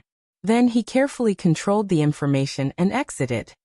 Mikoto's ability is really useful. Wu-yen smiled. If he didn't have Mikoto's ability, it would have been a lot harder to obtain this information. He might have even been discovered by the hanged man.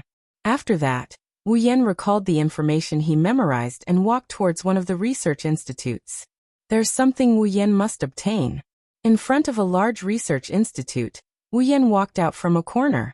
He looked around and took out a large cloak from his space ring. After covering himself with it, Wu-yen disappeared. In the research institute, Wu-yen is quietly walking down a corridor.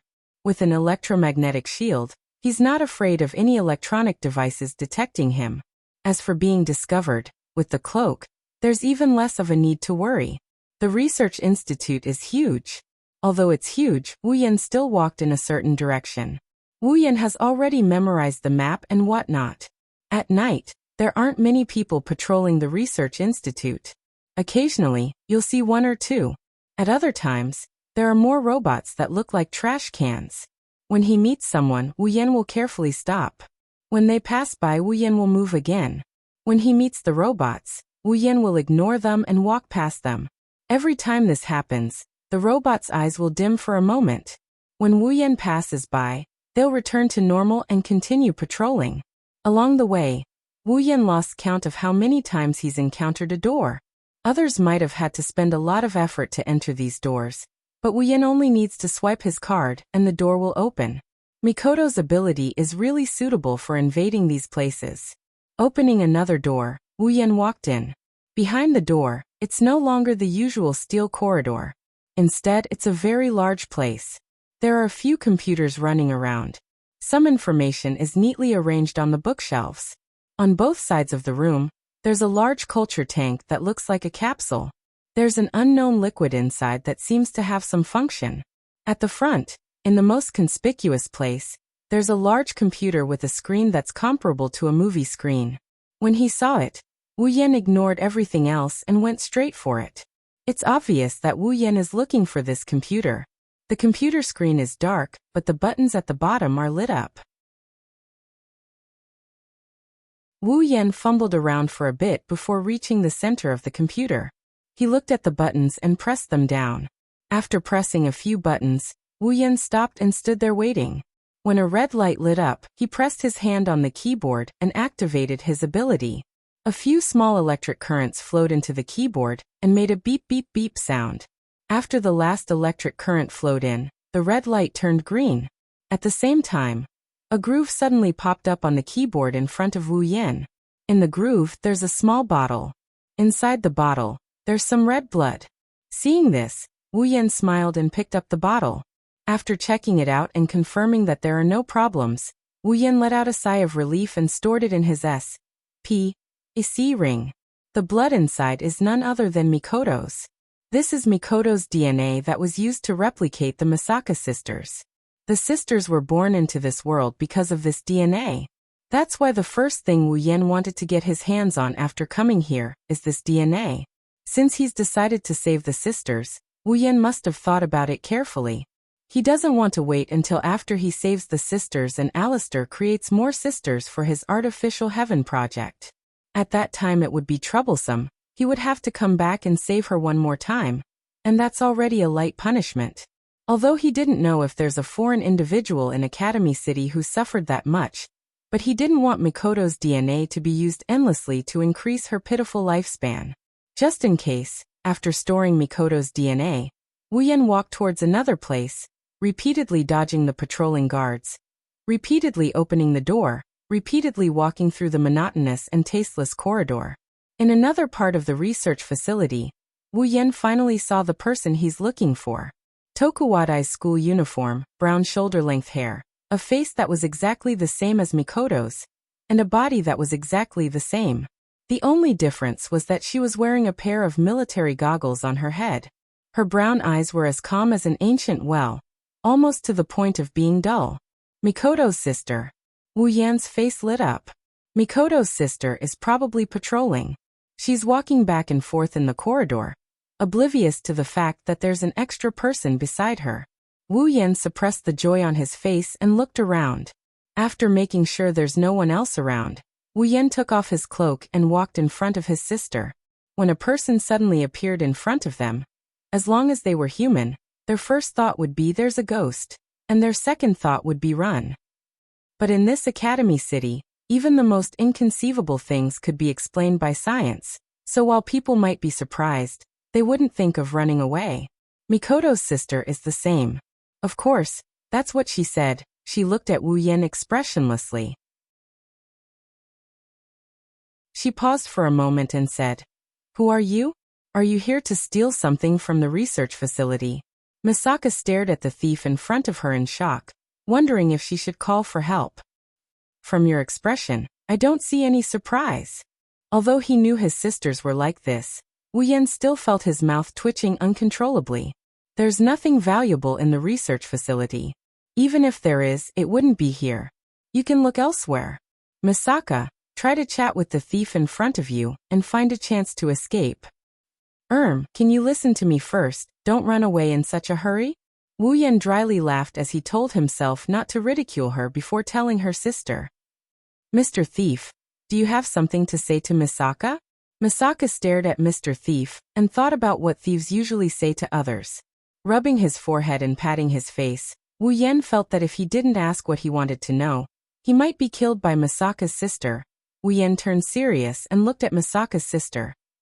What's your Misaka number? Misaka's sister glanced at Wu Yan with her lifeless eyes before replying. Misaka is a military clone, serial number 9833. Misaka answered truthfully. I'm also shocked that the thief knows about Misaka's existence. Then sister, do you know where the other sisters are? Through the Misaka network, Misaka can find out the location of other Misakas. Misaka answered honestly, and began to wonder if Mr. Thief was planning something against Misaka's Misaka. Raising his eyebrows, Wu Yan kept telling himself to stay calm. She was just a sister, she didn't mean any harm, so she could be forgiven. Could it be that Mr. Thief isn't here to steal things, but to steal people? And the target is Misaka's Misaka? Misaka stared at the thief in front of her in shock, and told the other Misakas to run through the Misaka network. The word "stay calm" in his heart shattered into countless pieces. Wu Yan's expression collapsed. He rolled his eyes and said with a smile, "You're right, I'm here to steal Misaka's sisters."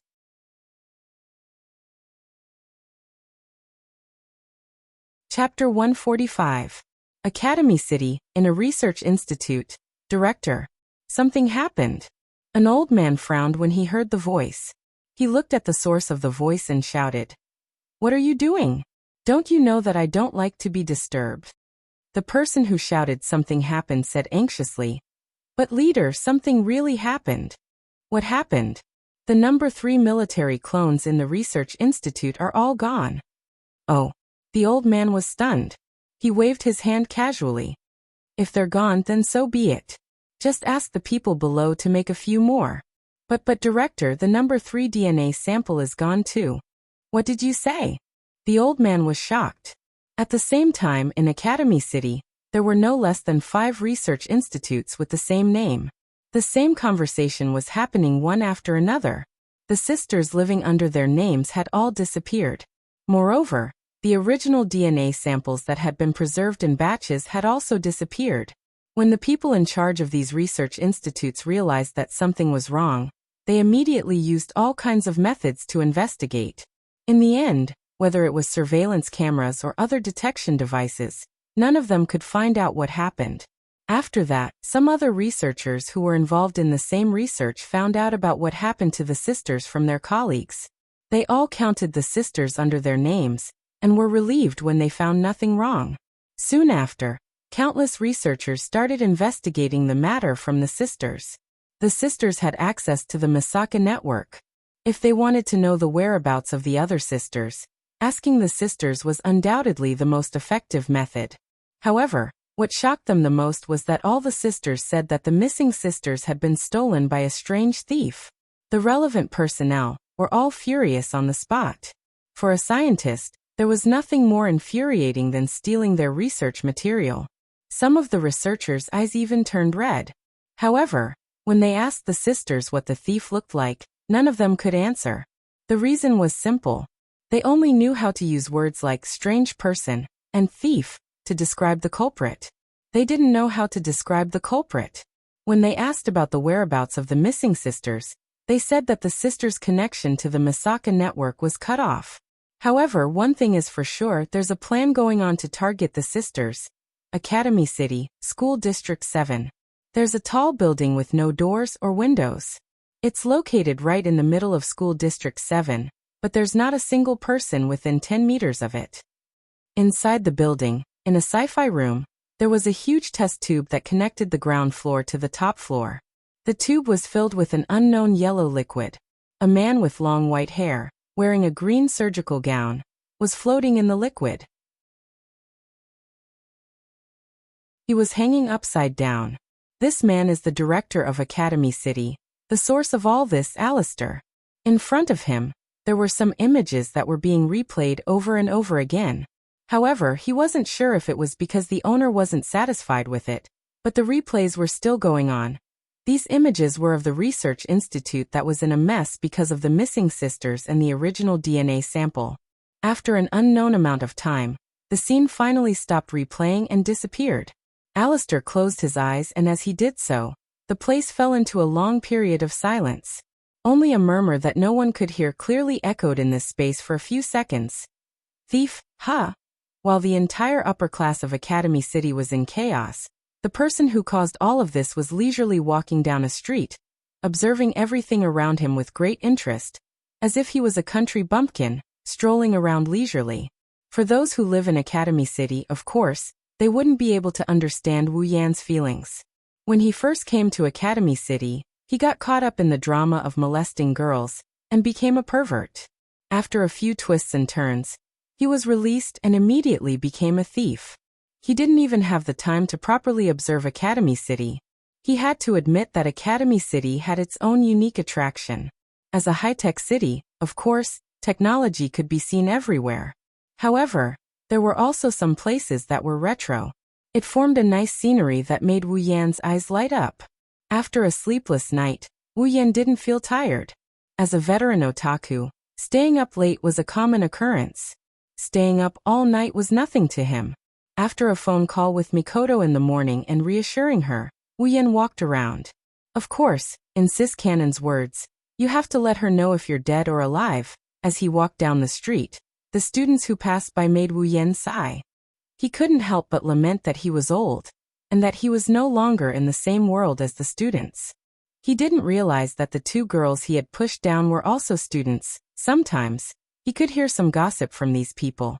For example, what happened to a certain celebrity in Academy City, or bragging that they were friends with a certain LV5. He could even hear some familiar names from their conversations. At first, Wu Yan took it as a joke. However, when he heard another piece of news from a passing student, Wu Yan couldn't stay calm anymore. Hey, have you heard? There's a very beautiful girl who fainted by the river beside the bridge stairs. Many boys went there to court her. That's right. That's right. Are you serious? A beautiful girl fainted. Didn't the disciplinary committee get the news and go check it out? Of course they did, but as soon as someone touched the girl, she would wake up. She wouldn't leave with the disciplinary committee, no matter what. Why? I heard that she was waiting for someone. Master. Wow. Is she a maid who was abandoned by her master? Haha, how could that be? Who would abandon such a beautiful girl? They should be executed by shooting. You're right. Wu Yan's foot was still in the air. His expression was blank, as if he had been struck by lightning. When the students walked past him, he immediately stopped one of them. May I ask, what does the girl you mentioned look like? Oh, I haven't seen her before, but I heard that she's a foreigner. She has really long blonde hair. The corner of Wu Yan's mouth twitched and his eyebrows twitched. Where is that girl? Hearing this, the student looked at him with disdain as if he was looking at something terrible. He turned his head away impatiently and said, She's at the bridge in front. Thanks. Wu Yan didn't care about the disdain in the student's eyes. After thanking him, he ran over, causing the other students to look at him with even more disdain. Another creature with a lower body who wants to court a beautiful girl when he hears about her. Wu Yan couldn't hear this sentence, but even if he did, he wouldn't be in the mood to care. At this moment, he ran forward as fast as he could, his heart throbbing with pain. If he wasn't wrong, the beautiful girl that the student mentioned should be someone he knew soon. Wu Yan confirmed his guess. He looked at the group of people surrounding a certain cute thing on the ground. Wu Yan slapped his head and didn't say anything for a long time. Maybe because she sensed Wu Yan's presence, she lifted her head and looked at Wu Yan's direction. A look of pleasant surprise surfaced on her pretty face. She jumped up, startling the people around her. She ran to Wu Yan's side without a care in the world and started complaining with tears and snot running down her face. You master, I had a hard time looking for you. Astria is so hungry, I'm starving to death you.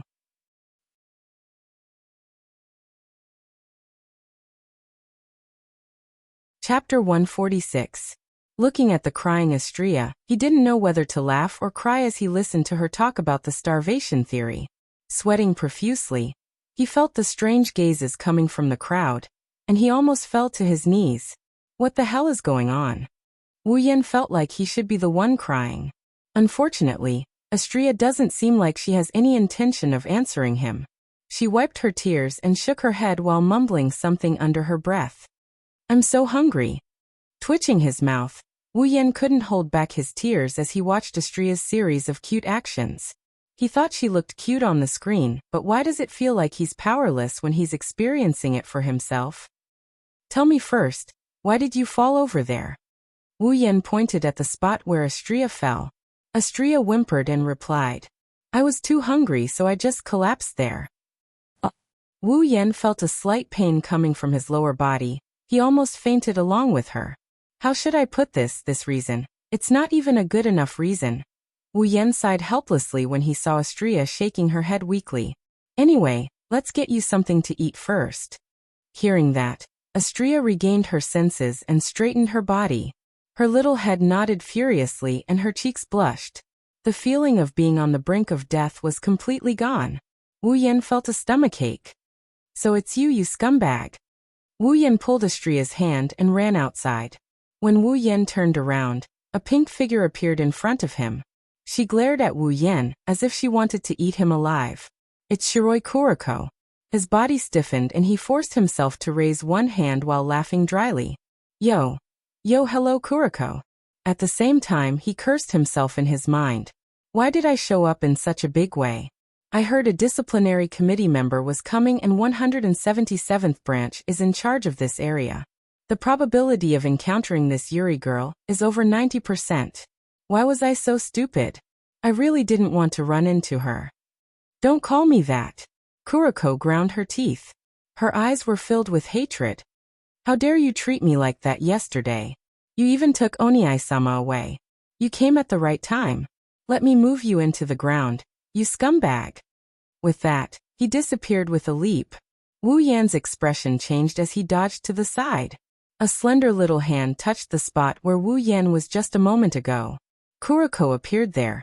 She looked at her hand in shock as if she couldn't believe that Wu Yan dodged her attack. Kuriko froze but Wu Yan didn't. To prevent her from acting recklessly, Wu Yan decisively chose to take her down first. He grabbed her hand and twisted it behind her back. Kuriko screamed in shock as he flipped her on her back. His other hand pressed down on her head and subdued her in an instant. Laughing dryly, Wu Yan helplessly said, attacking as soon as you come in, that's not how milady would do things. Let me go, you despicable scum. Today I, Kuriko, will remove you from Oniai-sama's side. Kuriko kept struggling. She seemed to want to use her superpower to escape. Wu Yan seemed to see through her thoughts. He exerted force and Kuriko screamed in pain. The formula in her head also stopped. Your goal is really for Mikoto. Wu Yan looked at her in embarrassment. He was speechless. Kuriko's face turned black. Damn it, how dare you call me Mikoto so intimately? I'm going to move your finger into your vocal cords. You are more vicious than the emperor. So noisy. You are just a scumbag who molests young girls. These words were shouted at the top of her lungs. The surrounding people exclaimed and pointed at Wu Yan. Wu Yan's face turned black. Didn't I say it was a misunderstanding? How can I let a scumbag like you get close to Oniai-sama? No, you must be eliminated. Why don't you listen to what other people are saying, you damned Yuri girl? Wu Yan can't do anything about it. He already knew that the Yuri nature of this petite girl in front of him had already broken through the heavens. However, just calling out Mikoto's name affectionately a few times already made her go crazy. If she finds out that her Wani-sama rolled in bed with him, she's going to dismember him. Astrea is pouting. She saw that Wu Yan ignored her and kept chatting with the pink twintails girl. She pulled on Wu Yan's sleeve and said pitifully, Master, I'm hungry. Let's go eat. Before Wu Yan can say anything, Kuriko started yelling again. As expected, you scumbag. While you want to sully Oniai-sama, you also train a slave. You have bad intentions. You must be trying to train Oni-sama into your slave. I won't let you get away with it. Wu Yan almost choked to death when he heard that. Sighing helplessly, he ignored Kuriko and reached his hand into her skirt pocket and started fumbling around. Well, what are you doing, you scumbag? Are you trying to get your hands on me too? Stop it right now. Kuriko twisted her body in panic. Unfortunately, Wu Yan is certain this Yuri creature can't be communicated with. He continued his actions. Wa Oni-sama, I Kuriko, am no longer pure. Wa Oni-sama.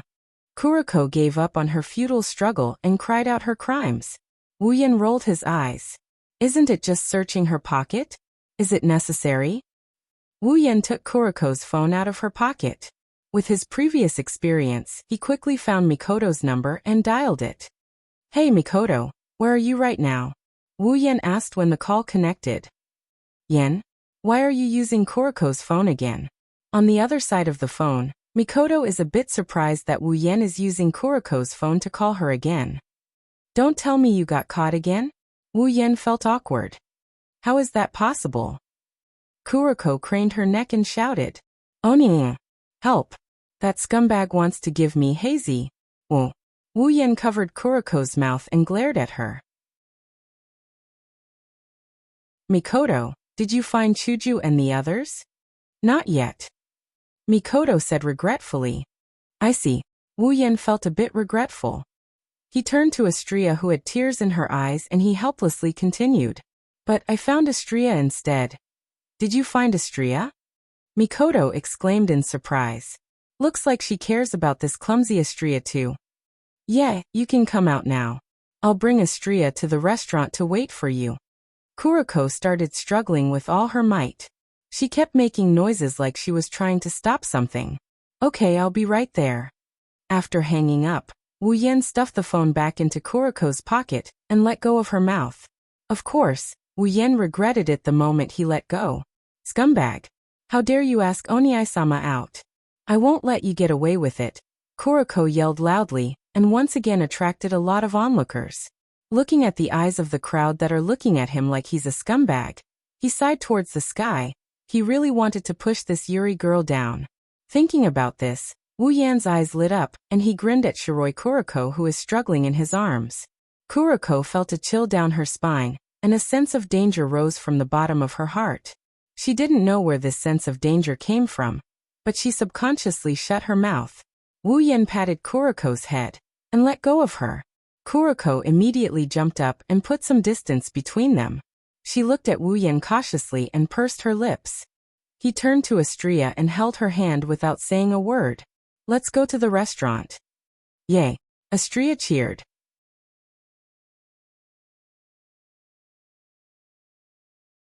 Chapter 147.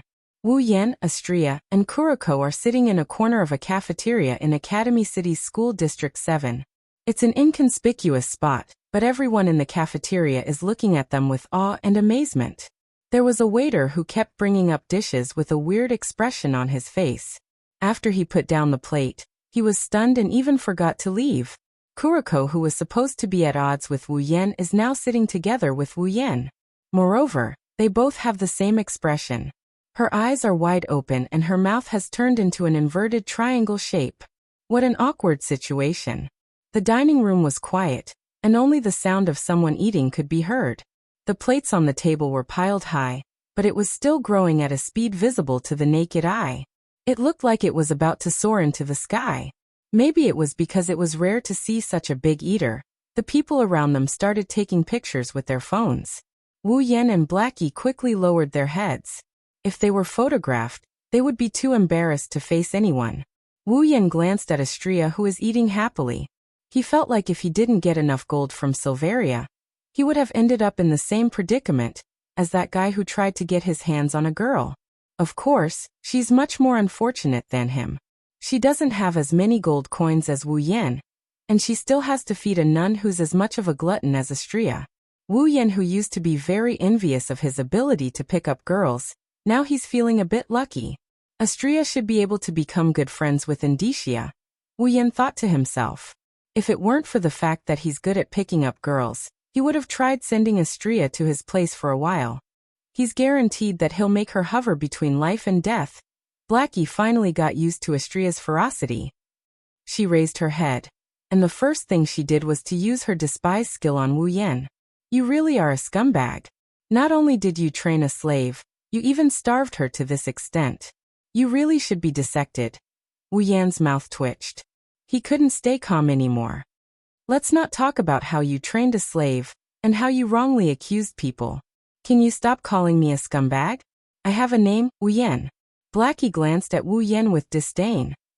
Let's not talk about the fact that you are a scumbag.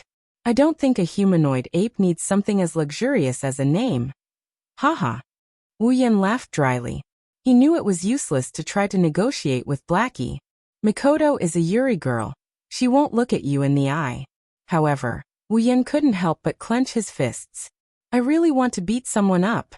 The door of the restaurant was opened, and a seemingly delicate but actually very strong figure ran in from the outside. Perhaps it was because of the air conditioning in the restaurant. The figure involuntarily shivered and panted heavily. It seemed that she had run here with all her might. Taking a deep breath, she looked into the dining room. Mikoto's line of sight immediately caught the eye of the table. Her sweaty face couldn't help but stiffen. Wani-sama. Blackie immediately pounced on Mikoto. Under everyone's shocked gaze, she pounced on Mikoto and clung onto her body. She even rubbed her face with an intoxicated expression. Every day I don't see Wani-sama, I, Blackie, feel lonely and cold. Wani-sama. Oh. Looking at the two girls who were hugging each other seriously, everyone in the restaurant uttered the same sound with a look of realization, as if they had understood something. They looked at the two girls with ambiguous and regretful gazes. What a pity, the two of them are so cute. How could Mikoto not understand the meaning of everyone's gazes and that long oh? Her face quickly rose to more than 50 degrees. Bright colors covered her face, especially Wu Yan's smiling eyes. Mikoto was so embarrassed that she wanted to die.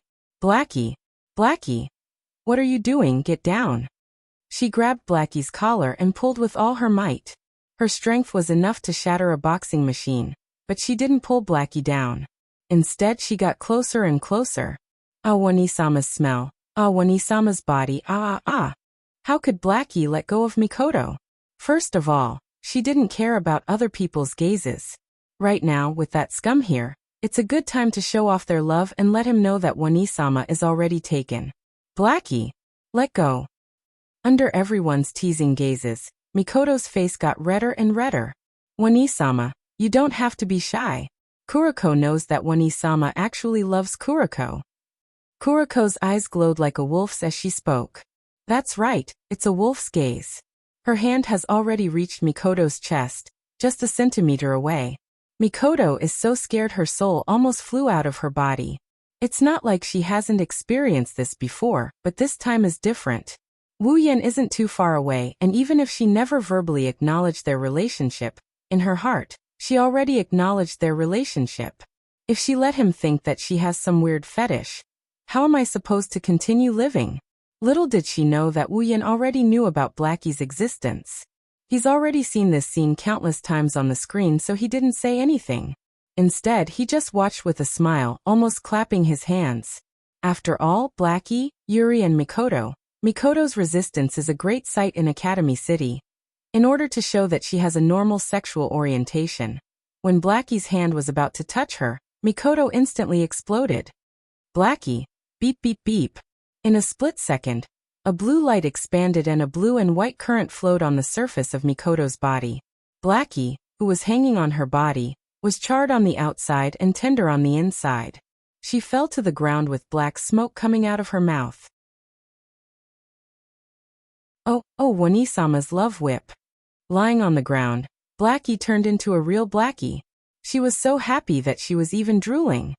You're already a bad person. Mikoto pointed at Blackie on the ground and shouted with a red face. Her voice sounded a bit hoarse. Wu Yan couldn't help but laugh. You're still laughing. Mikoto glared at Wu Yan. Of course, her red face looked more like a coquettish pout than anger. Wu Yan couldn't help but laugh again. Mikoto was pissed. She humphed coldly and suppressed her embarrassment. She walked to Astria's side and looked at the mountain of plates. She couldn't help but feel embarrassed. Astria-chan, I've been looking for you. Mikoto patted Astria's back as if to help her smooth out the food. Both Mikoto and Chuju really liked Astria's clumsy and cute appearance. They even treated her like a little sister. Of course, on the surface, everyone would suspect who's older and who's younger.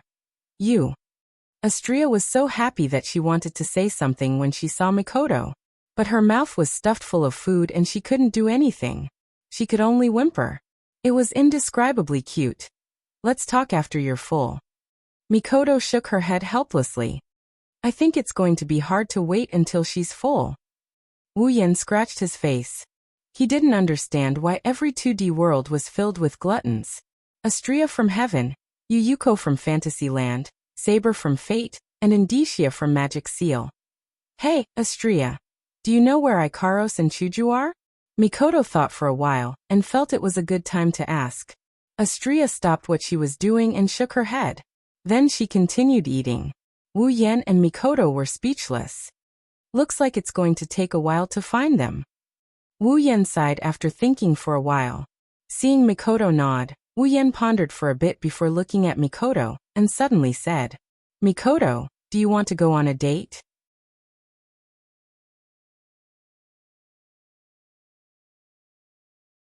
Chapter 148. Mikoto, why don't we go on a date? With a smirk on his face, Wu Yan stared at Mikoto and said word by word. At the same time, Wu Yan more or less guessed Mikoto's reaction. Pfft. She had just taken a sip of the drink when this sudden statement made her eyes widen. Her face turned purple, and she spat out the drink without hesitation. The drink got dissolved when it reached Wu Yan's face. Cough, cough, cough. Mikoto patted her chest and coughed non-stop. It seems like she was frightened by Wu Yan's words. Her silly look made Wu Yan laugh. You. What did you say all of a sudden? Her brown eyes stared at Wu Yan's smiling face. Mikoto's face turned red and her body couldn't help but tremble. She stuttered as she spoke. A date? How is that possible? Wu Yan was a bit speechless as he looked at the extremely excited Mikoto. He didn't know if he should admire her innocence or her stubbornness. Although their relationship can be said to be the type of relationship where one gets on the bus before the other, but no matter what, they've already done the pa-pa-pa thing. Why is she so excited about a date, at that moment? Wu Yan could only shrug and tease. We haven't even gone on a date yet.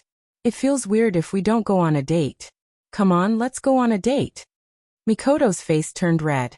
She didn't know what to say. She fidgeted there, making Wu Yan a bit anxious. However, just as Mikoto was about to muster up her courage to say something, a sharp shout rang out. It was filled with killing intent and black energy, exploding in everyone's ears. Absolutely not. The voice was accompanied by a figure that suddenly appeared. It hung on Mikoto's body like a koala. It rubbed against her body while looking at Wu Yan with eyes filled with murderous intent. I, Blackie, will definitely not allow a scum like you to taint Big Sister. The development of the incident was completely unexpected. The background people in the restaurant did not understand. How could such a farce suddenly appear in the usually calm restaurant? But that didn't stop them from gossiping. Blackie, get down. Mikoto, who was already shy and unbearable, with Kuriko's participation, her face turned as red as a wedding invitation. She pushed Kuriko's face away with all her might. Big Sister, you absolutely can't be fooled. That guy is a scum. Not only did he molest young girls, he also raised female slaves. Elder Sister, you also saw that the blonde one kept calling him master. It can be seen that he is an evil person. He must be plotting against Elder Sister. Elder Sister, you must think thrice. Kuriko tried her best to persuade Mikoto. Her voice was filled with pain, as if she was a mother watching her child go down the wrong path. She tried her best to persuade Mikoto. Of course, the content of her words only made Mikoto more embarrassed. Everyone in the cafeteria looked at them strangely, making Wu Yan and Mikoto want to find a hole to hide in. They started whispering to each other while glancing at Wu Yan and Ko from time to time. From what they said and how they acted, the people in the restaurant already knew the identity of this table of weirdos. There was a big stomach king's female slave, a Yuri girl, and a scum. The only normal Mikoto, under the other three's accompaniment, also became strange. If Wu Yan knew, he would definitely shout that he was wronged. There's nothing wrong with a big stomach king. There's nothing wrong with a Yuri girl. There's nothing wrong with a scum. What's wrong with having a date with my wife? Guest. Everyone stopped what they were doing. Wu Yan, Mikoto, Kuroko, and Astria all looked towards the direction of the voice. The waitress stood there timidly with a timid expression. I'm really sorry, but you're disturbing the other guests. Looking around, they saw that the people around them were interested and didn't get disturbed. Wu Yan and Mikoto looked at each other and lowered their heads. Fine, Kuroko really has the ability to turn a plot into a farce. But Wu Yan looked at Mikoto, who was competing with Kuroko. A smile appeared on his face, and he felt a huge weight lifted off his heart. Finally, she's back to her normal self. The four of them walked towards Tokuwadai dormitory. Wu Yan and Astria walked at the back while Kuroko and Mikoto walked in front. In Kuroko's words, it's to prevent the scum from interacting with Wani-sama. Wu Yan pulled Astria aside and whispered. Astria, what's your identity in Academy City? Astria tapped her cheeks in confusion before she realized what was going on. Master, Astria is a student. And then? Scratching her head, Astria revealed a reminiscing expression and stuck out her tongue. I forgot. Then which school are you from? I forgot. Fine, I shouldn't have asked you. Mikoto and Kuroko stopped in front of Tokuwadai dormitory. They stood there waiting for Wu Yan and Astria's arrival. However, Kuroko's gaze was still filled with hostility. Wu Yan pulled Astria to a stop as well. He didn't want to follow Mikoto into the dormitory. Although it sounds tempting, Wu Yan decisively gave up on this tempting idea when he thought about the other boss of Academy City, the legendary dormitory supervisor. After saying their goodbyes, Mikoto and Kuroko entered the dormitory. However, Mikoto's expression is a bit unsettled because of what Wu Yan said to her just now. Wait for me at the dormitory entrance tomorrow. According to the system's memory, Wu Yan found his own dormitory in Academy City. It wasn't too good nor too bad, it was just average. Of course, compared to the dormitory where he hooked up with girls, it was considered good. Wu Yan opened the door and walked in. He nodded in satisfaction when he saw the clean room. Astria beside him looked around curiously before following him in. That's right, it's Astria. Don't think that Wu Yan is evil. He wants to bring Astria home to do something fun with a single man and a single woman. Although there is a bit of evil in his mind, Wu Yan used the excuse of no way to convince himself. Everyone knows that Astria is an idiot, but Wu Yan didn't expect her to be so dumb as to not remember the identity she placed in this world, causing her to starve herself to the point of forgetting her home in this world. Now she's even forgotten about her home. Therefore, Wu Yan had no choice but to bring Astria back. Of course, he didn't mind if there was love involved. Astria, do you want to take a shower first? Wu Yan admitted. His heart was fluttering when he said this. Astria shook her head and rubbed her stomach. She said with a lowered voice, Master, I'm a little hungry. Didn't you eat a lot just now? Speechless, Wu Yan glanced at Astria's flat tummy. He really doesn't know how she manages to maintain her figure. But I'm hungry. Astria teared up. Wu Yan sighed and said, I'll go look for something good to eat. You wait here. Wow. Long live Master. Astria cheered. Wu Yan couldn't help but bitterly smile at the sight of this. She didn't look as helpless as before. At night, Wu Yan laid on his bed. He looked at Astria, who was lying beside him. She was completely unguarded. Her body was amazing. He sighed. What a troublesome little fairy. Wu Yan caressed Astria's hair and looked at her sweet sleeping posture. He couldn't help but smile. But I like it a lot. Wu Yan kissed Astria's forehead. He got out of bed and put on his clothes. He tiptoed out of the room. Sisters, there are still a lot of them.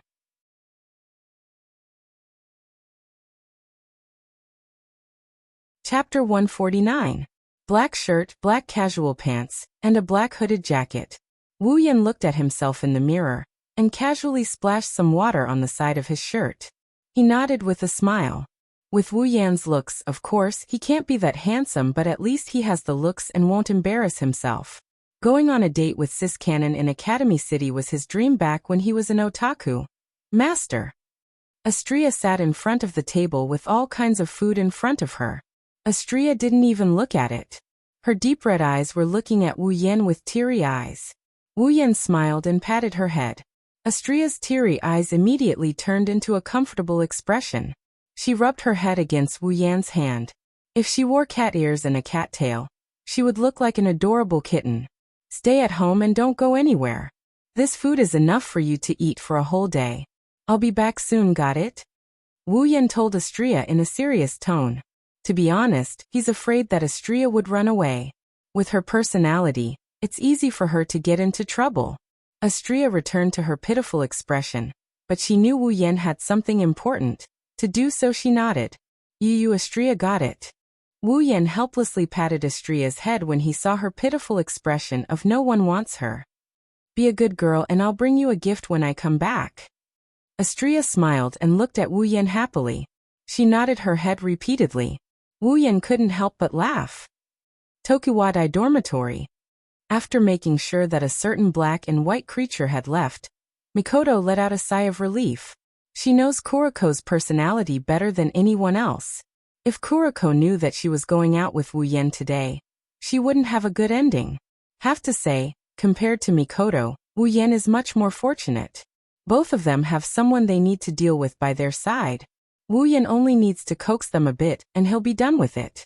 Mikoto, on the other hand, has to be on her guard. She ran her fingers through her hair. She felt shy when she thought about her date with Wu Yan. Her personality was a bit awkward, but which girl wouldn't look forward to a date? I'm the same. I don't want to admit it verbally and I'm hesitant in my heart. However, there's no doubt that I'm also looking forward to it. Although the order of the relationship is completely reversed, of course, with Mikoto's personality, there was no way she would stand in front of the dorm and wait for a boy. Otherwise, her scandal would be spread all over Academy City tomorrow. That's why she purposely walked to a less crowded area to wait for Wu Yan. Wu Yan was a bit confused as to why Mikoto was standing here. Mikoto, why are you here? Wu Yan patted Mikoto's shoulder and asked in confusion. Mikoto, who was already afraid of being seen by others, jumped in fright when someone put his hand on her shoulder. When she heard Wu Yan's voice, she patted her chest and turned around to glare at Wu Yan in dissatisfaction. Why are you scaring me? Why are you overreacting? Wu Yan looked at her strangely. He saw the unnatural look in her eyes. After thinking for a bit, Wu Yan understood. He couldn't help but laugh. Well, if it's you, Mikoto, I can understand. Don't say weird things. Mikoto turned her head away guiltily. She blushed and lowered her head, not knowing what to say. Shaking his head in amusement, Wu Yan smiled. All right, time is precious. Let's go. After saying that, he grabbed Mikoto's hand. Mikoto was shocked. She struggled for a bit, but to no avail. She gave up and could only continue blushing as Wu Yan led her away. Unfortunately, Mikoto's misgivings about coming here to wait for Wu Yan was still seen by a girl from Tokuwadai. The girl looked at the two holding hands in shock. She reacted and ran away. Wu Yan and Mikoto, who were immersed in their own world, didn't know that because of this person, they brought a huge problem to the two of them. Relying on the system's memory, Wu Yan walked through the streets of Academy City with familiarity. This also made Wu Yan realize another benefit of the character insertion card, which was to let him familiarize himself with the environment quickly. However, thinking about this was a bit of a spoil sport. The most important thing now was to continue with his date. Holding hands with Mikoto, Mikoto walked on the street. Beside them, there were people who were looking at them. Among them, there were those who were envious, those who were disdainful, and there were also those who were jealous. Those fiery gazes made Mikoto lower her head again, almost burying it into her small chest. Sis Cannon's shyness made Wu Yan's jaw drop. At the same time, he also felt that her face is too tender. In his world, don't even talk about holding hands. There are even people hitting on each other in public. Who would feel shy? Some of the people in the vicinity recognized Mikoto's identity.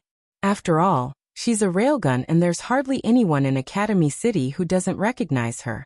Wu Yan didn't know how they would react, but one thing is for sure, Sis Cannon's plan to fool the public has been foiled.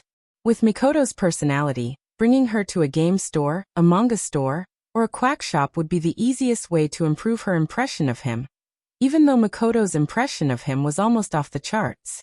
But this time, Wu Yan didn't want to bring Mikoto to those places. Wu Yan wanted to give it a try. He wanted to bring Mikoto to places that girls usually go, like a clothing store. Welcome. Under the welcome of the staff, the two walked into a large clothing store. Perhaps it was because there were fewer people than on the streets. Mikoto finally raised her head. I thought you would keep your head down until the end of the trip. Wu Yan smiled teasingly at Mikoto.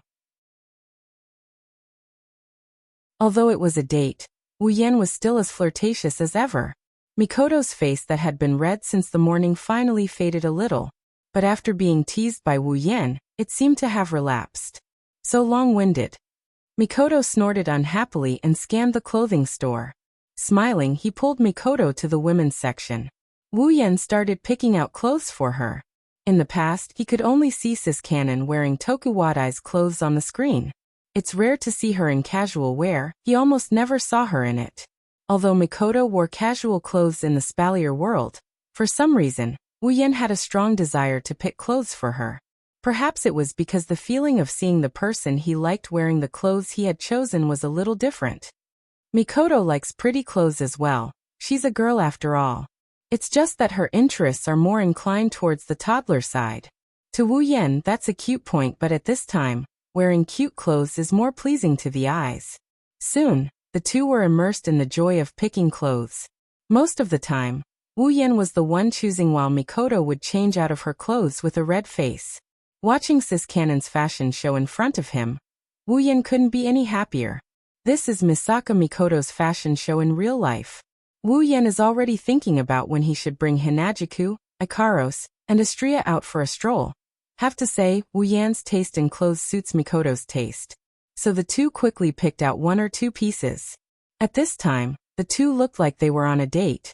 Just as he was about to pay the bill, a piece of clothing made his heart tremble, tremble, tremble, and tremble again. Maid outfit. A glint flashed in his eyes and he lowered his head. The moment he lowered his head, his heart started pounding again, pounding again, pounding again and again. Apron. At this moment, Wu Yan's heart seemed to have blossomed. Under the shocked gaze of the attendant, Wu Yan mustered up his aura, ignoring Mikoto who was beside him with a red face and white smoke coming out of her head. Attendant, wrap up those two for me too.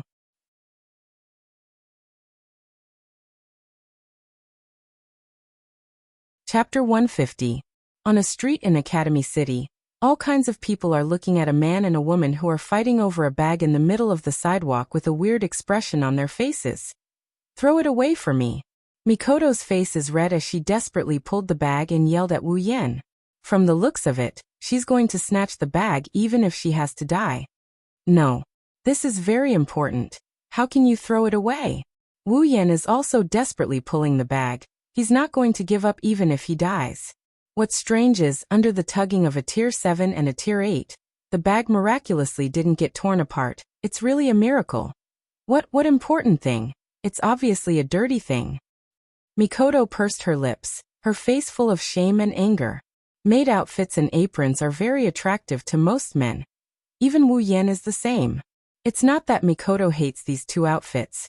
It's just that when she thought of the person who bought it as Wu Yan, she's not willing to leave it by Wu Yan's side. Mikoto is very clear that Wu Yan doesn't have any weird collecting habits, otherwise he wouldn't be able to hide it from her who spends day and night with him. But Wu Yan bought these two outfits without hesitation. Mikoto immediately thought that there must be a purpose behind it. And what is the purpose of buying these outfits? No doubt it's to wear. Wu Yan doesn't have any weird habit of wearing women's clothing. Then why did he buy it? A bad thought suddenly flashed through Mikoto's mind, making her heart unable to remain calm. Don't tell me he bought it for me to wear. When Mikoto's face is red, she suppressed the shame and anger in her heart and asked this question. What she got in return was Wu Yan's silence. At that time, she knew that her guess was right. And so this scene happened. How is this dirty? it's obviously very loving. Wu Yan righteously said, making Mikoto furious. Who cares if you have love? In short, you have to throw it away. The redness on Mikoto's face had already spread all the way to her neck. Just the thought of Wu Yan asking her to wear these clothes in the future made her heart throb. Holding on to the bag tightly, Wu Yan shamelessly hugged it into his arms and earnestly persuaded. Mikoto, calm down first. You really can't throw this away, I have a great use for it. Big your head, isn't it just for four? At this point, Mikoto's face is about to explode, making her extremely angry. Ever since she met Wu Yan, she would blush from time to time. Even when she was being treated by Blackie, she didn't blush as much as when she was with Wu Yan. What a nemesis! In the blink of an eye, Mikoto felt her hands empty. The bag had been snatched away by Wu Yan. With a flip of his hand, Wu Yan ignored the passers-by and kept the bag into his interspatial ring. He then looked at Mikoto with a grin. You, hurry up and hand it over. Mikoto stomped her little feet in anger. She wanted nothing more than to use a taser gun to electrocute Wu Yan. Too bad, Wu Yan wasn't afraid of electricity. Wu Yan smiled and didn't answer Mikoto's question. He also didn't hand over the clothes. Instead, he said to Mikoto with a deep meaning. Don't worry, Mikoto, I will only use them under special circumstances. Also, only I can see them. No one else will see you wearing them. Don't worry. Under Wu Yan's strange tone, how could Mikoto not know what kind of special circumstances it was? Her face heated up again, red to the point of almost turning purple. Looking at the smiling Wu Yan, she made a sound and buried her head in the ground. It seems like she didn't want to see anyone. The thought of Mikoto and Chuju wearing the clothes he prepared for them, and then having sex with him made Wu Yan's heart burn. Looking at Mikoto's shy face, he couldn't hold it in anymore. Rolling his eyes, Wu Yan suddenly laughed. His laugh was so strange and evil that even Sis Cannon, who was too embarrassed to see anyone, couldn't help but raise her head and look at him strangely. Why are you laughing so hard? For some reason, Mikoto suddenly felt a chill run down her spine, as if something terrible was about to happen. Nothing at all. Wu Yan quickly put away his smile and explained. He then said to Mikoto, All right, let's go to the next stop. Mikoto couldn't help but answer. She forgot about the clothes when she chose the surname. Next stop? Where are we going? It's a date. How can we skip the movie theater? Wu Yan said with a smile, making Mikoto feel shy again. Wu Yan was also speechless. It seems like the word date is quite lethal to Mikoto. Movie theaters are available in many places, including Academy City's School District 7. After a short walk, the two arrived at the movie theater. Leaving Mikoto to wait at the side, Wu Yan went to the ticketing area. He turned back to look at Mikoto and sneakily said to the ticketing staff, Give me 2 tickets for the R-rated movie. Wu Yan's wild ambition finally surfaced at this moment. Under the ticketing staff's knowing look, Wu Yan took the tickets and walked towards Mikoto with a smile. When Mikoto asked what movie they were going to watch, Wu Yan just smiled and didn't say anything. He pulled her into the movie theater, making Mikoto curious. Of course, she soon regretted it. Mikoto stared blankly at the movie screen. Her eyes started to water up and her face started to redden. As Mikoto's face turned red, the movie's plot became more and more unrestrained. Towards the end, it directly turned into a physical fight. This. Mikoto's mouth opened and closed. She didn't recover for a long time. Mikoto's skin is super tender. When did she experience something like this? The impact of the visual is far less than the psychological impact. Mikoto couldn't believe that there would be a day when she would watch a R-rated movie. Suddenly, a warm hand caressed Mikoto's thigh. Mikoto shuddered. She didn't even need to think to know whose hand this is. It's also at this moment that Mikoto discovered Wu Yan's intentions. She looked at Wu Yan with shame and anger. She originally wanted to scold Wu Yan, but when she met Wu Yan's fiery eyes, her heart trembled, and the question she was about to ask immediately turned into ashes. Wu Yan stroked Mikoto's thigh, increasing his strength from time to time. In exchange, Mikoto's body trembled slightly. Speaking of which, Mikoto's body isn't that great. After all, she's only 14 or 15 years old. There are a lot of things that can't compare to adults. However, Wu Yan really likes Mikoto's thigh. Mikoto's skin is very smooth, and it's especially refreshing. Mikoto's thigh on her body is also one of her highlights. However, Wu Yan soon couldn't be satisfied. His fingers moved and entered Mikoto's skirt. Ugh you! Mikoto pressed down on her skirt to stop Wu Yan's hand. She was so embarrassed that she wanted to die. She also trembled. She never thought that there would be a day when she would be intimate with her sweetheart in public. Wu Yan's actions this time are completely challenging her heart's defenses. Her embarrassment almost broke through the sky. But it's too late for regrets. His fingers lightly moved, ignoring Mikoto's resistance. She didn't know what method Wu Yan used, but he actually squeezed his way in. He passed through Mikoto's safety pants, passed through Mikoto's little cutie, and arrived at the most private part of her body. Ugh! Mikoto lowered her head. The feeling from her lower body let her know that her private part has fallen into Wu Yan's hands. She panicked and pressed down on her skirt. Mikoto whimpered twice. Ugh! Yan, don't do this, at least not here. Under Wu Yan's series of actions, Mikoto's eyes were already wet.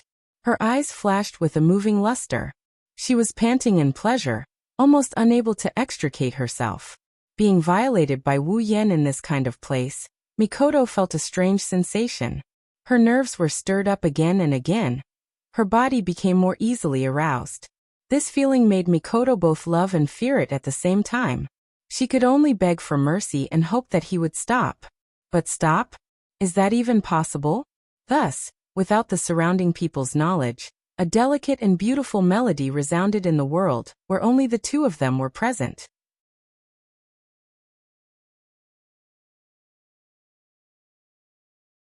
Chapter 151. At this time, the exit of the cinema was already closed. Perhaps they had to be careful. Anyway, it didn't affect the people here. In fact, the darker environment made them feel like fish in water. Even so, Mikoto still felt a little nervous. She had a feeling that someone would be watching them.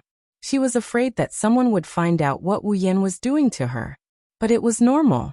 If it were any other girl, they wouldn't be able to stay calm. Of course, there were a few exceptions.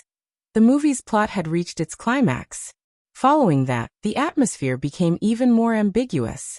Wu Yan admitted that he was really evil this time, bringing Sis Cannon to watch an X-rated movie and then taking advantage of her. This was something he wouldn't even dare to think about in the past, but now he actually did it. It made Wu Yan feel incredulous. At the same time, it made him even angrier. It was rare for him to be evil. Wu Yan wouldn't let it go so easily. His hand movements quietly sped up, causing Mikoto's drooling face to sway. Her breathing also sped up, and in a moment of carelessness, a loud moan escaped her mouth, giving Mikoto a big fright. She looked left and right, secretly worried that she might be heard. Haha. Yan, stop, don't do it anymore. I beg you. Mikoto had always been a thin-skinned person. Now that she was being done to in such a public place, if it wasn't for the constant electric current flowing through her body that drove away part of her shame, she probably wouldn't have been able to hold it in and run away. But in this situation, Mikoto seemed to have forgotten that she was stronger than Wu Yan. Looking at Mikoto's pleading face, Wu Yan was secretly pleased. Usually Mikoto was domineering and imposing. It was harder to get her to beg him for something than to reach the heavens. Only in this kind of situation can Wu Yan gain an advantage over Mikoto and take the dominant position. Only in bed can he see Mikoto's submissive side. However, every time it ended with his victory. It was the same this time. To the current Wu Yan, Sis Cannon's begging for mercy was a negative number. Mikoto's begging for mercy was instantly blocked by the sensation of her body. She reflexively raised a hand to cover her mouth, while the other hand was still pressing down on her skirt. The moisture in her eyes was getting thicker and thicker. Seeing this, Wu Yan's free hand started to touch Mikoto's chest. After a few light presses, he started to knead through her clothes. You. As Wu Yan's actions became bolder, Mikoto's shyness and nervousness reached a peak. Her body trembled violently, and under Wu Yan's stunned expression, Wu Yan's palm was wet. Mikoto, she actually told him this in advance. Phew. At this moment, Mikoto finally got a chance to catch her breath. She put down the hand covering her mouth and opened her seductive lips wide, like a drowning person looking for fresh air. Her chest heaved up and down violently. Wu Yan laughed and shook his head. He really didn't expect Mikoto to be so stimulated in public. The movie wasn't even halfway through. There was still a lot of time left.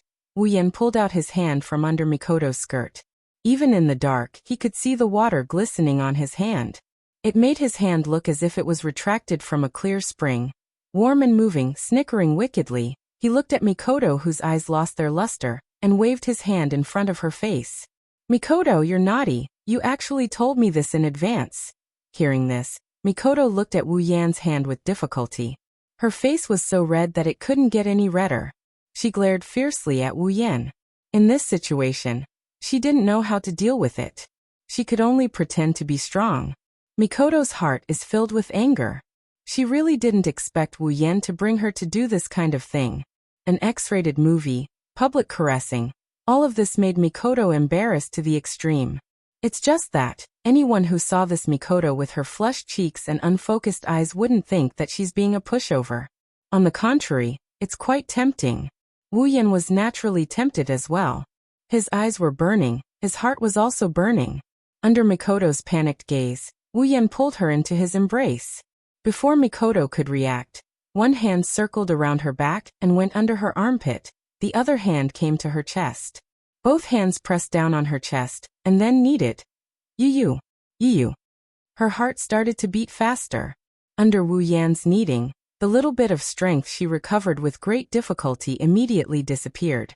Mikoto softly fell into Wu Yan's embrace. Suppressed moans sounded again. "No, I beg you." Even though she knows that begging is useless, Mikoto can't keep quiet. Her body wriggled uncontrollably, trying to escape from Wu Yan's embrace. But her disappointing body didn't listen to her at all, making Mikoto's heart hate. While continuing what he was doing, he gently rubbed Mikoto's fragrant hair. Wu Yan laughed. "How can I not? You're satisfied, but I'm not." Mikoto's jaw dropped. Looking at Wu Yan, her voice trembled. Do you want to do it in a place like this?" Wu Yan couldn't help but stick out his tongue, licking his dry lips.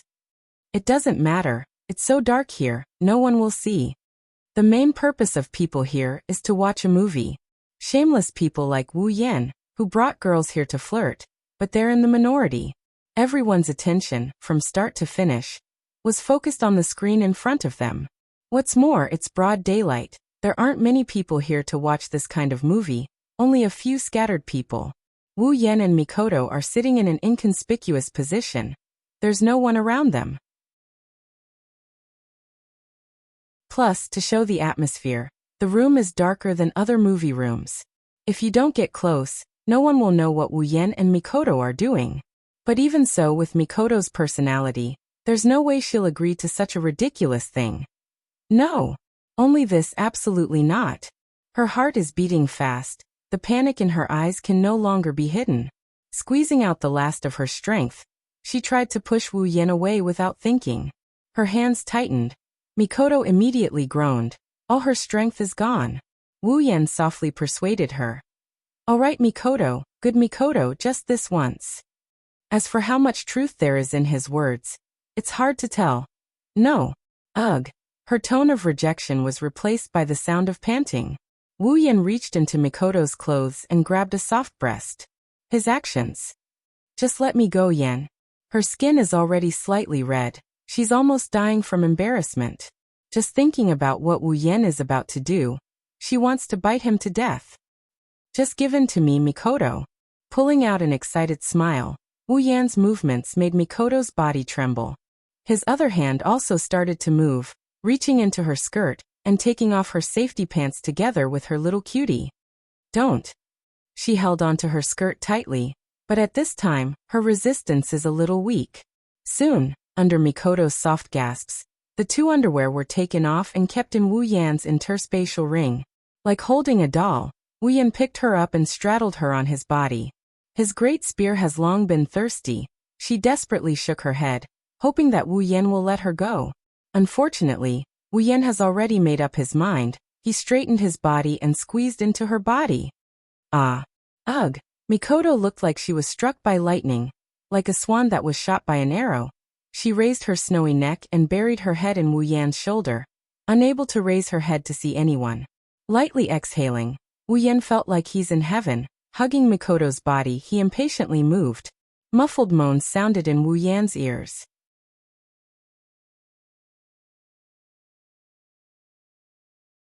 Chapter 152. Evening, Academy City School District 7. Tokuwadai Dormitory. One of the dormitory's doors was quietly opened. A tea-haired girl poked her head in and looked around. After making sure there was no one in the room, she sighed in relief. Mikoto's face tensed up. She quickly dashed into the room and closed the door behind her. Her back was against the wall. Her hands were still holding the clothes she bought during the date. Of course, the other two weren't with her. She raised her head, not sure what she recalled, but her face quickly turned red.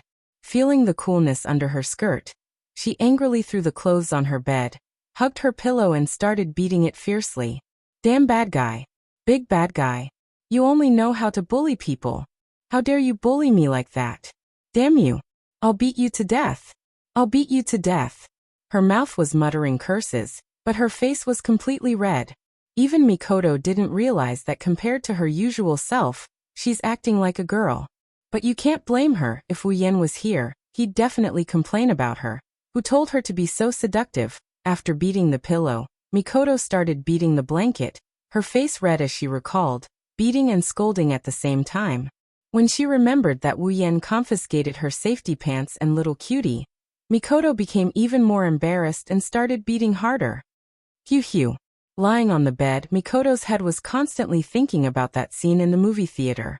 She covered her face with both hands, trying to bury it.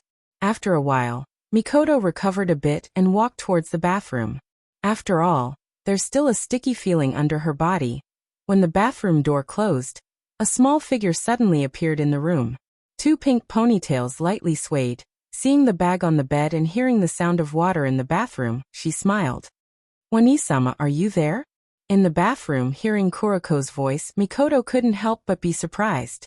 At the same time, she rejoiced that she came back before Kuriko, or else she wouldn't know when she would pounce on her and find out that her underwear is missing. That would be bad. Kuriko, what are you doing? Elder sister, you seem to have taken a bath very early today. Blackie tilted his head and asked in confusion. I felt particularly sticky today, so I washed up first. Originally, it was just a casual remark, but now it revealed a part of the truth, causing Mikoto's face to redden again.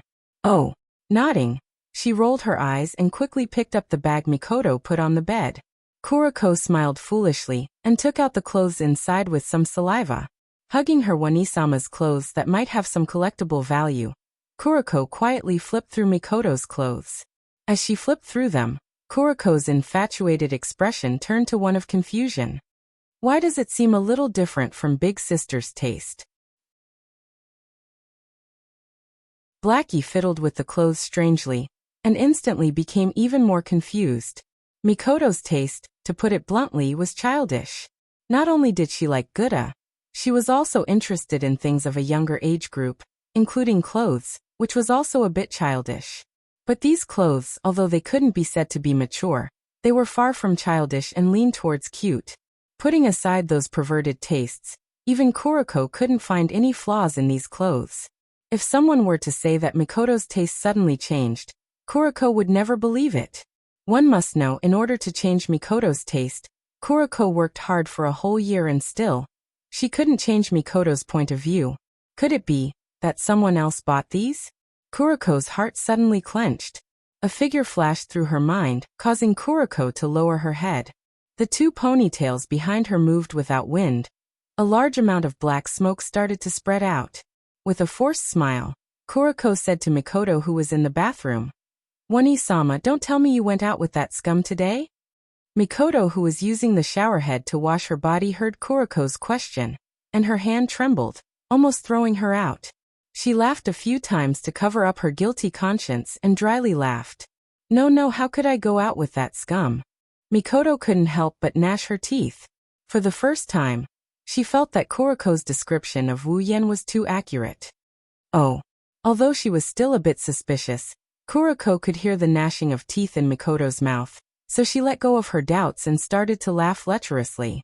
Listening to the sound of water in the bathroom, Kuroko's perverted expression once again appeared on her face. Then, with a leap, Kuroko used her teleportation ability and disappeared from the spot. Kuroko. An exasperated voice immediately came from the bathroom. Wani-sama, your humble heart is still so attractive. Let go of me. Well, Wani-sama, you're being arrogant again, eh? Why do I feel like you've grown a lot? Kuroko. Beep beep beep. Oh, Wani-sama, loves whip. At the same time, in another dormitory of Tokuwadai, a girl from Tokuwadai quickly walked into the dormitory and knocked on the door.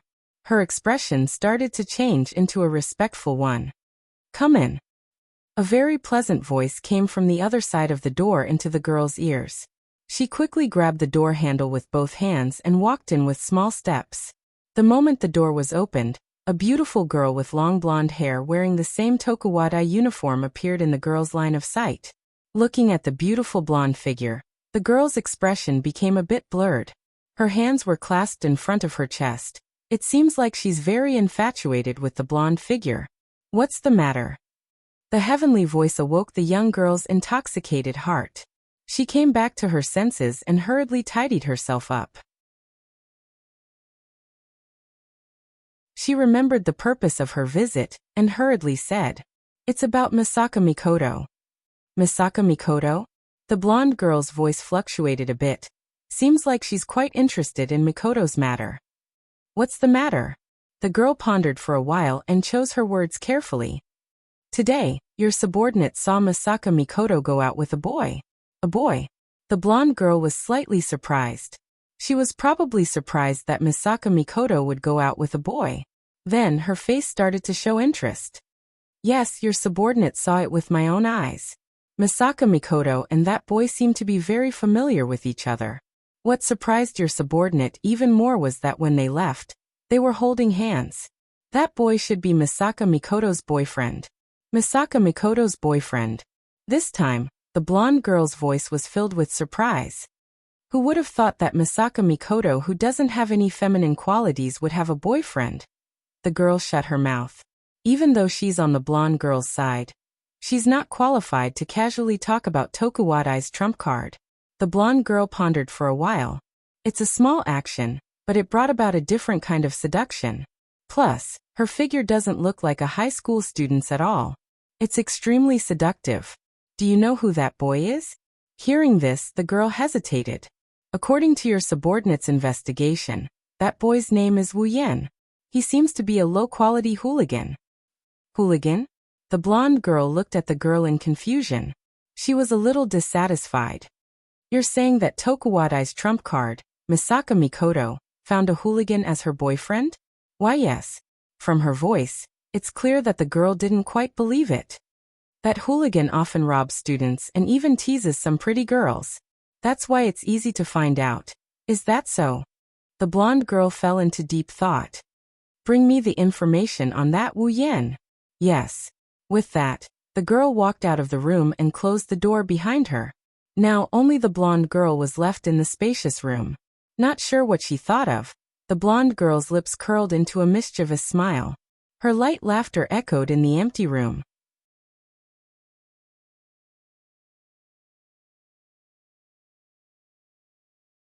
Chapter 153.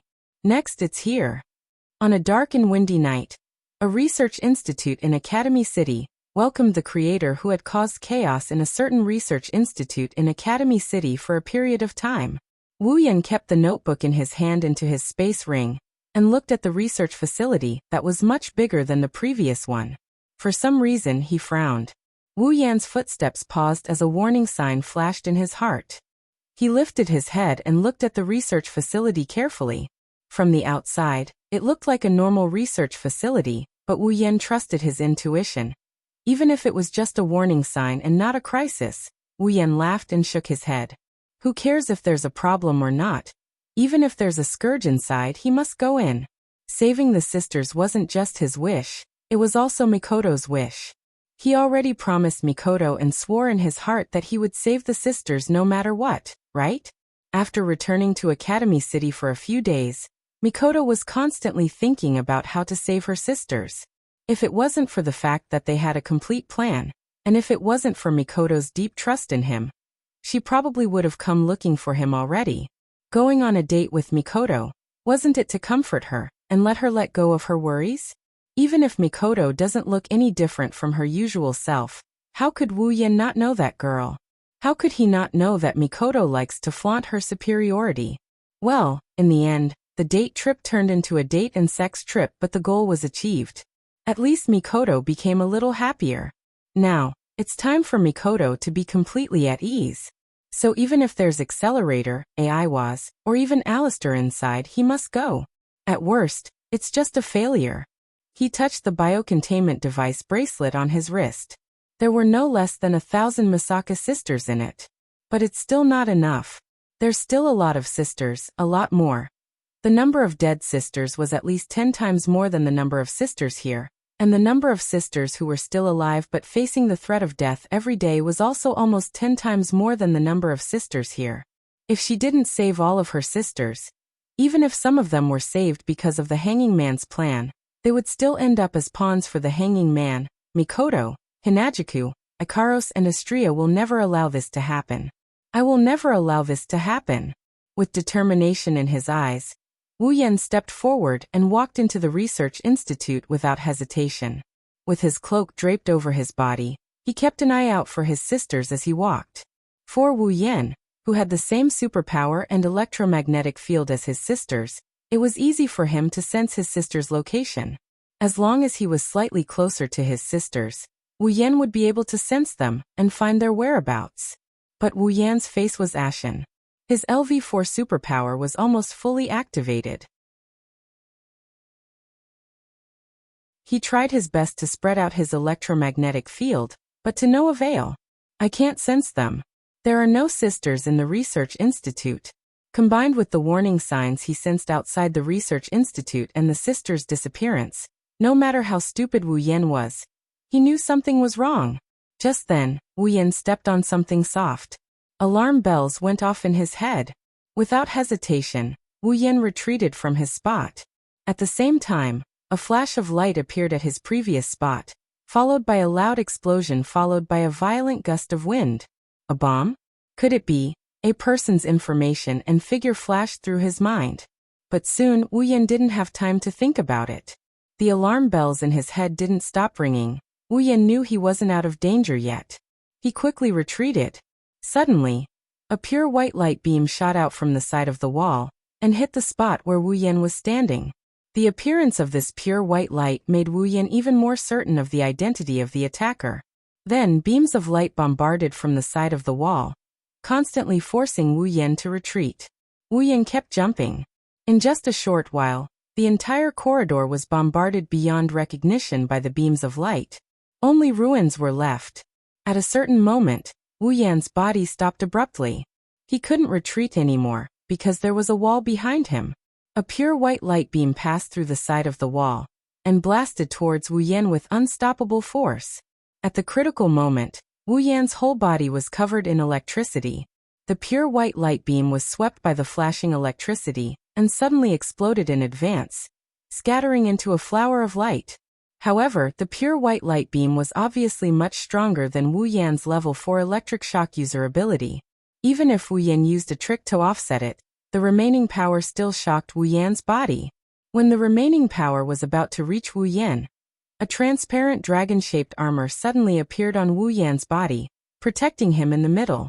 The pure white light beam's remaining power and the transparent dragon-shaped armor only made it tremble for a moment before both of them disappeared at this time. Wu Yan also saw the attacker's face from the hole in the wall that was blasted by the pure white light beam. She had long, fluffy blonde hair, blue eyes, snow-white skin and a slender, petite figure of only about 1.5 meters. She wore a beret and a miniskirt. Her legs were wrapped in stockings, and she was holding a doll in her hands. Her black hair was cut to shoulder length, and she was wearing a pink tracksuit. One look and you can tell that she was weak. Her breasts were full and conspicuous. Her face was drowsy and she was expressionless. She had shoulder-length brown bob hair, and was as petite as the short girl with long blonde hair. Her two slender legs were casually exposed in the air, giving her a different kind of charm. It was a girl wearing a hoodie. The last one stood in front of the three girls. She had a tall and slender figure, and her chest was very imposing. She had a fluffy brown hair, and a ball of pure white light was spinning in her palm, as if she was ready to shoot it out at any time. 4 figures of different sizes and charms. Wu Yan thought to himself, as expected. Frenda? Sevelen. Level 55, Takitsubu Riku. Level 51 Kinuhata Sae. Level 58 Mujino Shizuri. Level 67, Academy City's Black Ops item. His heart sank. Wu Yan couldn't help but smile bitterly, even though he was relieved that they weren't Accelerator and Iwa. Wu Yan didn't feel relaxed at all. If it was a one-on-one fight, Wu Yan was confident that he could take any one of them down. Even if the 4 of them worked together, Wu Yan wouldn't be afraid of them. The reason why Wu Yan smiled bitterly was because the original stories group that was supposed to deal with Mikoto was now involved with him. He didn't know whether to laugh or cry. If it wasn't for his perfect memory ability that allowed him to confirm that this wasn't the research center where Mikoto and Item fought in the original story, Wu Yan would have thought that he was involved in the plot. Wu Yan wasn't surprised that Item would appear here. After all, the current situation was much more serious than the original story. In the original story, the sisters couldn't escape from Alistair's grasp no matter what. Even so, Item was mobilized, let alone now. Mikoto's DNA is gone, the sisters can't be replicated anymore. The remaining sisters are constantly disappearing. As the center of Alistair's artificial heaven realm plan, the fact that he didn't send Iwa's out is already very calm. Even though Item's appearance made Wu Yan wary, Mijino Shizuri's strength isn't much weaker than his. If it wasn't for his armament, he wouldn't dare to say that he could beat her. However, Wu Yan's attention was mostly on Takitsubu Riku. Her ability is to investigate AIM and spread her influence. If he were to appear in front of her in the future, he would have nowhere to hide in the entire Academy City. You're tuning in to the Li Mei's Sword of Destiny YouTube channel.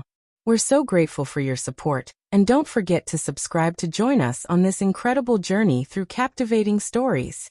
Your generosity through donations truly makes a world of difference, as it's the primary source of revenue that allows me to expand and enhance this channel for you. Thank you from the bottom of my heart for being a part of this adventure.